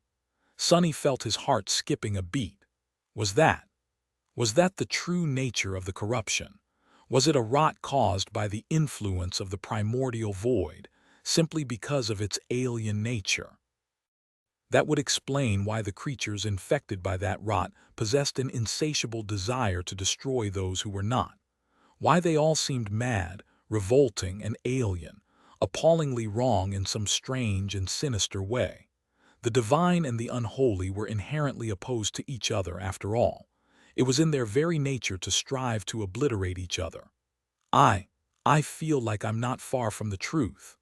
Sunny remained silent for a while, walking behind Cassie with a distant expression on his face.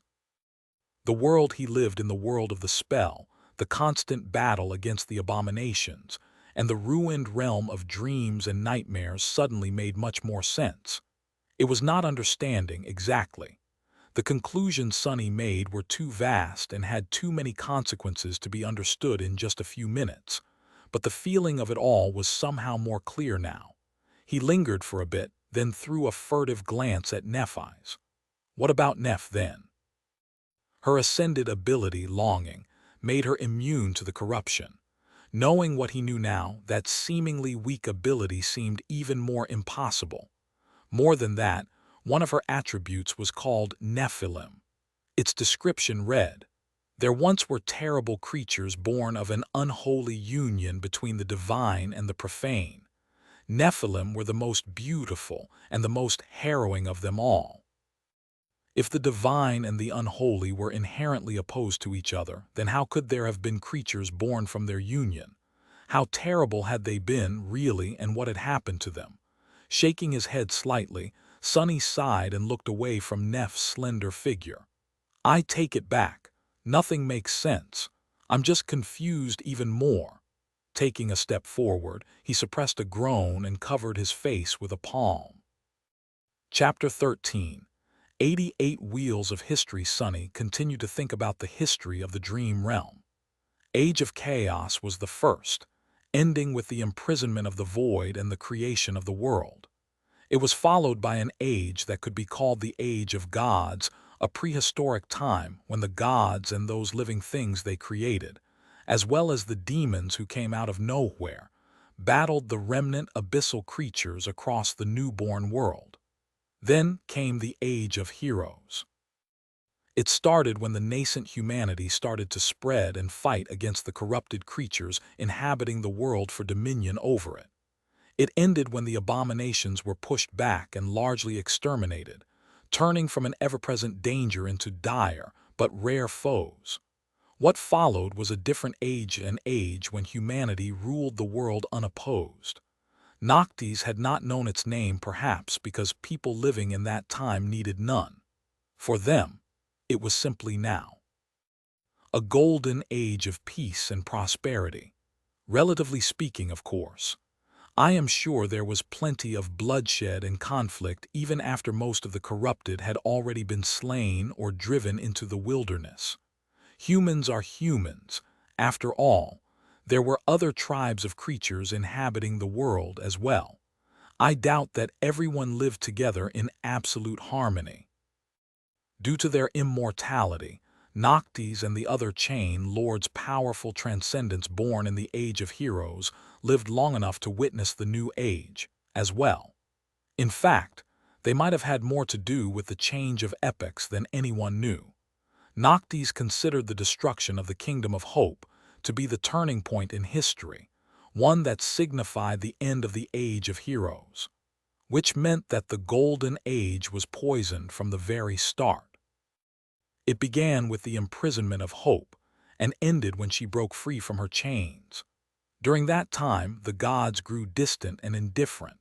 Their followers even started to fight among themselves. Slowly, prosperity waned, turning into stagnation and decay. Both the first and second of Sonny's nightmares took place at the dusk of the Golden Age, not long before the demons rose in rebellion against the gods. That war, the last war, destroyed the civilization of the dream realm. Although it was like a flash in the scope of history, perhaps its brief terror was worthy of being considered to be an age of its own. The Age of Demons, a terrible age of dread and destruction. Although that age was the latest, it was also the most mysterious. Everything the humans of the waking world had found in the dream realm were marks left by the great war between the demons and the gods, and yet almost nothing was known about it. Why did it start? How did it end? How did the gods die? What happened to their enemies, the demons? All that Sonny knew was that at some point between the start of the Doom War and the present day, the seeds of nightmares appeared, and the corruption reclaimed the world it had been almost banished from once. It was the end of the dream realm. Come to think of it, I'm wrong. The history of the dream realm had never really ended. There were human settlements on its perilous reaches today, after all, great citadels like Bastion and Ravenheart, and many smaller ones, where hundreds of thousands of awakened lived, fought, and survived, slowly claiming more and more land from the nightmare creatures. Almost like a new age of heroes, or rather, the age of the nightmare spell. Sonny dodged a drop of water that fell from the ceiling of the narrow corridor and tilted his head a little. Huh. Viewed from this perspective, it almost seemed as if the purpose of the nightmare spell was to repopulate the dream realm, which had been turned to lifeless hell by the Doom War, and breathe new life into it. To push the wheels of history that had stopped spinning a long time ago and make them revolve again, carrying the once desolate world into the future. It's almost like Weaver is some kind of a noble hero. Of course, that change had come at the expense of countless deaths and immeasurable misery among the inhabitants of the waking world. And Sonny did not really buy that the demon of fate had been any kind of hero, let alone a noble one still. The implications seemed too sensible to be discarded completely.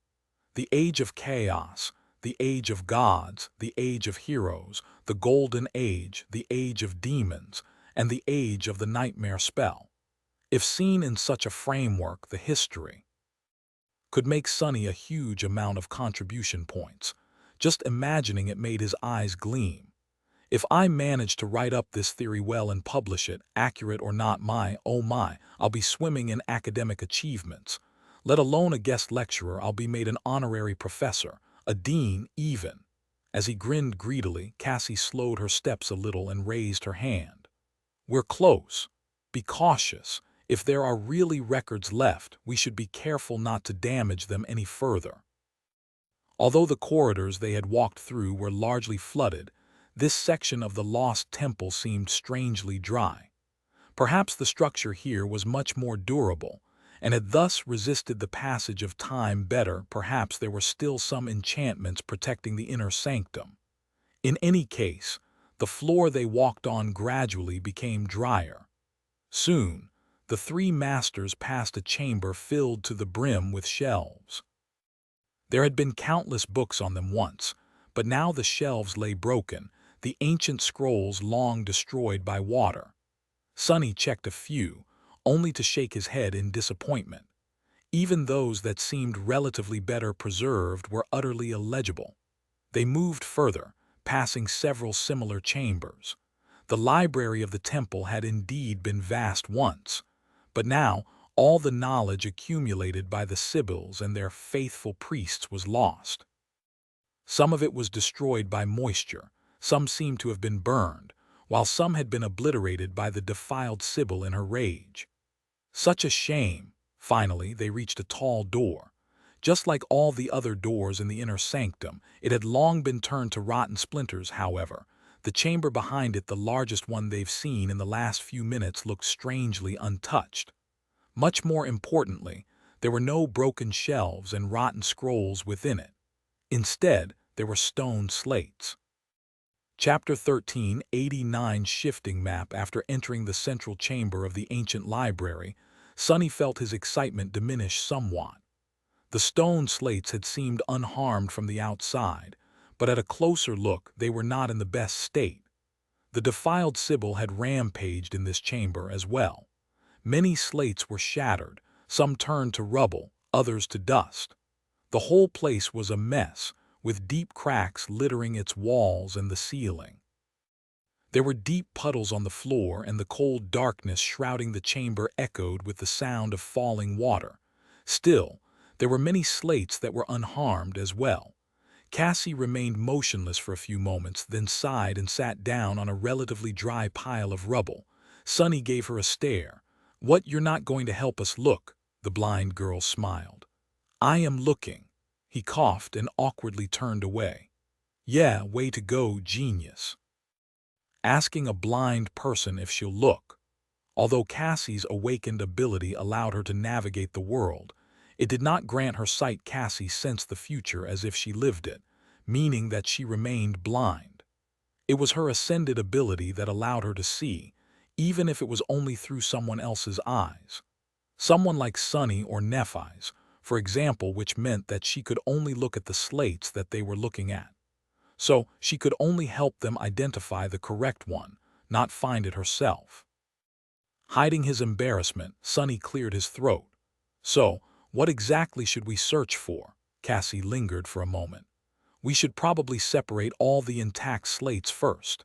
Even those that do not contain the information we're currently looking for might be useful later." Indeed, rescuing Effie and Jet was not going to be their last stop on the Great River. They would have to travel to Twilight as well, and then journey all the way to the dawn of time to attack Verge. There was no telling what kind of dangers hid beneath the surface of the endless river. Even though the information recorded by the Sibyls was outdated by now, it was still immensely valuable. Cassie tilted her head a little. Other than that, Keep an eye out for any mention of flowers." Sunny nodded. There was not much known about the place where Effie and Jet were trapped, but the inhabitants of Fallen Grace referred to it as the Wind Flower. The vague stories they had heard about that area of the great river told very little, except for how no one ever returned from there. It wasn't even known where the name Wind Flower had come from. With a sigh, Sunny nodded and went about sifting through the rubble without wasting much time. Soon, he and Nephi's were crawling through the debris, separating those slates that were only lightly damaged from those that were completely destroyed. As they did, Sunny briefly looked at each one. Although Anik had taught them how to navigate the great river at least enough for them to make their way to Fallen Grace, he couldn't really read the maps engraved into the slates. The maps Sunny was used to were based on topography and landmarks like mountains, rivers, and craters. What was there to put on a map of an endless, vast river? The system the Sybils had used was rather elaborate. It was based on a convoluted method of assigning each slate a kind of coordinates that had to do with its relation to the edges of the great river, the passage of the suns, and the approximate distance to the few stationary hazards plaguing the tomb of Ariel.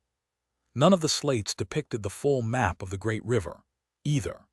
Instead, they were supposed to be put together and moved around as the areas described on them shifted their locations, with old coordinates being stricken from the slate and new ones added. Since most of the slates had been destroyed, there was no hope of recreating the full map. However, one great thing that the Sybils and their servants had done was including a description of what was depicted on the slates, engraved on the back. So, instead of trying to decipher the markings describing the coordinates, Sunny read these descriptions instead. His face slowly grew gloomy. A giant maw that opens underwater and swallows entire island ships, a region where the wind literally cuts flesh. What the hell, an illusory island that can only be seen by the dying? So what if he suddenly saw that island? It would mean that he was going to die in the next few minutes. Or was it the other way around, and it was seeing the island that killed people? In any way, it was very much way too creepy. Sunny knew that the tomb of Ariel was a dreadful place, but now, he suddenly felt lucky to have made it to Fallen Grace in one piece. Well, they had encountered the time storm, which was pretty terrifying even as far as the local perils were concerned. So calling himself lucky might have not been quite correct. Whatever. After a while, the two of them settled into a rhythm. Sunny was looking for those slates that were in one piece, while Nephi's collected those that had been broken into pieces, but could be restored, and put them back together with the help of the Dark Shaper. Cassie, meanwhile, rested on the pile of rubble for a while, then got bored and stood up to take a walk around the chamber. She hovered near them for a bit, then put her hand on the wall and slowly traced the perimeter of the chamber with her fingers. Since there was rubble everywhere, it took her a long time to complete the circle and get back to the entrance. Actually, hadn't she been gone for too long? Suddenly worried, Sunny pulled his attention away from the slates and concentrated on his shadow sense. It only took him a split second. To his relief, he could still clearly feel Cassie's shadow. Turning around, he looked at the far end of the chamber and saw her delicate figure there standing in front of the cracked wall. She seemed deep in thought. Frowning slightly, Sunny called out to her, "Hey, is that wall very interesting? Come here and keep us company." Perhaps it was foolish, considering that Cassie could sense the future. But Sunny was not absolutely sure that the flooded temple was safe now, and having the blind girl outside his immediate reach made him feel uncomfortable. What would happen if they were suddenly attacked? Hearing his voice, Cassie hesitated for a few moments, then turned to face them and pointed to the wall. "Actually, it is interesting." She paused for a moment and then added with uncertainty, "A slight wind is coming from the cracks. I think there is another room behind that wall."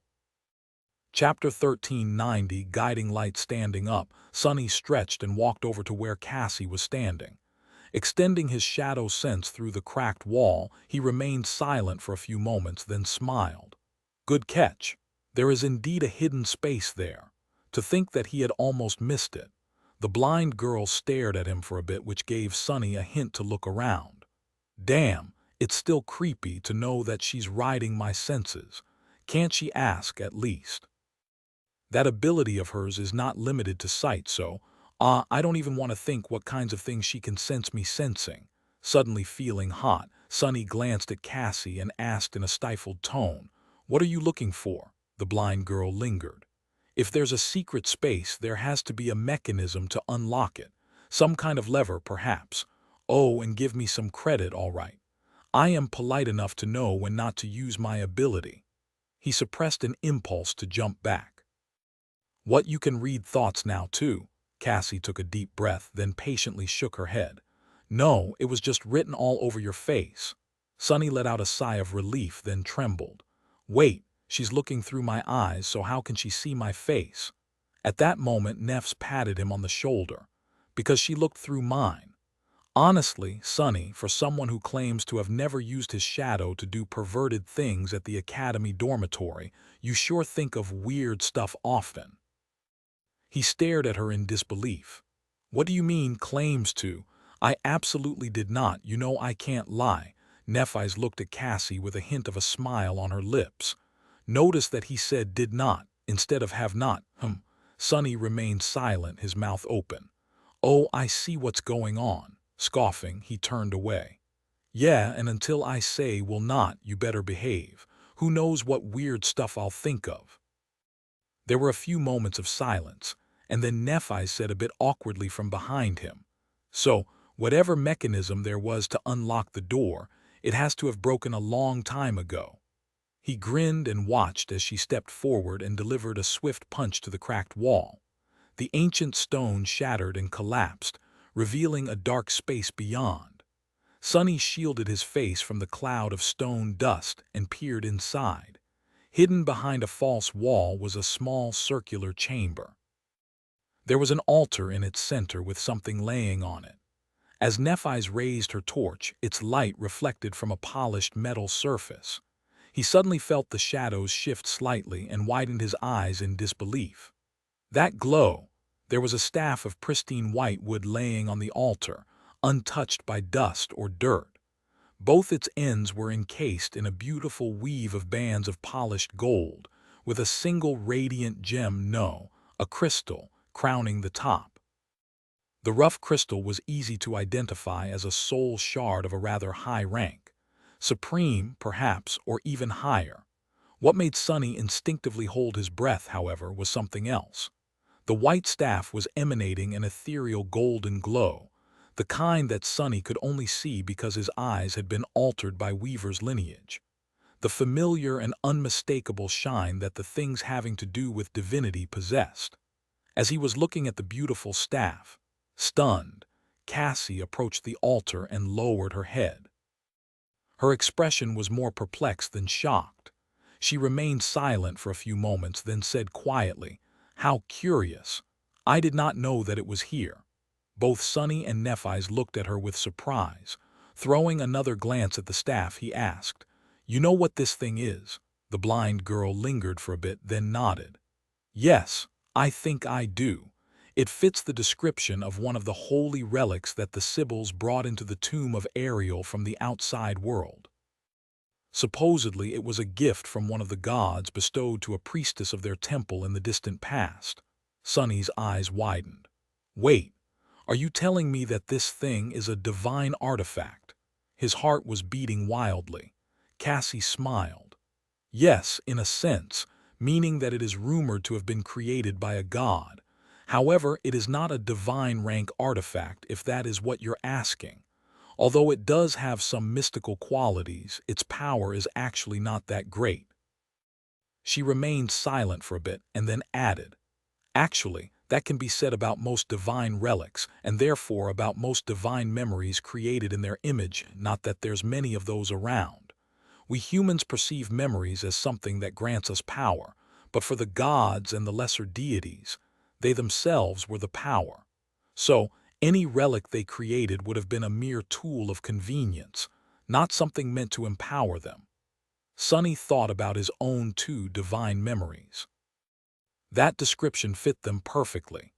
Both Weaver's mask and the shadow lantern allowed him to do astonishing things, and yet there were indeed memories in his arsenal that empowered him much more. There was no doubt that his divine memories were infinitely more powerful, and yet they did not make him much more powerful. He had considered this paradoxical situation plenty of times, and the conclusions he made were similar to what Cassie said. The gods did not need external sources of power, and so the tools they left behind served specific purposes astonishing and wondrous, but not necessarily helpful to a human. The blind girl, meanwhile, gently caressed the white wood of the beautiful staff and added, "In any case, this relic is called guiding light. It's not even a tool made to be used by a god, just something gifted to a mortal out of affection. The powers it possesses are not that stunning." It had served the Sibyls well before they came to the tomb of Ariel, but after that this staff mostly held symbolic meaning. Sonny stared at the beautiful golden glow for a while, then asked in a dubious tone, "Not that stunning. So what does it do?" Cassie thought for a bit, then hesitantly shrugged. "It's supposed to guide people. Actually, I don't know that well." She picked up the staff and held it carefully. After a few moments, the soft radiance of the soul shard crowning the relic swirled, growing more intense on one side. Sonny blinked. "What did you do?" The blind girl suddenly seemed a little embarrassed. I just, sort of, thought in my head, misguiding light, can you guide me to wine flower, please?" He stared at her incredulously. "Let's skip the first part for now." "So this divine relic is basically a pretty flashlight with a very basic navigation function," Cassie coughed. "I guess so," Sonny sighed, then shook his head and covered his face with a palm.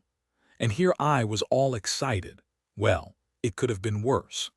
The previous divine relic he had found in the wild was a wooden knife that could only kill one specific person, while simultaneously being responsible for turning that person into an immortal powerhouse.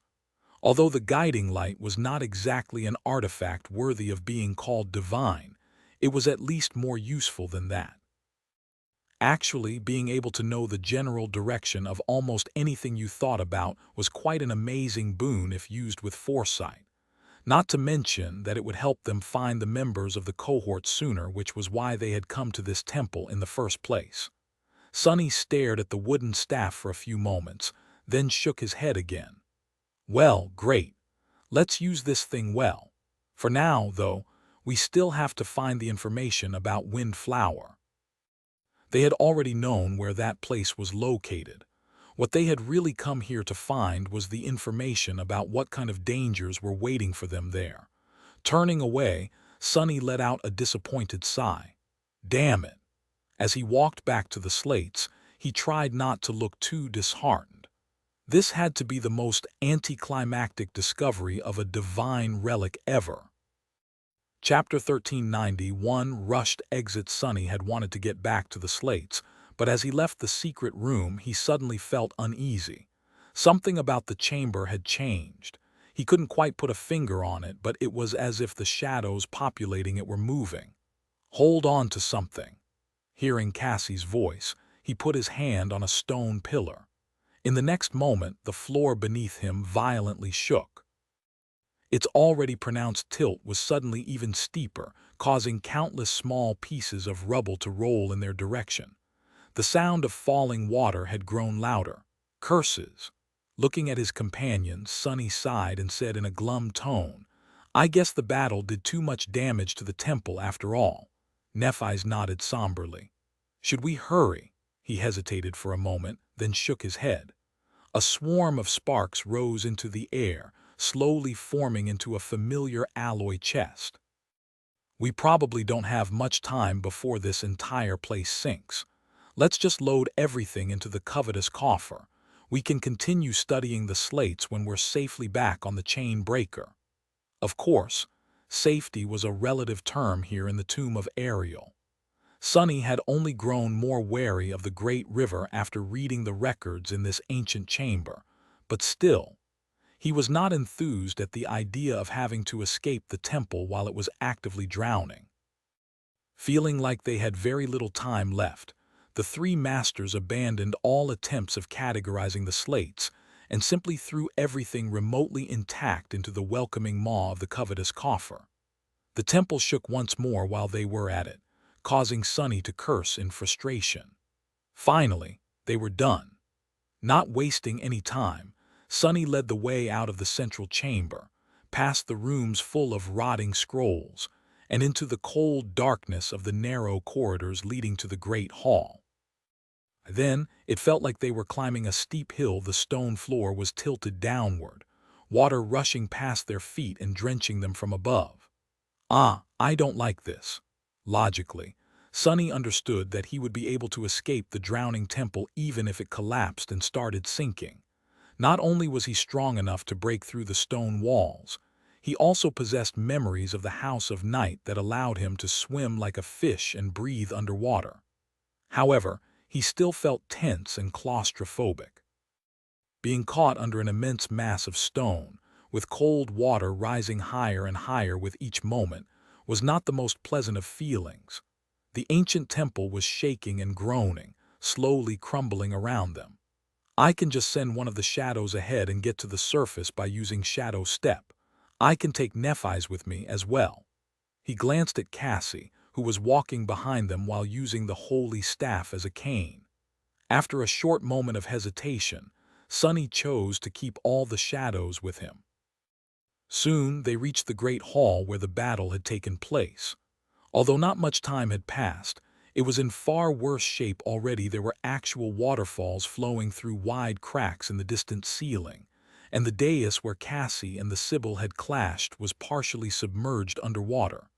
His shadows, whom he had left there to stand guard, were silently watching the rising water. Nightmare, come! In the blink of an eye, the black stallion was already at his side. Sunny lingered for a moment, then turned around and grabbed Cassie by her thin waist. "Excuse me," effortlessly lifting the delicate girl. He placed her on the dark destrier's broad back and gave Nightmare a silent command to reach the surface as soon as possible. "You better hold on tight." Cassie remained motionless for a split second, then suddenly paled and grabbed onto the dreadful steed's mane tightly. She opened her mouth to say something, but a moment later, both of them were gone in a burst of wind. All that could be heard was the sound of adamantine hooves ringing on stone in the distance, and a short shriek. Now then, no matter how fast Sunny and his shadows were, Nightmare was many times faster. And since one of those shadows had been accompanying the black stallion, the three of them, the shadow, and the blind seer, reached the surface much sooner than Sunny would have. By the time he and Nephi's reached the edge of the dais, he could already see the crimson blaze of the twilight sky. Just at that moment, the temple shuddered in another violent quake. Grasping Neph's hand, Sunny pulled her into the dark embrace of shadows. A short instant later, they stepped on the ashen soil of the incinerated garden, bright sunlight briefly blinding both. When Sunny regained his vision, the first thing he saw was Cassie kneeling on the ground in front of Nightmare, her face of an unhealthy greenish color. Taking a few deep breaths, the blind girl raised a trembling hand and pointed an accusing finger at him. Warn me next time. Damn it," he grinned. "What's the point? Didn't you already know what I was going to do?" Sunny hurriedly helped her stand up, dodging the tip of the guiding light in the process. "Watch where you point this thing. In any case, there's no time to tarry. We might have escaped the temple, but this whole island is going to fall apart soon. So hurry up and run." At that point, Nephi's gave him a somber look and said, her voice flat, "I'll hurry and run as soon as you let go of my hand." She lingered for a moment and then added evenly, "Or do you want me to carry you?" Sunny froze, then lowered his gaze and realized that he was indeed still holding Neph's hand. He blinked a couple of times, then looked up and gave her a smile. "Actually, yeah, I wouldn't mind being carried." With that, Sonny let go and dashed toward the shore of the island ship. Soon, the graceful silhouette of the chain breaker appeared in front of them. He felt much too happy to see the ancient ship, and leaped onto its deck without wasting a single second. Just as he did, the drowning island resounded with a deafening crack and split apart. Chapter 1392, Desolation. After the island broke apart, it did not take a lot of time for the debris to disappear into the depths of the great river. Sonny, Nephi's, and Cassie stood on the deck of the chain breaker, observing the death throes of this lost part of fallen grace in somber silence. The flowing water seethed and boiled, turning into white foam. The ashen remains of the dark garden were pulled down by the current and swallowed by the depths, in something that felt like too short of a time, though the surface of the river became calm and clear once again, with not a sign of the massive island vessel left in sight. Sonny sighed softly. The destruction of the artificial island had been too depressing of a scene. It was like a metaphor of the futility of human existence. Countless river people had worked hard to create and maintain it, and even more spent their lives walking upon its ground. But now it was gone, swallowed by the elements in mere minutes, with every trace of it erased from existence. Weave was going to be erased the same way before too long. The cities of the Sibyls had already disappeared. Only fallen grace remained, its fate all but decided. The tomb of Ariel had been home to a thriving civilization once, but now it was nothing but a nightmare. Sonny shook his head, suddenly grim. Would the cities of the waking world be gone one day too? He had not even known that there was a world outside the endless sprawl of NQSC once. It was hard to imagine that a place so populous and boundless could cease to exist. But then again, the waking world was already a world of ruins. Plenty of thriving cities had been erased from its maps, most of them, even. Entire continents stood desolate, devoid of life, and uninhabited. He even witnessed the extinction of one of these empty continents himself. My mood is all over the place today. What was there to feel sad about? That island had been nothing by the lair of a dangerous abomination. They had come to its shore, killed the abomination, and absconded with precious loot. Cassie even received a pretty stick as a bonus. If anything, he should be feeling utterly delighted. However, Sonny felt mostly tired and sore all over. The battle against the drowned was a short one, but nevertheless very intense. He was battered and bruised, albeit not injured too badly. Gone, gone. Sonny turned and glanced at Crow, who was hopping excitedly on the railing and staring at the empty space where the island had been with a curious expression. The small bird was unburdened by any kind of heavy thoughts. In fact, it did not have any thoughts at all. After all, it was an echo. Now that the island was destroyed, though, that echo had a job to do. As he watched, Cassie approached the black bird and gently took it into her hands. Saying something, the blind girl opened her palms and let the crow fly away. The last thing they heard before Jet's echo disappeared into the distance were indignant caws. Stuck, stuck. Crow had a simple mission: to inform the inhabitants of fallen grace about the death of the defiled Sibyl, and then find its way back to the ship. The three masters did not know how long it would take them to rescue Effie and Jet, so they wanted to make sure that the last city would migrate downstream in their absence. Hopefully, by the time they returned, the frail Riverborn would be doing much better. That's done, then. Sonny glanced at the wooden staff in Cassie's hands, then at the sails of the chain breaker. He hesitated for a moment, then asked tiredly, "Should we set sail?" After a moment of silence, Nephi shook her head. "The night is approaching and all of us are tired. I'd rather just drift with the current until tomorrow. A little rest won't do us any harm." Sonny was happy to hear it. Soon, they were gathered on the mess deck at the stern of the ship. All its compartments had been cleared of debris and repaired by the inhabitants of fallen grace, but the three masters did not visit most of them often, since there was no need to. They mostly spent their time on the upper deck, in their living quarters, or on the mess deck near the galley. There was freshly prepared food on the table, giving off the familiar, delicious smell of Neff's cooking. The covetous coffer stood with its lid open, its teeth gleaming in the warm light of a lantern. Sonny was cradling a cup of tea in his hands, glancing at the several slates laid down in front of him. Honestly, though, he was in no mood to study their mysteries. He just wanted to fill his belly and rest. With a sigh, he pushed the slates away and pulled his plate closer. Swallowing the first mouthful of a fragrant meat porridge, Sonny closed his eyes in delight. Nephi's was preoccupied with eating as well. Cassie, though, seemed to have forgotten about it. She was playing with her new shiny toy instead. The soul shard at the tip of the holy staff was emanating light, its intensity changing from time to time. Sonny stared at her for a bit, then asked, "What are you doing?" The blind girl took a sip of tea absent-mindedly. "Trying to figure out how it works. It's weird the enchantment doesn't seem to respond to everything. It points to you, Nephi's, Effie, and Kai, but not Jet or that person, Mordred, or Fallen Grace for that matter. It does respond to Wind Flower, though." Sonny raised an eyebrow, then shifted his perception and gazed beneath the surface of the guiding light. Just as he had expected, there was no weave there. There were no runes, either, just a field of blinding radiance. He had seen something similar when looking at the knives created by Sun God. Within each, there was nothing but a radiant ocean of something soul essence, perhaps a soul string of fate, bound onto itself and looping endlessly. Such was the sorcery of gods, entirely unreasonable and void of any kind of logic he could understand. Looping endlessly.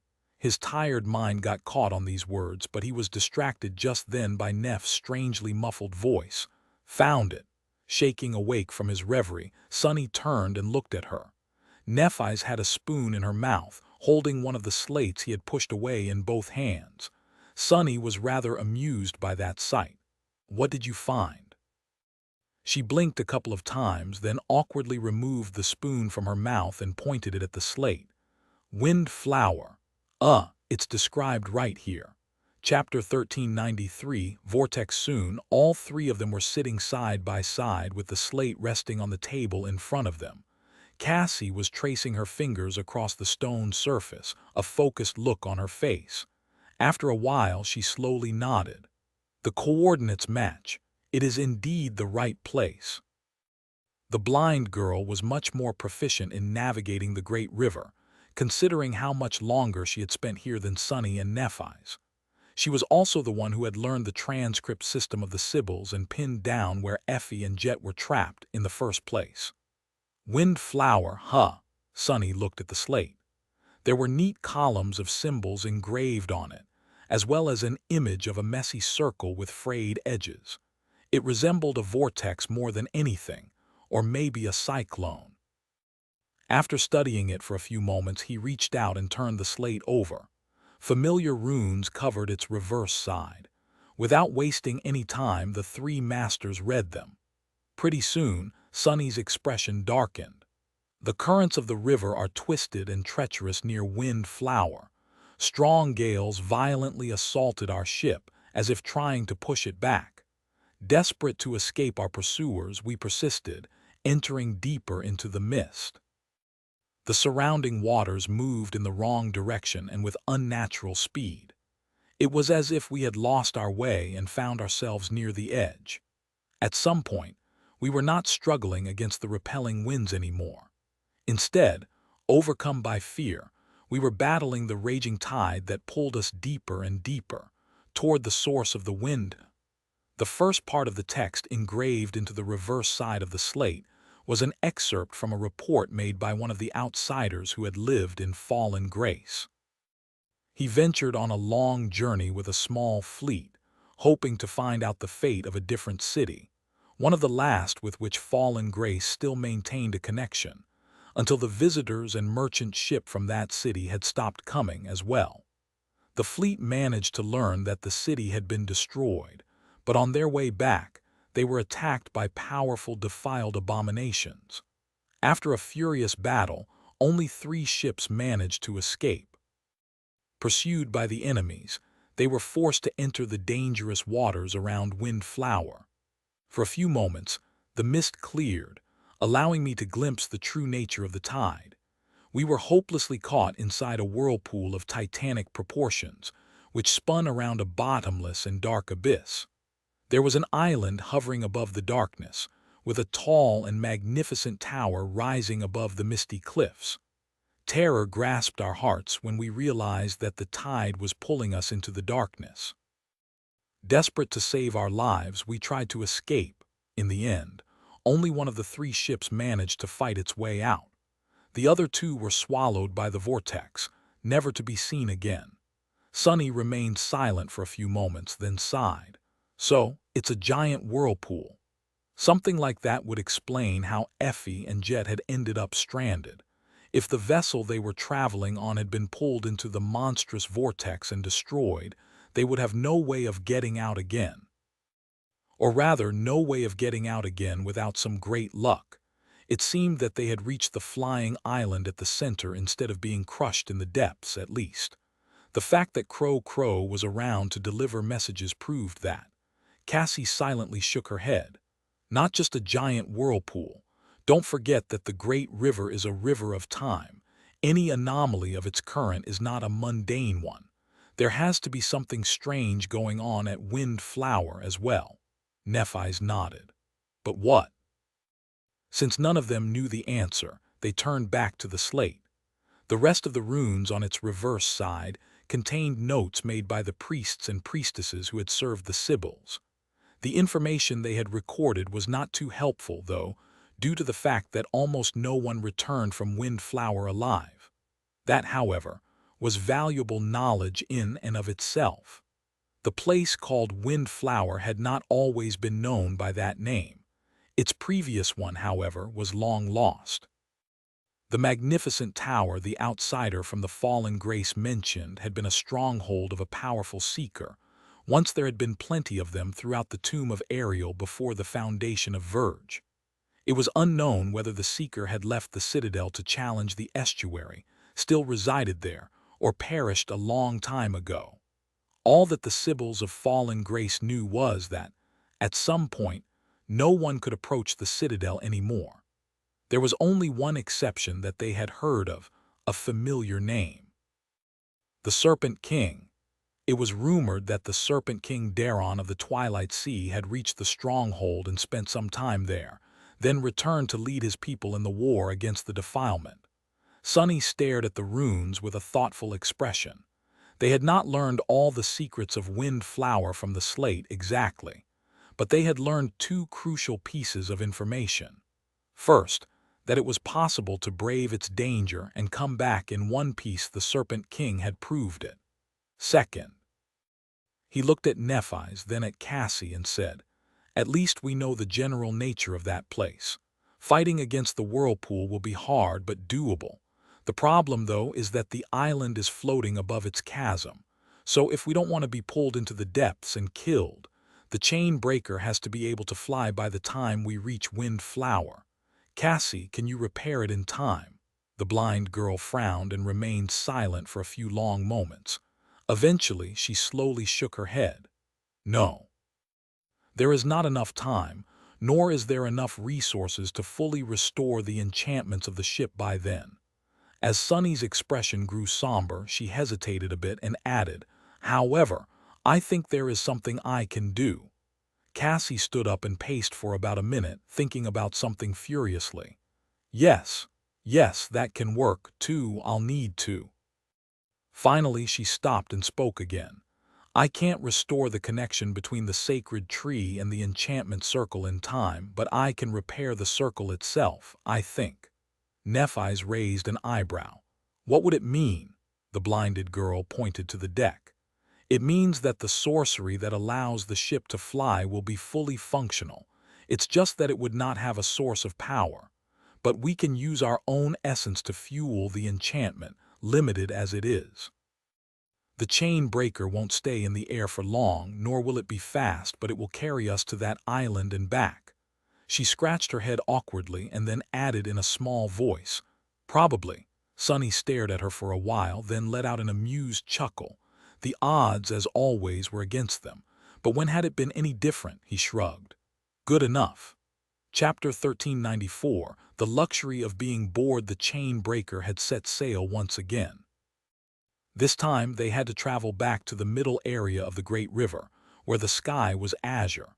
They also had to travel some distance into the past, not enough to bring them anywhere near Verge, but deeper than any of the three had ever ventured. Sonny spent the first morning lazing in bed and staring at the ceiling. He was thinking about windflower, the strong winds, the twisted currents, the colossal whirlpool that pulled ships to their doom, and the island flying above the dark abyss. All of it sounded rather nasty. There was the fact that the tower standing on the island had once belonged to a powerful seeker, as well.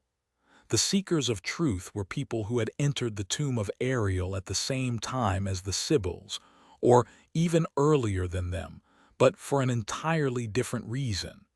The seekers had not been searching for salvation from the devastation of the Doomsday War. Instead, they had braved the nightmare desert and found their way into the tomb built by the demon of dread due to their thirst for knowledge. Out of curiosity, basically. They had not been a unified group of people either, but rather disparate individuals united only by the similarity of their obsession with knowledge. Bunch of weirdos who would climb into a dreadful tomb simply to satiate their curiosity. Sonny would never. Well, he had entered plenty of dangerous ruins to satiate his desire to explore the dream realm, but that was an entirely different matter. Firstly, he received contribution points for his exploits from time to time. Secondly, none of those ruins had been left behind by terrifying deities. Come to think of it, a couple of them were, like the Ebony Tower. But he had not ended up there out of curiosity. He had ended up there out of greed.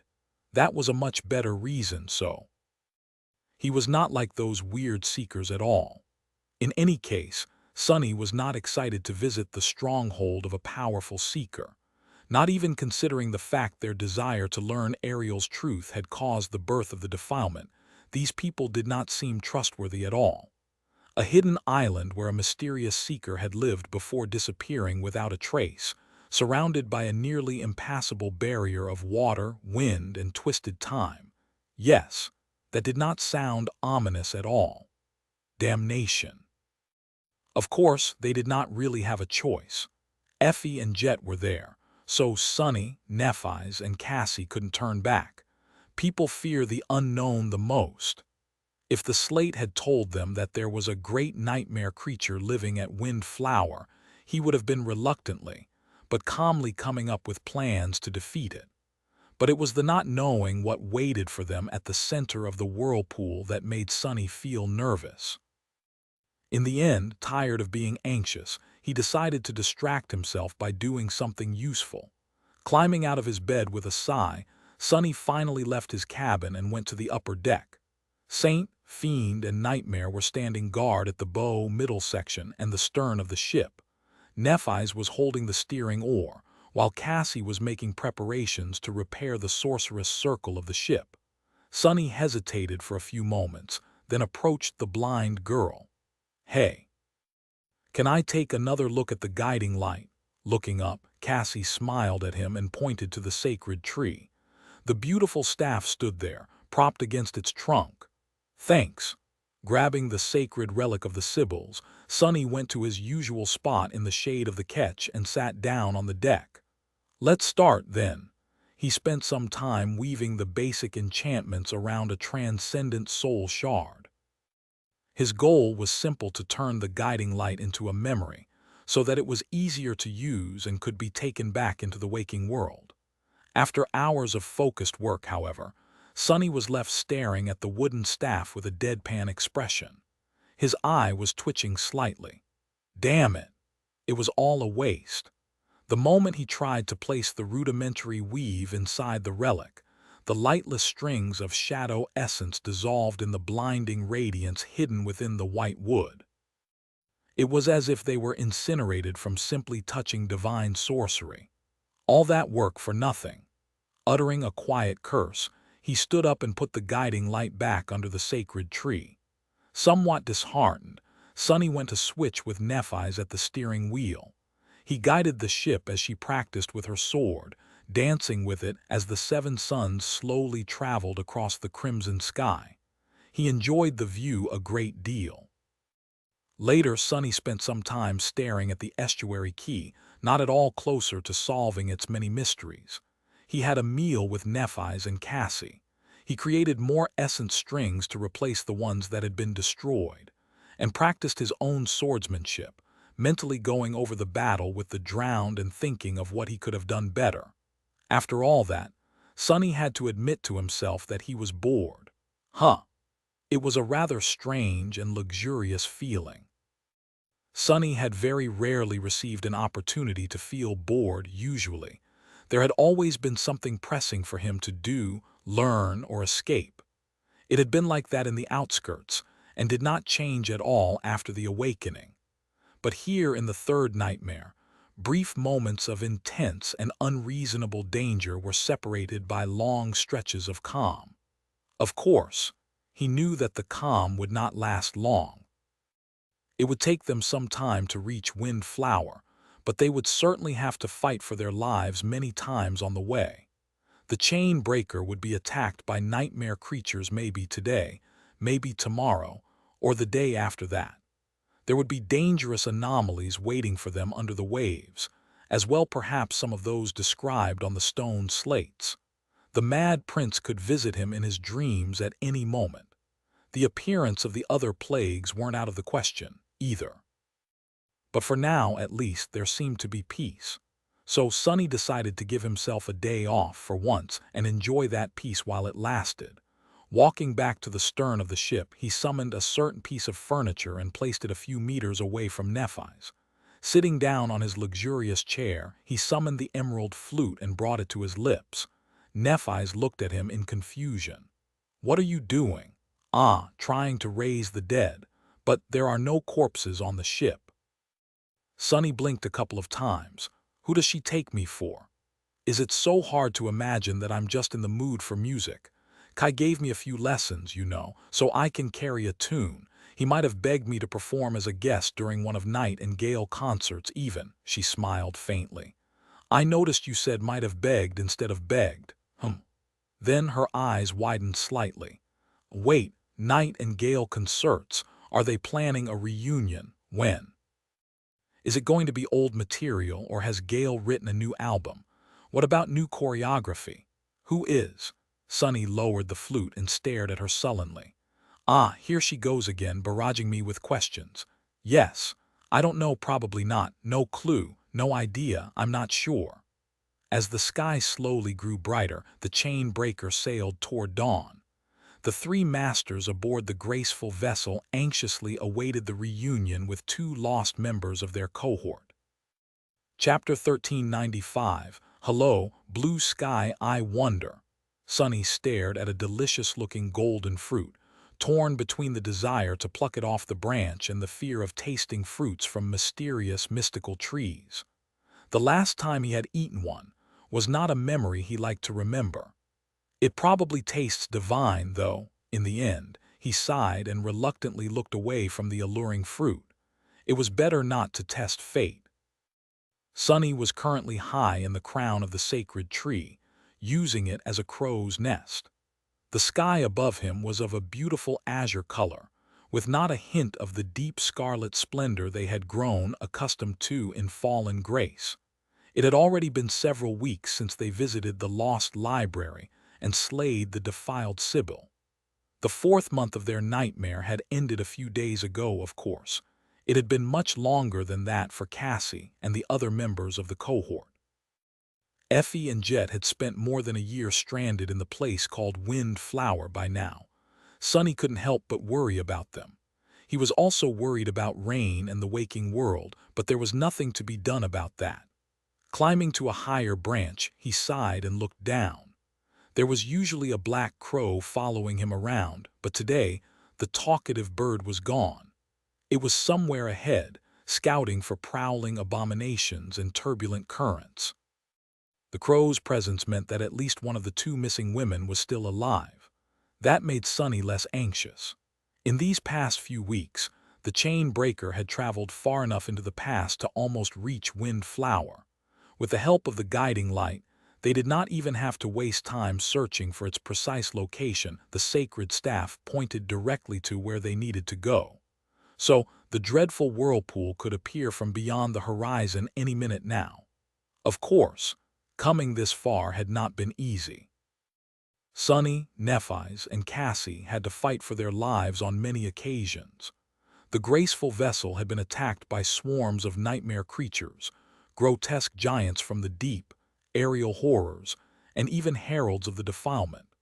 That last battle had been especially dire, since the defiled were both sentient and vile. And yet, the three of them had slain and slaughtered every enemy that dared to attack the chain breaker for now. The ancient vessel withstood all the attacks without receiving serious damage as well. But the three masters weren't as lucky. Each of them had suffered many grave wounds, some of them almost fatal. If not for Neph's healing powers, they would have never made it so far. They wouldn't have made it without Cassie, either. Sunny had been reminded once more that traveling with an oracle was an invaluable boon. It was because of the blind girl that they had managed to avoid the true perils of the great river, the twisted currents and lethal aberrations, where time itself would have killed them in the blink of an eye. They would have perished without Sunny and his shadows as well. The third nightmare was not a place where one could survive without extreme battle power, and currently, he possessed the most of it out of them three. Am I not great? Sunny smiled wryly, then shuddered and furtively looked around, checking to see if the sin of Solace was near. The sword wraith would not have missed a chance to cut him with a snide remark in response to such thoughts, but thankfully, the apparition had not deemed it necessary to climb the sacred tree with him. In fact, the sin of Solace did not seem to like being too close to the tree from the heart god's grove, for some reason. Sunny used that fact often to get some reprieve. He sighed. The journey to Windflower had not been easy, but at least they had all gotten something out of it. Nephi's was one step closer to becoming a titan, and wore a chainmail shirt over her white tunic just like Anank's mantle. The new memory could be worn in conjunction with another armor, albeit due to its unique enchantment rather than its type. In a fashion strange for an awakened, she also carried her sword in a scabbard hung from her belt. The scabbard was another memory, this one capable of enhancing the weapon stored inside of it for a sufficient amount of time.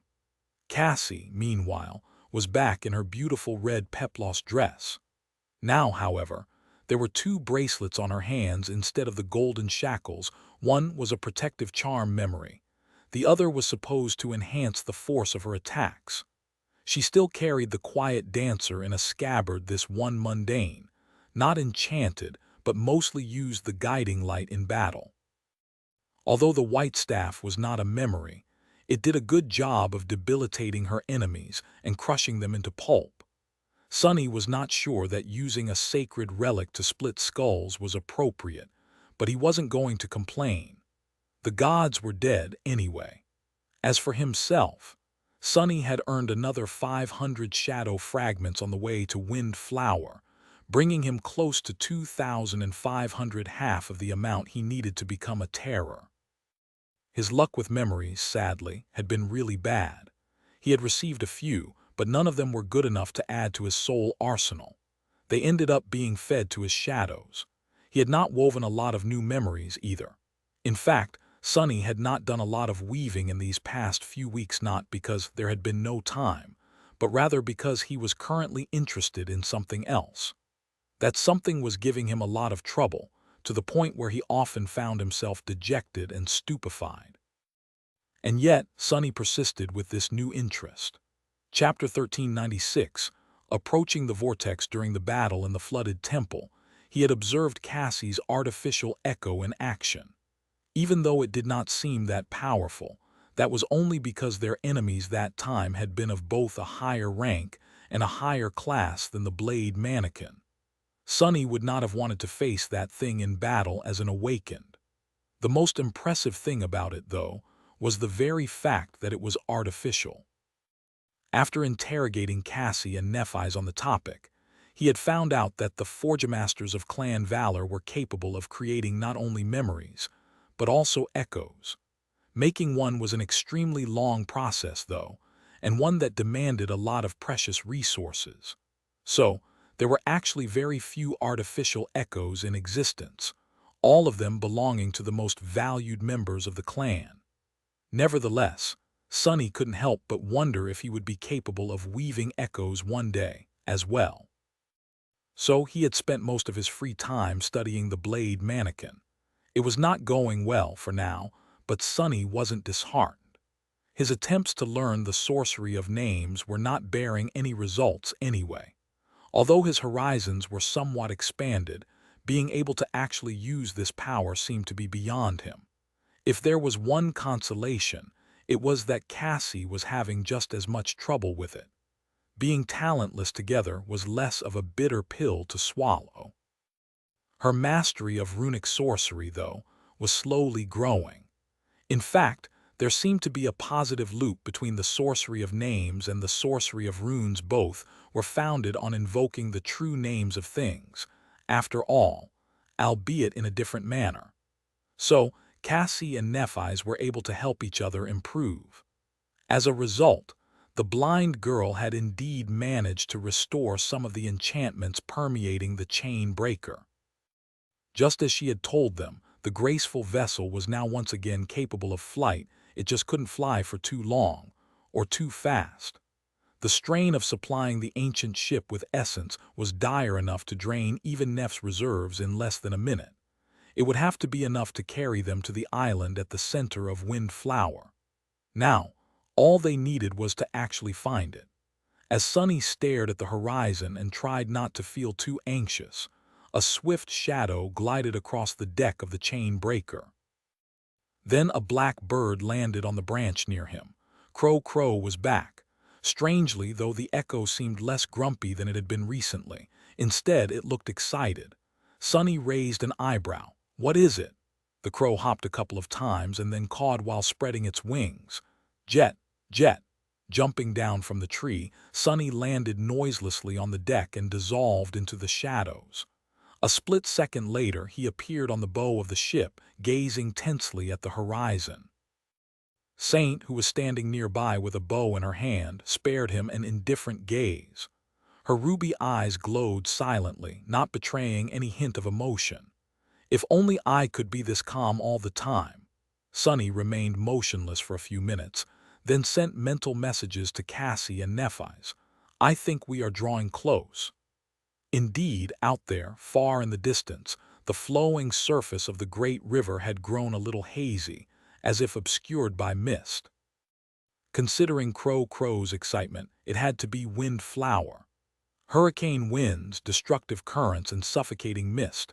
We'll see how terrible that place is exactly very soon. A few moments later, Cassie joined him at the bow. Nephis remained at the stern, holding the steering oar, but she did respond through the link of the shroud of dusk. "I see." Sunny sighed, then glanced at the blind girl. The soul shard crowning her wooden staff was glowing, its light pointing precisely at the distant haze.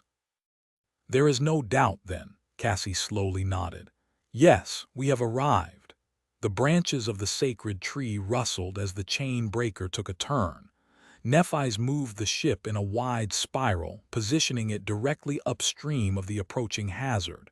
By the time she did, Sunny could already see wisps of mist flowing over the surface of the restless water. Time to get to work. Concentrating, he called upon the shadows. The three of them had long discussed how to tackle the titanic whirlpool. There was not much they had to do, really. The first obstacle they were going to face was the repelling wind. So, Sunny lowered the sails to diminish the repelling force. The ship would be carried into the vortex by the current, and once they approached close enough, Nephis would invoke the true name of the wind to lessen its fury. The second obstacle would be raging currents. Sunny's authority over water was not strong enough to calm them, but the chain breaker was sturdy enough to withstand the fury of the elements. It was not going to overturn. Either all they needed was a skilled helmsman and something to guide them through the mist. Cassie was going to accomplish both tasks with a little help from the guiding light. She was quite skilled in controlling the chain breaker more than any of them were. However, she was not going to be able to guide the flying ship through the last and most dangerous of obstacles. Once they were close enough to the island at the center of the vortex, but not deep enough into the whirlpool to be swallowed by it, the chain breaker had to lift into the air and reach the shore before its helmsman ran out of essence. Nephis was a terror, and possessed the lineage of sun god as well, which, among other things, drastically strengthened her soul. Her reserve of essence was the largest among them, so it would be her task to take up the steering oars in those last moments. As the first wisps of gray mist touched the bow of the chain breaker, Sunny suppressed a shiver and looked into the approaching wall of fog with a dark expression. Mist, mist. Nothing good ever happened when there was mist around. Here in the dream realm, it was always a herald of something dreadful approaching. We have prepared for this. Taking a deep breath, he glanced at Cassie and smiled. Let's go find Effie and Jet then. Chapter 1397, Wishful Thinking. Soon, the chain breaker was swallowed by the mist. The winds had grown stronger, making the folds of Sunny's nebulous mantle flutter. Feeling drops of water fall on his face, he sighed and looked at Cassie. Go. She lingered for a moment, then rushed away to replace Nephis at the steering oar. Sunny was left alone on the bow, looking into the mist with a dark expression on his face. Effie, Jet. Both of them were still alive. They had to be. But how could they? The third nightmare was not easy to survive. And these two, they of all people, would have found it impossible to cling to life while stranded for more than a year on an isolated island.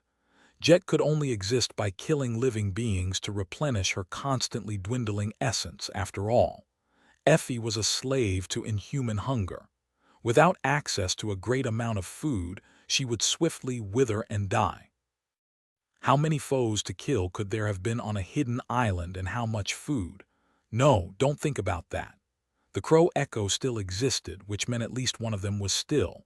That crow has always been a bit strange, though. Much too animated for a simple echo. Perhaps it has something to do with Wake of Ruin, so who's to say that it can't exist without a master? Sunny threw a dark glance at the Sin of Solace, who grinned in response. Admit it, they are both probably dead already.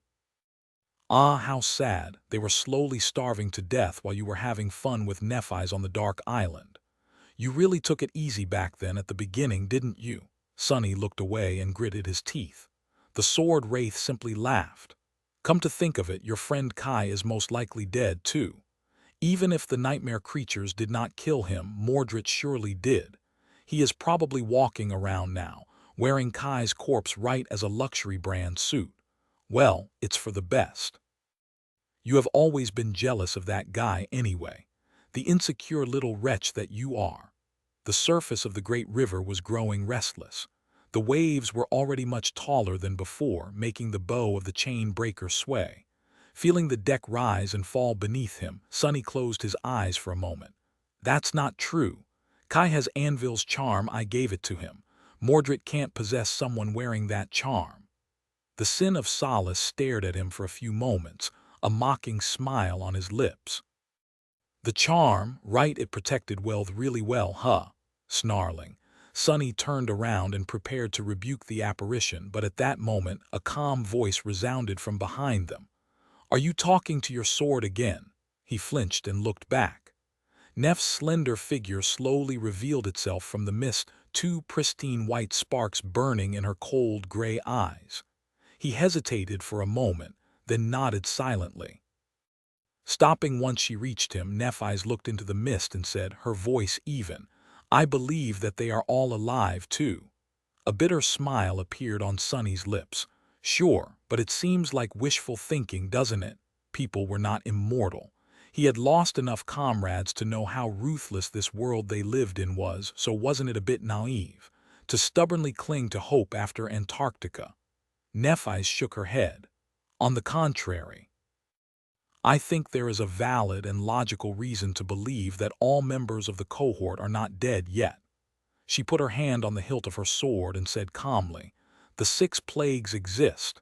They are most likely the future versions of the 6 of you, therefore. None of you is likely to be dead in the present. Otherwise, their existence can't be explained." Sonny hesitated for a moment, then nodded. "That is strangely reassuring in a morbid kind of way. You can't die yet because you're destined to become a defiled monster, huh? What a paradox."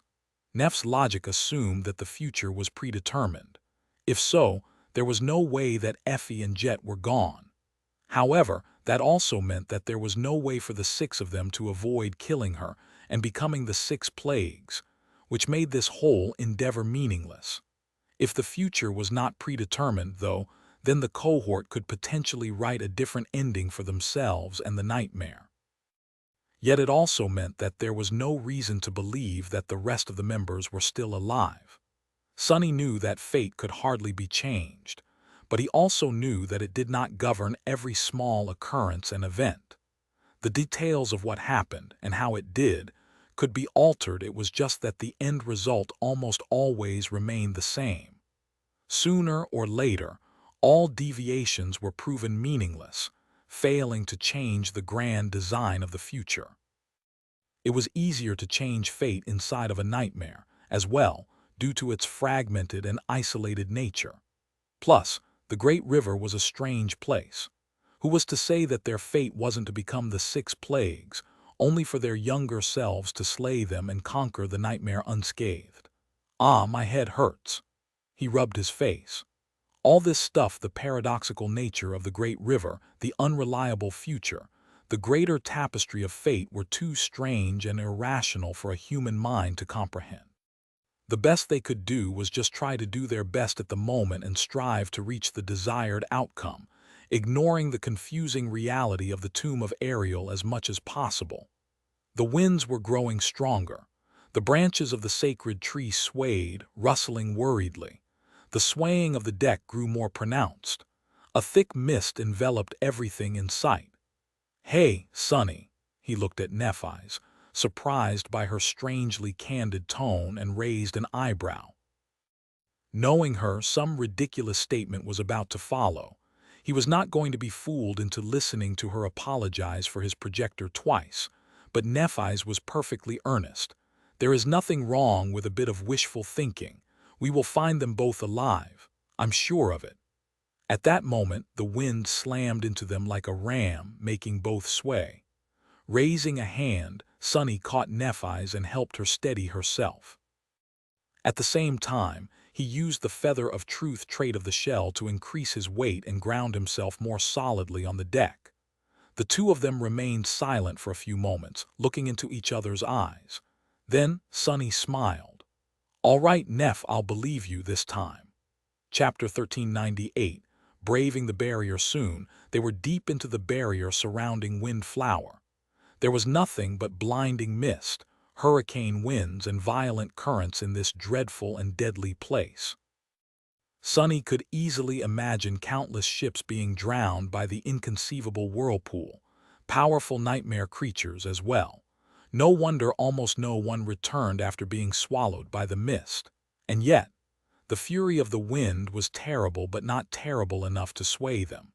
Nephi's had invoked the true name of the wind, lessening the pressure on the graceful ship. The chain breaker stubbornly cut through the mist, refusing to be pushed back. The violence of the raging currents was daunting, but not daunting enough to stop them. Guided by Cassie's steady hand, the chain breaker broke through the fortress wall of the towering waves, never straying off course. By then, the natural flow of the great river was replaced entirely by a terrifying tide that was pulling them deeper and deeper into the mist. The deck beneath their feet was tilted downward, indicating that they were sliding into the giant, insatiable maw of the colossal whirlpool. Instead of allowing the ship to be carried by the current, Cassie kept its bow pointed perpendicular to the rush of seething water, cutting as short a line to the center of the vortex as possible. It took a lot of effort to keep the chain breaker under control, but she managed it splendidly. It was still too early to take to the sky. Sunny and Nephi's had long joined Cassie at the stern. Fiend and Crow were hiding under the sacred tree, both soaked in water and miserable, while Nightmare had dissolved into shadows and hid in their dark embrace. Only Saint remained on the bow of the ship, standing there like an immovable onyx statue. The plume of her helmet danced in the wind. It was easy to get lost in the mist, but the radiance of the guiding light was showing them the way. Straining against the howling wind, Sunny yelled, "How much longer?" His shout was swallowed by the mist. At almost the same time, though, the veil of fog was torn apart for a few brief moments. When Sunny saw the scale and magnitude of the vortex they were trying to brave, his face turned ashen. The whirlpool was indeed colossal, stretching as far as the eye could see. The raging tide moved in a vast circle, forming a revolving crater. They were currently sliding recklessly down its slope. Far away and below them, a harrowing darkness devoured the world. The depths of the great river lay naked and revealed, but his human eyes were not capable of discerning what dwelled below. Or maybe there was nothing there at all. Just an endless, bottomless abyss. However, there was an island hovering in the air above the darkness. Flowing mist shrouded its dark cliffs, and a magnificent tower rose from somewhere far inland, obscured by fog. The sight of the island was both austere and sinister, like a stark omen of ill fate. "Hurry!" Cassie let go of the steering oar and stepped out of the circle, allowing Nephi's to take her place. Neph was there a split second later. She took both steering oars and looked ahead, white flames dancing in her eyes. Then her radiant essence poured into the runic circle, flooding the enchantments of the ancient vessel with incinerating power. Sunny yelped and grabbed a railing. In the next moment, the chain breaker shook slightly and soared into the air. It's working. The graceful vessel was not flying nearly as fast as it had been able to before, and its flight was not nearly as smooth. But they were indeed in the air, moving toward the distant island. When Cassie and the Fire Keepers had restored the ancient flying ship to a shadow of its former glory, it had already been an incredible feat. But that had taken them almost a year, with dozens of people lending a hand. The fact that the blind girl now managed to achieve so much alone, and in the span of a few weeks, was truly remarkable, and it gave them the chance to accomplish their goal. Of course, it was still unclear if the chain breaker would be able to maintain its flight for long enough. Would they reach Windflower Island, or would they plummet into the darkness and be crushed by the dreadful vortex? Only one way to find out. Sunny turned his head and looked at Nephi's, who was holding the steering oars, her eyes shining with a brilliant white radiance. He could sense a flood of essence pouring out of her soul like a shining torrent. That essence was absorbed by the runic circle and flowed through the enchanted lines stretching throughout the ship, feeding its enchantments with power. There was no hint of doubt on Neph's face, and so he decided to throw away his doubts as well. A few moments later, the shroud of mist obscured everything once again. Only the glow of the guiding light was there to show them the way. The chain breaker sailed through the blinding fog, with only the rustle of countless leaves proving that the sacred tree still existed somewhere out there, near them, hidden from sight. Come on, come on. They didn't have to struggle against the current anymore, but the hurricane winds were still raging. They slammed into the hull of the ship with vicious force, trying to push it back. Because of it, the speed of the chain breaker fell even more. Damn it. Sunny had been counting the seconds. It had already been a full minute since the moment Nephi stepped into the circle, more than they had been able to fly in the tentative test the day before. The radiance of her eyes was dimming, And yet, suddenly, Nephi's moved and smoothly raised one of the oars. At the same time, the chain breaker began to descend. Gradually, the fury of the winds was extinguished. The mist was still obscuring the world, but then the ancient vessel finally fell onto soft, white sand. There was a violent crash, but the hull of the chain breaker withstood the impact. The runic circle fell dormant once again, and the enchantments lost all power. There was nothing but mist around them, and silence. They had reached Wind Flower. Chapter 1399. Misty Shore. Sunny waited for a moment, then slowly straightened and looked around. The chain breaker was laying on white sand, tilted awkwardly. It had shattered the side of a black cliff and was now leaning on it, which prevented the ship from turning over. They had gotten lucky despite the blind landing. The fog was still there, obscuring the world, but it had become less thick. Sunny could make out the figure of Saint standing still on the bow of the beached vessel, as well as more cliffs rising high above them. It seemed that Nephis had guided the chain breaker to a small strip of sand at the very edge of the island. Changing Star herself was leaning heavily on the steering oars. Her face was paler than usual, and the white flames were gone from her eyes. She had completely exhausted her essence to carry the ship across the dark abyss. Sunny grimaced. It was very unfortunate to have one of them utterly drained of essence right now. No one knew what dangers were waiting for them on the misty shore. These first minutes could very well prove to be of vital importance. Not that there had been a choice. "I'm fine." Noticing his gaze, Nephis forced out a faint smile and put a hand on the hilt of her sword. "I can still put up a fight." Sunny nodded, having no doubt in her ability to do just that, despite this weakened state. She was a seasoned slayer. Nevertheless, they had to be careful not to allow themselves to be wounded. It would be quite a while before Nephis could heal them again. Cassie used the guiding light to pick herself off the deck and shivered slightly as the mist caressed her skin. Her expression was troubled. Noticing it, Sunny tensed as well. "What is it?" The blind girl had an intuition that was far superior to even his. It had saved their lives numerous times, so seeing her this nervous was not a good sight. She lingered for a while, then shook her head with a frown. "I'm not sure. I just have a very ominous feeling. This place, Wind Flower, every part of me is screaming that we are in danger." Come to think of it, he felt it too. An invisible, dark pressure emanating from all around them. All his instincts were telling him one thing, that there were dreadful predators somewhere close. Much more dreadful than even he himself was. Sunny scowled. "Aren't we always in danger?" Despite saying those words nonchalantly, he summoned the sin of solace and called upon his shadows. Saint, Fiend, and Nightmare got closer, surrounding the three masters in a defensive formation. Nephis had walked to the edge of the deck and was now peering into the fog, her expression impassive. After a few moments of silence, she turned to Cassie and said, "Do it." They had discussed what to do a long time ago. The first thing, unless they were attacked immediately after landing, was to make use of the guiding light. None of them really understood how the divine relic worked, but they had established that it could point them in the direction of not only Wind Flower, but also Effie, or, at least, its tip lit up when the person holding the staff thought about her. However, it did not react the same way to Jet. That fact had been a source of many dark thoughts for Sunny. As Crow landed on his shoulder, Cassie gripped the wooden staff tighter. Then she lingered for a moment. "Huh, that's strange."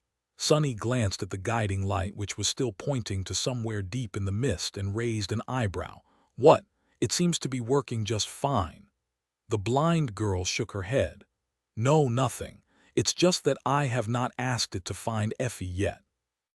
The light should still be pointing to Wind Flower. I thought it would disappear once we reached it."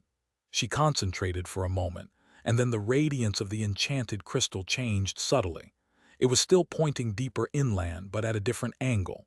Sunny secretly let out a sigh of relief.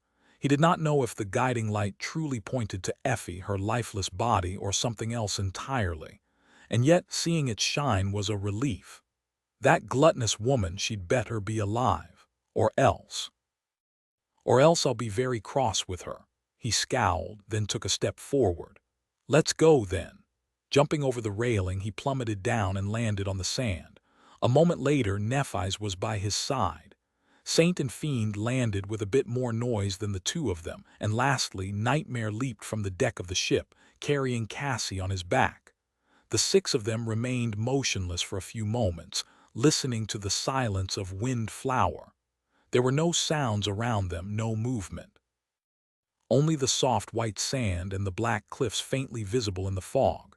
A piece of rock fell from the shattered crag and rolled down, the noise both dampened and made louder by the mist. It echoes, making them tense. Sonny took a deep breath. His vision was obstructed by the fog, and strangely enough, so was his shadow sense.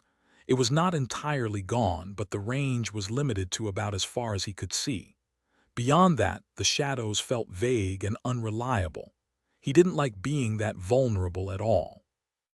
At least the fog itself did not feel dangerous. It was a nuisance, sure, but far from being as senselessly terrifying as the mists of the hollow mountains. Curse it all, frowning, Sonny took a step forward. As he did, a human figure suddenly revealed itself from the murky veil of the fog. He flinched to tensed, ready to attack, but then froze. Black eyes, porcelain skin, the sin of Solace was looking at him mockingly. What did I scare you? Ah, how tiresome. It was the damned apparition. Sonny gritted his teeth and walked past the sword wraith, heading straight for the cliffs. At the same time, he sent 3 of his 5 shadows in different directions, ordering them to cautiously scout ahead. Slow and steady, slow and steady. Effie and Jet had already been on this island for more than a year. They would have to wait for a few hours, or even days more. If Sonny, Nephi's, and Cassie were too hasty and proceeded recklessly, they could very well die before finding the lost members of the cohort.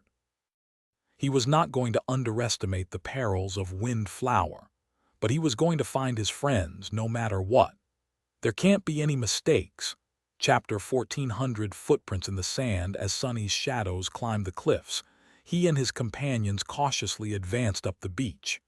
Even the crow, who had been anxious and impatient to find its master all this time, seemed wary and subdued. The black bird was sitting on Sonny's shoulder, its feathers raised, and kept silent. The mist swirled silently around them. Saint and Fiend were in the rear, both ready to defend against an unexpected attack at any moment. Sonny and Nephi's were in the middle. Cassie rode Nightmare at the front of the group, her back straight. The radiance of the guiding light that she held up illuminated the way. At some point, the shadow steed suddenly stopped. Sonny gripped the hilt of the sin of Solace tighter and said in a low voice, "What is it?" Cassie remained motionless for a moment, then pointed the sacred staff down at the ground. When Sonny and Nephi's approached, they immediately understood why. Out there in the white sand, hidden in the mist, was a line of lonesome footprints. Sonny kneeled to study them, a frown appearing on his face. Those were left by a human. Neph's voice echoed in the fog. He nodded slightly. Indeed, the shallow prints left in the sand belonged to a human. From the look of it, someone had walked across the beach barefoot. It was hard to tell the gender of the person just from these traces, but they could not have been of a very large stature. Both the size and the depths of the footprints proved otherwise. The traces also looked fresh. They could not have been left more than a few hours ago. Sonny felt a cold chill creeping up his spine. Who was taking barefoot walks in this harrowing place? There was another strange detail about the footprints. Contrary to what Sonny would have expected, the line of them came from the direction of the cliffs and disappeared in the mist, heading toward the edge of the island. And yet they had not met or heard anyone on their way here. He hesitated for a few moments, then looked at Nephi's and said, "Wait here." Leaving one shadow behind to step out of it should the need arise, Sonny stood up and followed the footprints into the fog. Soon, his companions disappeared from view, and he was left alone in the swirling. I don't like it. If not for the fact that he could still see them through the shadow, Sonny would have been tempted to turn back. A few minutes later, he reached the end of the beach. The edge of the island opened into an abyssal chasm, the view of the colossal whirlpool and the darkness hiding below obscured by the fog. Sonny felt something he had not felt for a long time, a sense of vertigo. Come now, really, I can turn into a bird. Is it really necessary to be afraid of heights? He sighed and shook his head. The footprints led to the very end of the island. There, the lonesome line of them disappeared as if the person who had left it behind leaped off the edge into the misty abyss. Sonny was suddenly overcome by strange melancholy. Why don't you try jumping too? He slowly looked at the Sin of Solace, who was standing at the very edge, looking into the fog with a distant expression. No thanks. The sword wraith smiled. Why not? You said it yourself, you can turn into a bird. Hey, maybe this person knew how to fly too. Sonny sighed and nodded. Right. I should watch the sky well, watch the fog above. Aerial attacks are some of the most nasty. As he was walking back to Nephi's and Cassie, Sonny was thinking about the footprints in the sand. Who had left them behind? Had that person really jumped off the edge? If so, why? Were they swallowed by the dark abyss? It seemed like such a shame. If the chain breaker arrived at Windflower a few hours earlier, they could have met this person. How bitter would it be to arrive at an island from where no one could return on the same day that its inhabitant had decided to take their own life? Maybe they had not, though. Maybe they really had soared into the sky and escaped this forlorn place. He could not be sure. One thing he was sure about, though, was that the footprints did not belong to Effie or Jet. Effie was too tall to have left them behind, while Jet would have never chosen to end her life after everything she had done to preserve it. She had literally climbed out of a grave and endured being dead, all to continue living. Would a person like that ever give up? Sonny had no doubt that she would not. By the time he reunited with Nephi's and Cassie, his shadows had already scaled the cliffs. In front of them was a dark forest of tall pine trees, mist swirling between the ancient trunks. One shadow cautiously glided to the left, another to the right, while the last one continued to advance forward in the direction of the distant tower. The island was large, much larger than the islands of the Chained Isles were, so exploring it was going to take a lot of time, especially because Sonny wanted to be careful and not expose his shadows to any danger. It's going to take days, weeks maybe, damn it. There was no sign of Effie and Jet. The footprints lead to the edge of the island. I didn't find anything else, so let's trace them in the other direction. Cassie raised the guiding light again, and they moved along the line of footprints toward the cliffs. They advanced slowly and cautiously, never letting their guard down. Although nothing had attacked them yet, the quiet feeling of danger was growing more dire and terrifying with each step. Eventually, they arrived in front of a vertical wall of black rock. The footprints disappeared once again, this time in front of narrow stairs cut into the cliffside. The steps led all the way to the forest, by the looks of it. Sonny and Nephi's glanced at each other. The stone stairs were too narrow to maintain their formation. If something attacked them while they were ascending the steps, they would have to fight in a very awkward position. Fiend, take the lead. The steel ogre was the most resilient out of them, so he was going to serve as the shield of the cohort. The shadow did not seem too concerned with his task. Either with dark flames burning in his eyes, he moved to the front of the formation and stepped onto the first step. As they climbed the stairs, Sonny walked behind Nephi's. At some point, he noticed that she was paying a lot of attention to the stone steps disappearing beneath their feet. What are you thinking about? She hesitated for a few moments, then said evenly, These are man-made. Sonny nodded. After a short pause, Neph added, which means that they must have been cut from stone by the seeker who lived on this island. It was a logical conclusion. Sonny glanced at the stone steps, thinking about how ancient they were. Then he scowled. You noticed it too. Sonny lingered for a moment, then answered Neff's question with another nod. These stairs were strange.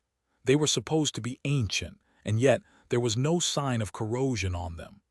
The steps were not weathered and ground down by the endless assault of the elements. Instead, they were perfectly preserved and sharp, as if someone had cut them just yesterday. Is this rock indestructible, or are there strange things happening to time on this island? Sonny wanted to examine this question further, but at that moment he froze. Out there, far ahead, the shadow he had sent toward the tower heard a sound.